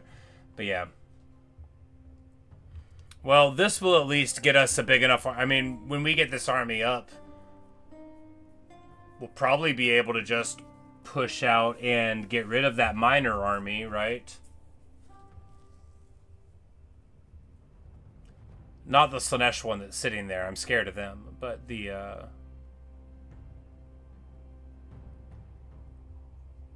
the one with Dakala's force.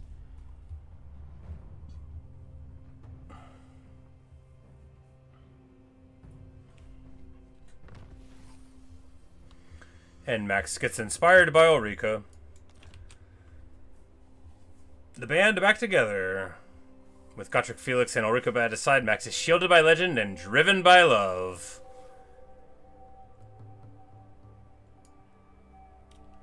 And Snorri loses the Gotrek trait because they're not hanging out anymore, so, you know, he doesn't have it. They're not fighting Stankia, so we're just going to move this way. I can't wait. Best rest up here. The shadows won't bother you whilst you remain in agreement. Let's sort that there, because now... Alright, so we're going to lose Schwarzalfden. Of course we will. Yes. Get those cannons moving.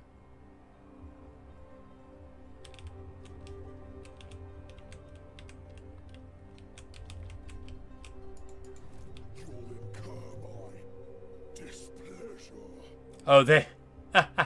That's pretty funny, though. Because it spawns them here in the mountain pass, so they'll just keep getting attrition, and then we'll be able to go and punch them.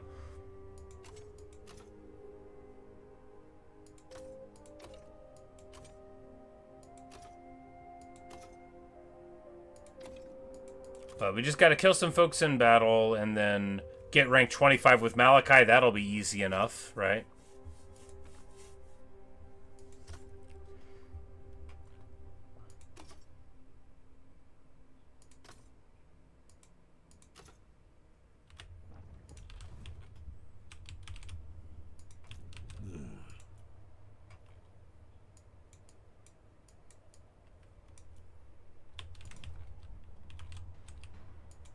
Innovator. Doom chaser. Follow at your peril. Aye. Bane of demons.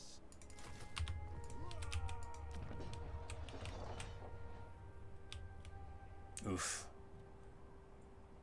That puts us on so much closer of a clock, but it'll be alright. I think it'll be alright.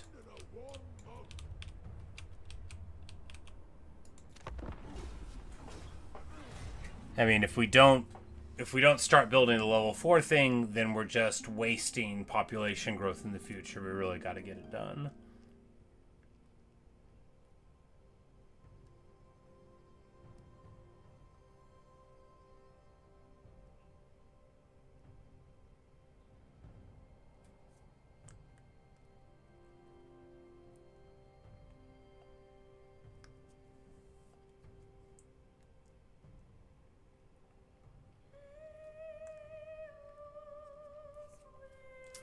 Hey, Thomas.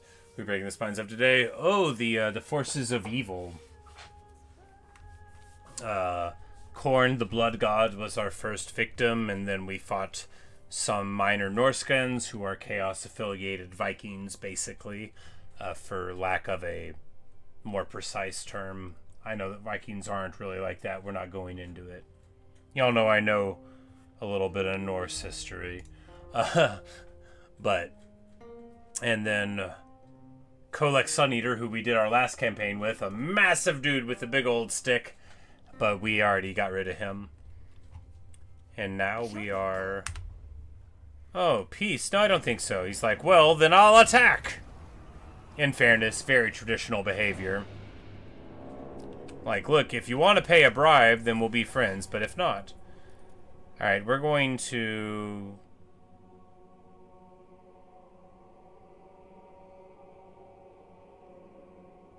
Alright, so our clan owns the mine, so we're going to let them own it.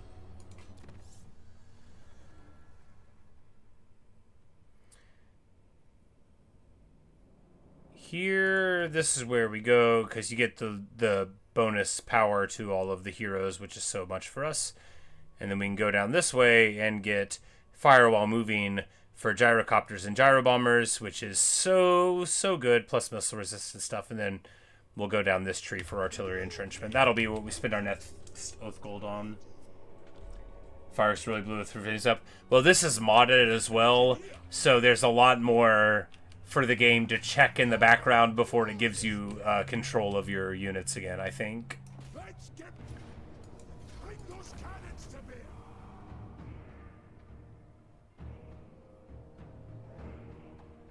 Fire while moving. Oh, yeah. It's the only...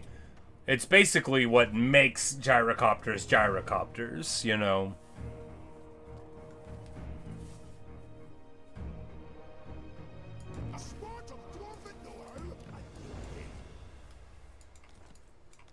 And there we get the Norgrimling's Iron Breakers. So here, we have to assume they're not that strong. Is this army good enough to deal with them?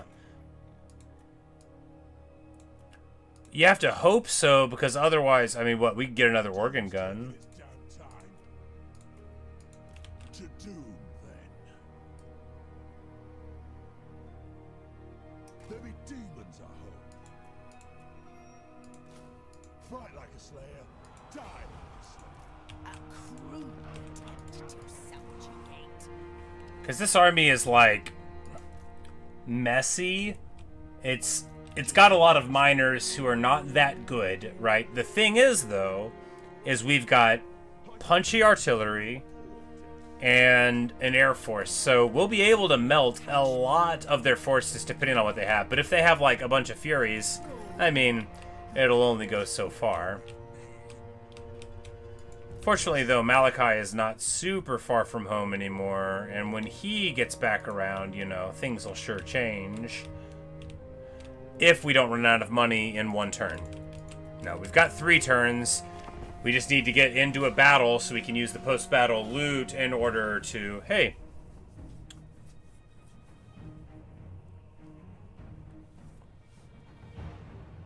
Oh, yikes. So they have all these special abilities on...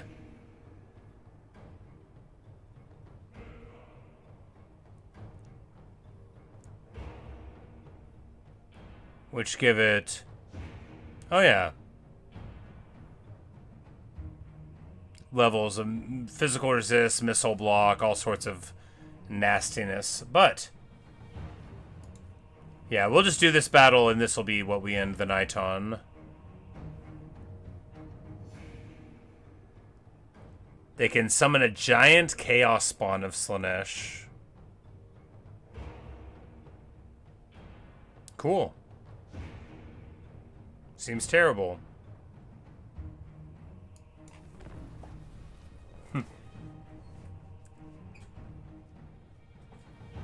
You just auto it. Yeah, well, you know, it just... it'll be fine. I like a battle like this, you know, where it could be really sketchy, but at least you get to play a little bit of the game, you know. Missile block doesn't apply. Too many of them, and then, you know, we've got grape shot also. However, when they get through this... let's load this way rather than that way, right? Organ gunner, we demand blood.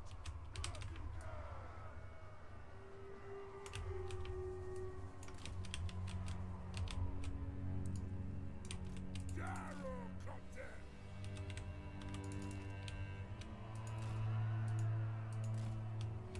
Miners. Cannon. Miners. War of vengeance. Miners. Taking aim. War of vengeance. We demand blood. Slayers. Gyrocopter. Kill hooks. Kill them together. No hurry. Kill Baron. All. Move now. Now we're just gonna go and Fire on the ball. shoot at her for most of this. Show us that target. I'm like, if y'all want to try to reposition away from us, that's like quite a favor to us, isn't it? Because she doesn't have anything but, you know, some resist. So we're going to go in and pop her. We're going to go in behind their forces this way. Get up. Get there. Because, like, she'll just get steam gunned down very, very badly. Ready. The clans unite. And they don't even have, like, fast Slaanesh stuff here. This is just all Marauders. Is it going to be that interesting? No, but I wanted to do it because we're about to go to bed. And ending on a nice battle is nice. Get moving. Gyrocopter.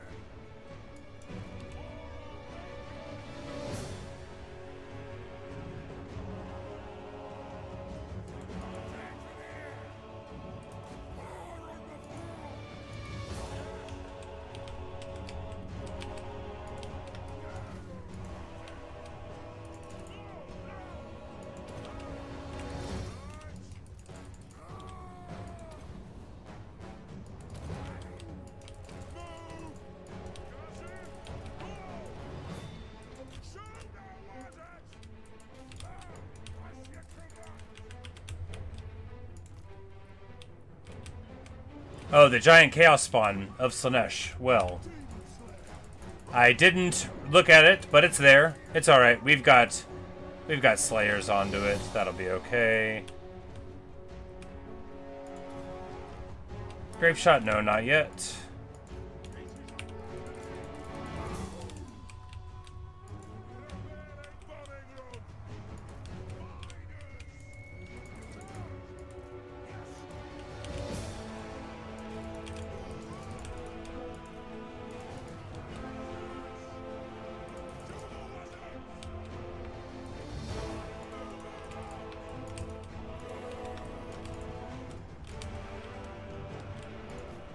Now it's time for grape shot. And of course, their big guy coming in from the flank, but we've got our big guys here too, ready to meet her.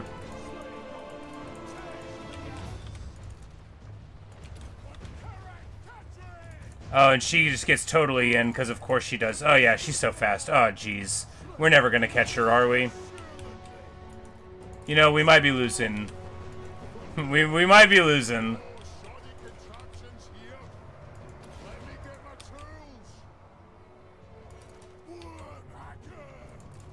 Okay, we get on to her there. They're coming in the seam here, but we're going to be able to break there and there. Gyrocopter! Nothing can stop us! We are range far, range fast! Nah, that's probably fine. After all, once their leader goes down, we've still got our Ulthwar's Raiders going on. Our organ guns are online. Our organ guns are thinking about maybe shooting somebody. The cannon's online. The cannon's not shooting anybody either. Well, that's bad. It's fine, though, because after all, their leader is gone, which means they're about to run, and then we're going to get huge routes. Huge routes. You know, the auto probably would have been better because it would do more to them as they tried to run, but hey. You know, devoted marauders of Slanesh with spears don't beat miners that badly because, you know, they lack armor piercing. But it's hardly a great fight, but hey, you know, we got it done. It just goes to show how badly we would match up if they were a good army, though. Well, we would have had to put our guys somewhere else, you know. It worked out.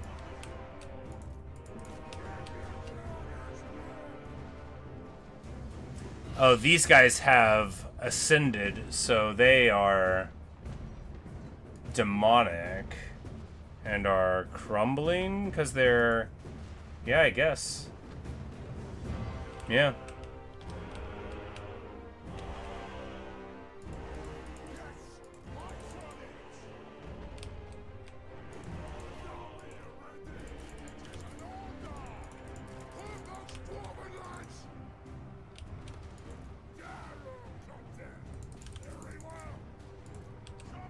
Oh no, that's just... They weren't crumbling down, that's just the way that it looked. Got it. Hey, the organ guns shot some, you know. We needed a... They need line of sight very badly, and we didn't provide them with the spot with it, right? Cannon did barely anything. Of course, they did walk into us, and that is very helpful.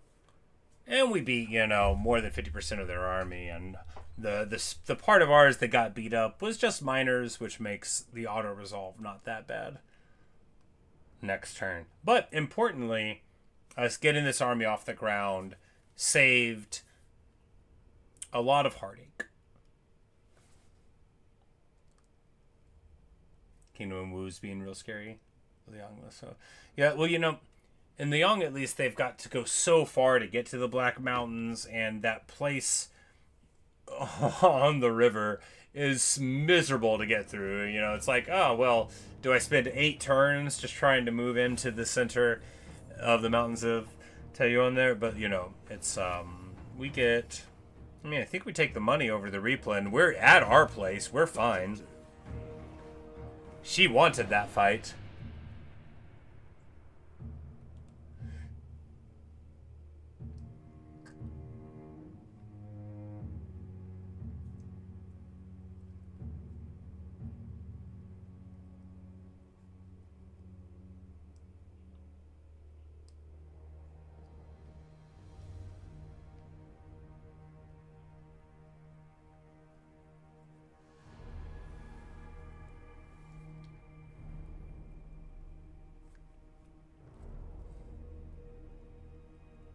But things are looking okay now, right? Of course, if Dakala was here, we'd have to run away and go back home and hope to somehow get it done.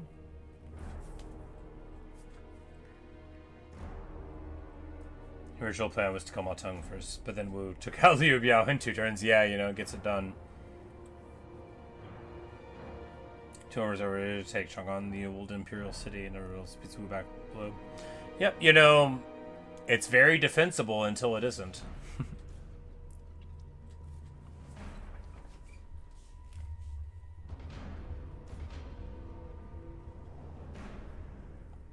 But crucially, you know, we get the fight, which makes us a little bit of money, because we are upside down and pretty broke.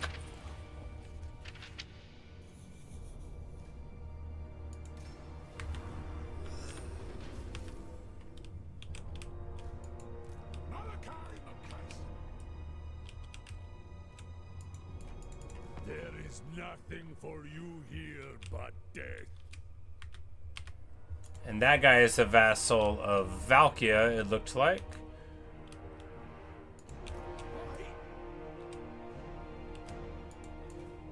Alright, so here...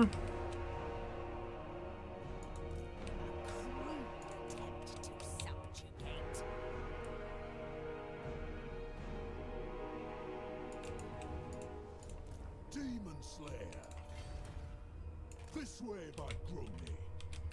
If we go like here, maybe she'll move into us again because she won't see us.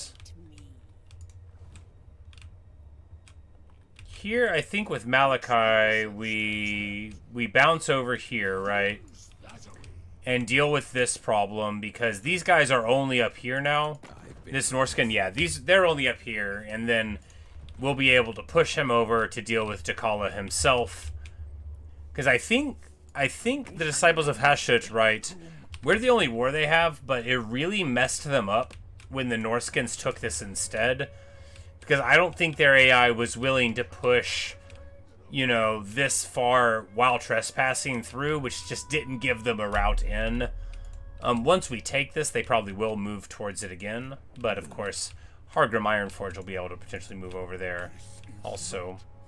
But, very nice. We're working on the organ gun kills, you know, and because Dig In is super good. 40% more range on an organ gun makes them incredibly strong. In a previous Malakai campaign, we definitely had that ability go to the cannons as well. Somehow. It's like, we didn't get Grape Shot, and it gave us Dig In instead or something. But, because we had like 600 range on cannons. But, I would rather have, you know, cannon range on organ guns, and, yeah. I think it's an adventure. I had thought so, but it's like, you know,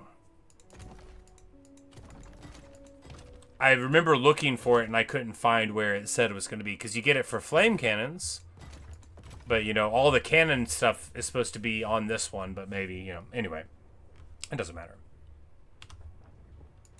Dishonored.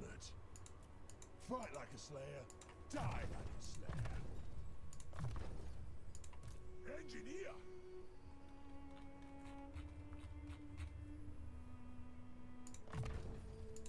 Dragon Slayer. And Snorri can get all of the 3 Slayer abilities. That's good. They up.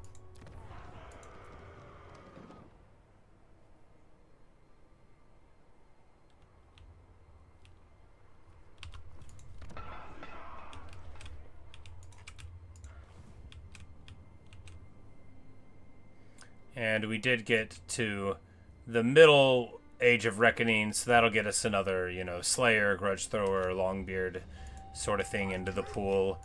Which, those units are good, but, you know, they can be expensive if you don't have the scratch to back it up. And we need to, yeah, we need to save Oath Gold for shell production and armor plating.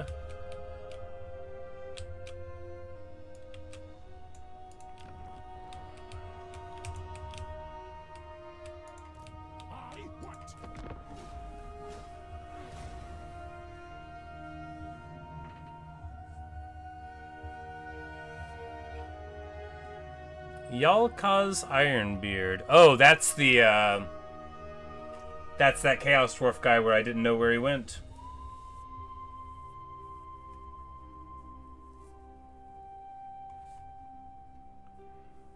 I say Takala's endgame. She's just really scary. You deal with her whenever you meet her, because the longer she's alive, the worse it is. But she's very scary. My army will be fine, my real army, but my real army is not up there. My secondary army is up there, and it's a whole different ball game with that.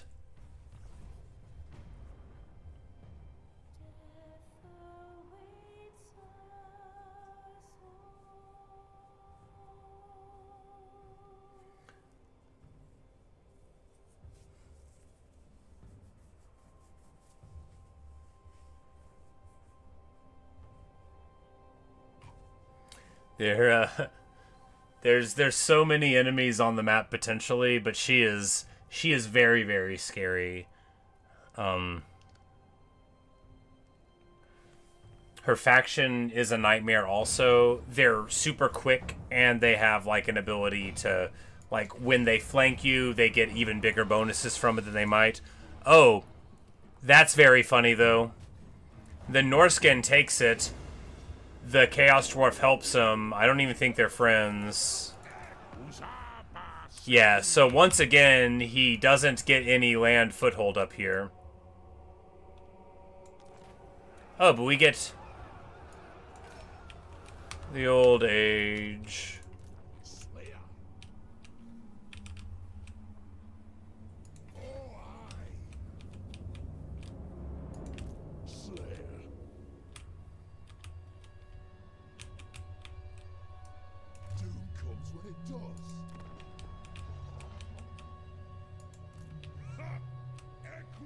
And this guy is incredibly crummy army. Hopefully he'll go up here and we can pop him.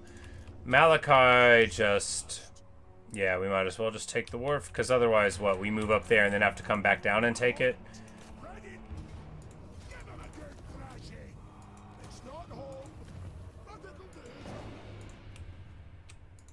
We have no need of niceties, you and I. Agreement. We sell that, which gives us another 2 turns of money. We're so close to just being super broke. We can chop this army if we have to. It's so expensive, right? Jeez. It probably costs more than the real army. Yeah, it costs more than the real army. Dishonored.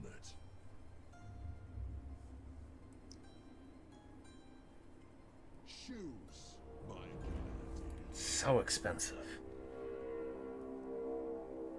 just don't get in my way.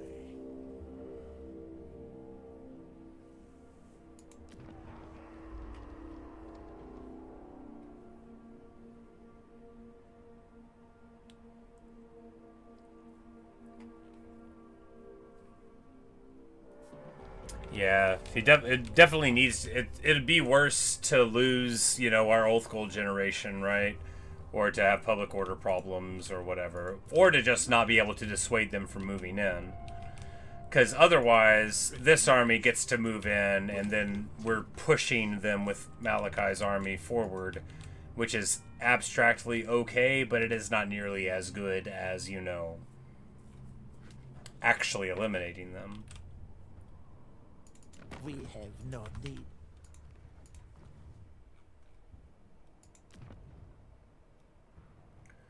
And now she is a pretty good bulwark on this lower place. Obviously, if somebody wants to take that land in order to sail across the sea at me, they'll need to deal with her first. And this is just a very minor faction, so we're going to assume that we don't have to super worry about them, especially with the Stonkia surrounding them.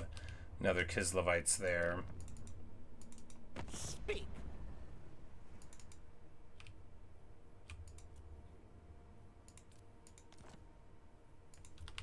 Probably could have gone it for the trade there, but...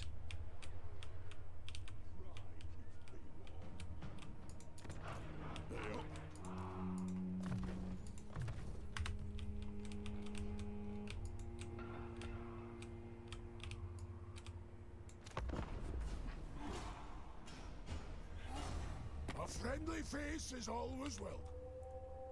Hey, more trade. Good.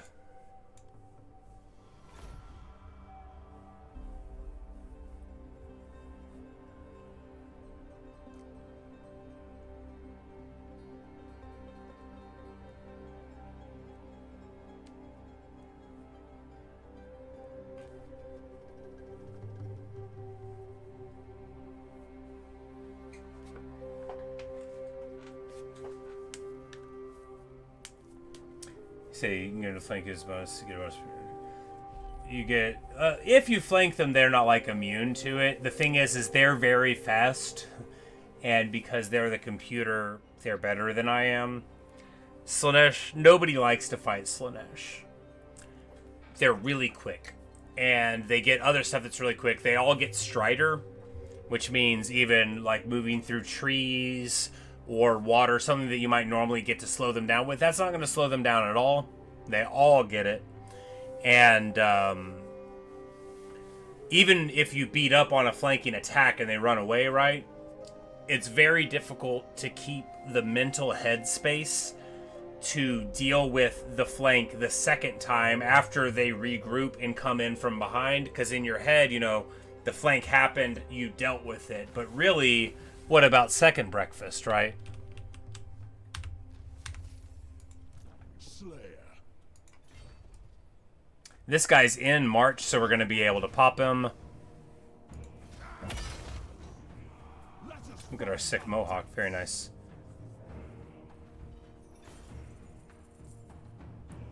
Huntress Talon. You know, that actually could be cool, because you put it on, like, a flying dude. He gets missile strength, and then magic missile from the air. Pretty cool. Do we take the money here or the replen? Well, I think we take the money. You know, he pays for a turn of the battle. Maybe we should have taken the replen. We get the bloodletting, which was just killing a bunch of guys. Hey, and that gives us... that's what we needed.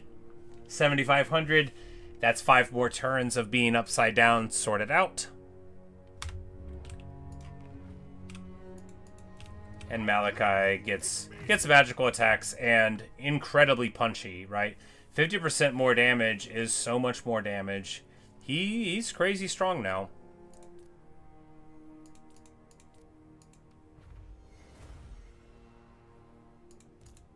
Dragon Slayer. All right, lads. Aye, it'll be done. Aye, all right.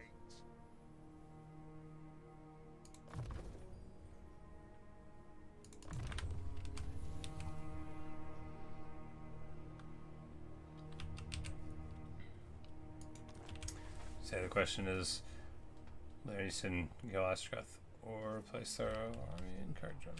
That is the question. None but Slaanesh may dominate me. And this army is like basically gone now. More to come. Is their due or mine?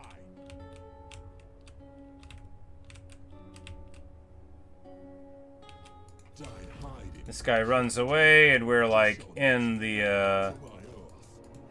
I am not small. yeah, they'll have to walk through my zone to get there. Right.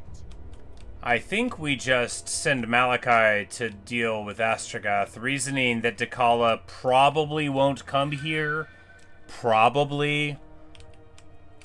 She might be on the way right now. Cherish more your head.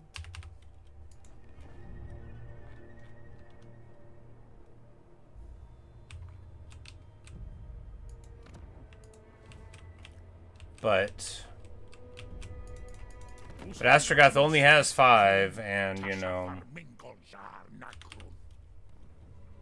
as is, he's not dangerous, but who knows how long it will remain true. Exactly, you know, how long indeed.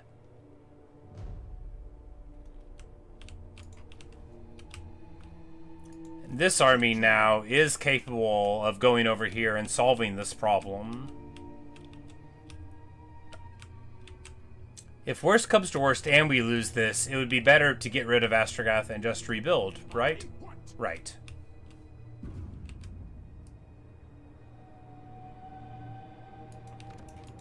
If she is on the way imminent. Well, nothing, because Malakai couldn't get there for 4 turns. And even then, we defeat her army, which does nothing except get us the trait. We can't... Exactly. Good call, Luke. What could we do? We could fight her and then spend 15 turns trying to get to where she's from. Or... Yeah. This is better. So we can move Malakai over to Ruskolok.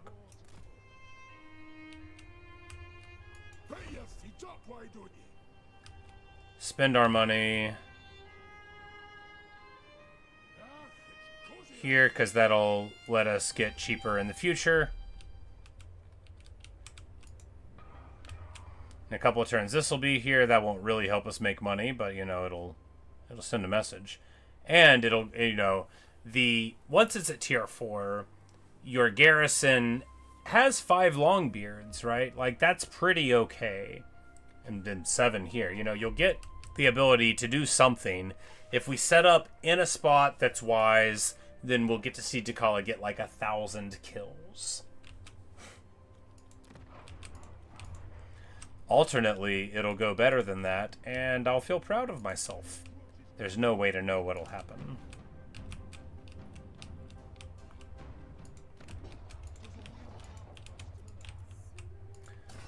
But we get 500 here, which means...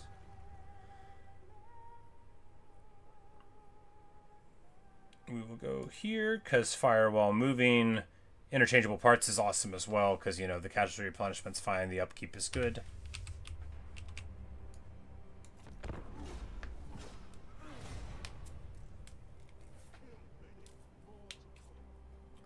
Got 2 battles planned for tomorrow, 2 sieges, nice. Thingramma's Iron Hand. What a name.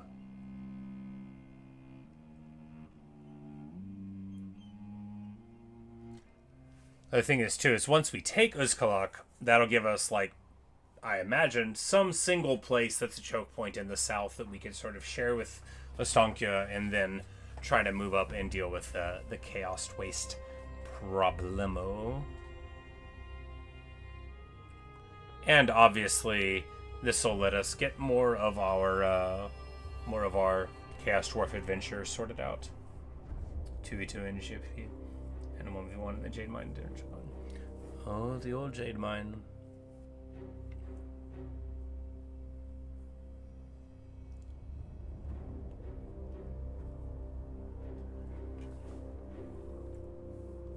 $206? Oh yeah, not a bad clip, right?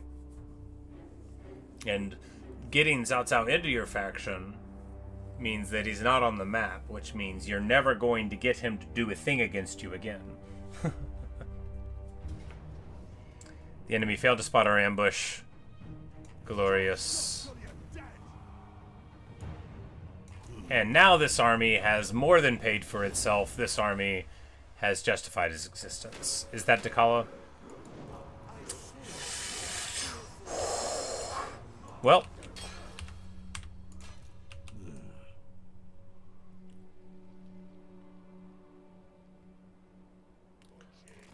We're gonna... Oh my goodness, what? Oh, they spawn more armies out?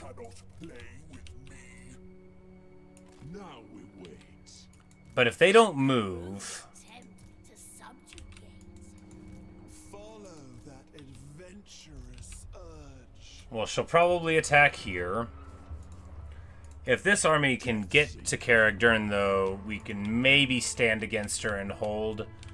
Eliminating these Norskin people would be good, and it would make me happy, but we can just do it later, right? You may touch me only in dreams. They spawned disciple armies. I guess maybe it gives them the ability to generate them. Okay, there you go. Yep. It had... The Slanesh rework gave them the Cult Uprising thing, each turn it has a disciple army. Follow it. Well, again, hopefully they won't attack me here. If they do, You may touch me only in dreams.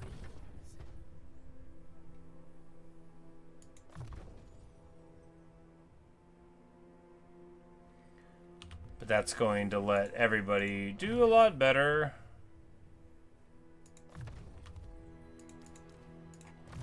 And with 2 points into Axe, 3 points into Axe Lords, right? This is going to make all of our miners actually pretty decent.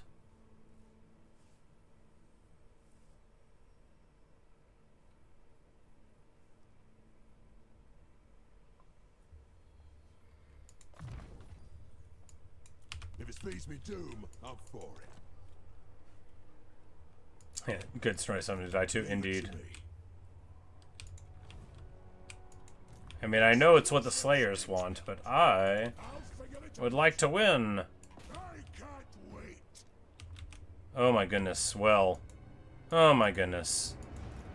Well, the good news is that all these armies are straight trash, and I'm not afraid of them. They sure look scary. Ek wazak. Ek udi. Ek udi. I mean, look at them. Pathetic. But ooh, another Trickster Shard. That'll be nice. Wish I had my bonkies on. That's a lot of laborers. I mean, sure, they got armor piercing, but Ek wazak. Uzula ma dumzia. scary for 4. Look, it was more armies than I thought I would see when I looked at them. But now I feel fine. Yes, great slave port. They've got all of them there. Well thought out.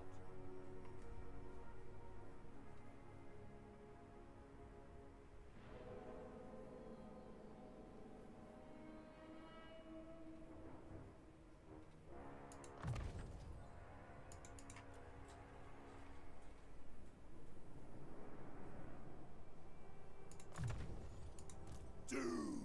And man, oh man, they're just so good. And engineers are so good. And we just, of course, made them better than we had to ever make them. I regret nothing. Arcane Conduit, obviously, that ability gives him cheaper regrowth and huge ward save. I mean, Max is already, you know, it's a good thing they don't give him a horse. Then he'd just be too good, right? Good ward save, you know, he's invisible. 65 armor, which is not none, you know, at this point, and very solid melee defense. You know, he doesn't get absolutely just ran over. And that's good. Ah, it's cozier underground. 2v2 in GP is where you get to use the mace on the gates. Oh, yeah. Man, I remember all the times that I forgot to dismount.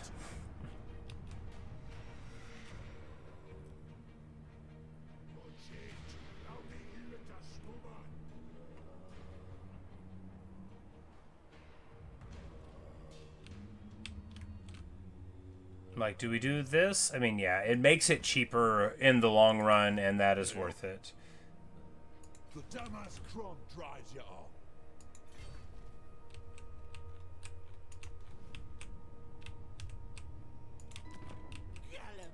We have no need of niceties, you and I. On Alright. behalf- We get her to join the war against Bear Sinlin. That is very nice. Hopefully she will help us deal with these problems. And in any case, it'll make Bear Sinlin think about fighting them, and that is good too. After all, I think, lore-wise, right, the dwarves would not want to involve anybody else, anyone on the whole planet, against the Chaos Dwarves, because the presence of Chaos Dwarves, their very existence, is the great shame of the dwarfen people, right? What a good start location indeed. Oh, well, this is... I'm going to bed, but we're going to have a brawl when we come back.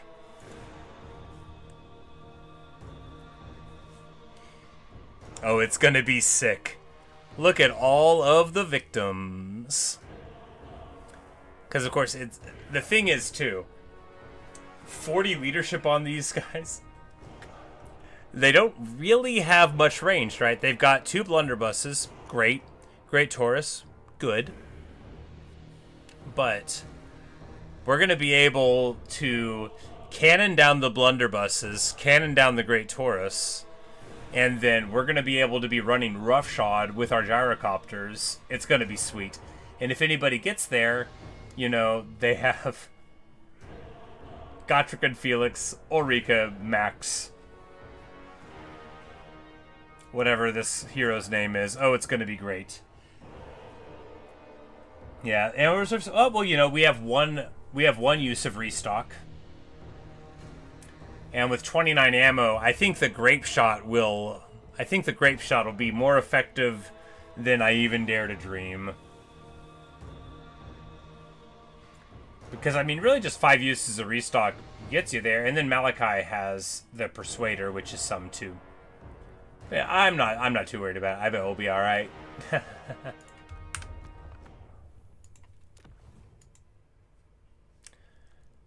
But yes, what a great starting location indeed. This is, I mean, obviously, if this was how Immortal Empires was, it would be impossible for a lot of machines to run it. The end turn times are already pretty long on mine, and it's a beefy old girl here, right? She's tough, but oh man, what a blast. The additional mods add a ton to it as well, because I mean, without Snorri and Max, we'd still be doing this, but it's a lot more fun. And the whole gang mod adds, you know, more stuff to the tree for Gotrek and Felix, more ancillaries for Ulrika, you know, just really makes it feel like they're more big damn heroes, and that's so much fun. Look, I don't play Malakai for a restrained, down-to-earth Total War experience.